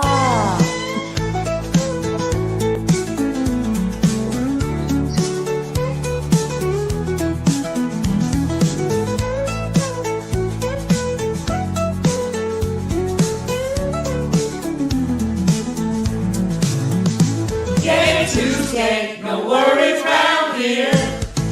We'll crack a cold one, let out a cheer. Life without strife, we hold it dear. In our trailer park, the vibe is clear. In our trailer park, the vibe is clear.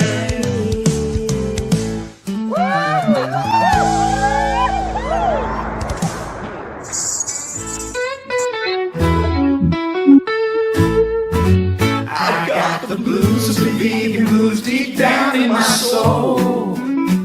Cause the world's eating friends when it should be eating bowls of greens and beans and all the plants that grow. We gotta love our chickens, cows and pigs, let them happily crow. One meal at a time, we're changing the world. With every veggie burger, every leaf unfurled. Animals are buddies, not bites or a dish. Let's make a pact to grant them this wish. Rabbits hop in fields, fish swim in the brine. They're sentient beings, not yours or mine. To fry or grill, or serve up with lime. Let's save our friends one meal at a time. Oh, the turkeys and the ducks, they wanna live free. Not on the platter, but on the roast tree. So let's sing it loud, in rhythm and rhyme. We'll change the world one meal at a time. One meal at a time. We're changing the world with every tofu scrambled egg.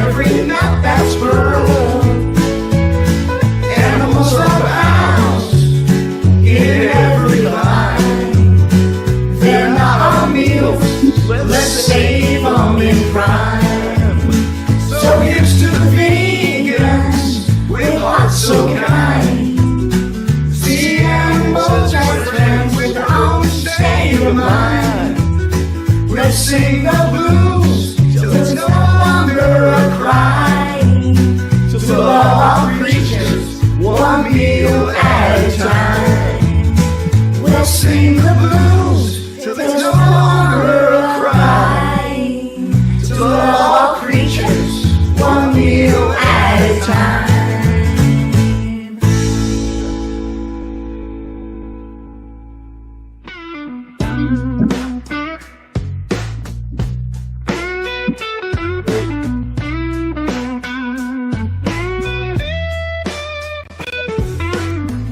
I'm a liberal snowflake with a warm handshake, a smile that's never fake. My heart you can't take, got a spirit of love and ache, a soul always on the make. A free spirit woman dancing in the rain, never tied down, never change.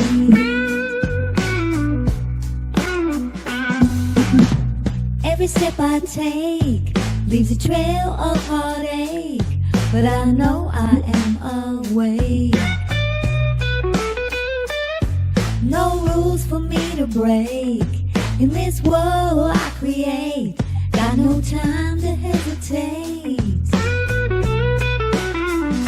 A free spirit woman dancing in the rain, never tied down, never changed.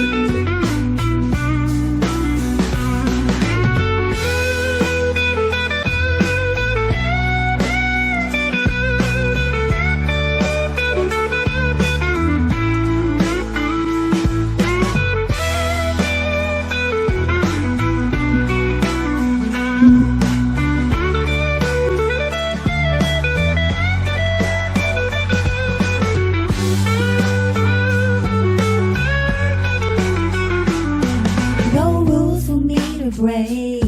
In this world I create, got no time to hesitate. A free spirit woman dancing in the rain, never tied down, never changed.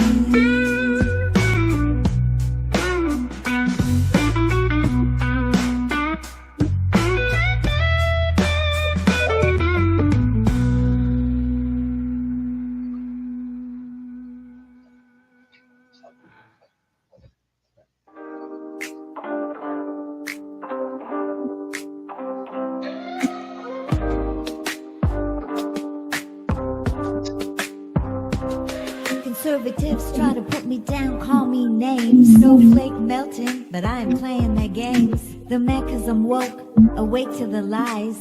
Freedom, equality, got truth in my eyes. They call me soft, like I can't handle the heat. But my mind stays sharp, never accept defeat. Intelligence a weapon, I'm spitting it raw. Liberation in every syllable, getting applause. Liberal ain't a bad word, it means we're alive. Freedom to speak, freedom to thrive. Equality for all, every color, every creed. Woke minds rising, planning freedom to see. They say I'm ruining tradition, breaking the mold, but I'm just seeking justice, stories untold. Snowflake, more like avalanche, bringing the storm. Revolutionary thoughts, making the norm. They try to box me in a cage of their fears, but my spirit's undaunted, drowning in cheers. Concepts dripping wisdom, keep your hate at bay. Liberal and proud, I shout it out every day. Liberal ain't a bad word, it means we're alive. Freedom to speak, freedom to thrive. Equality for all, every color, every creed. Woke minds rising, planning freedom to see.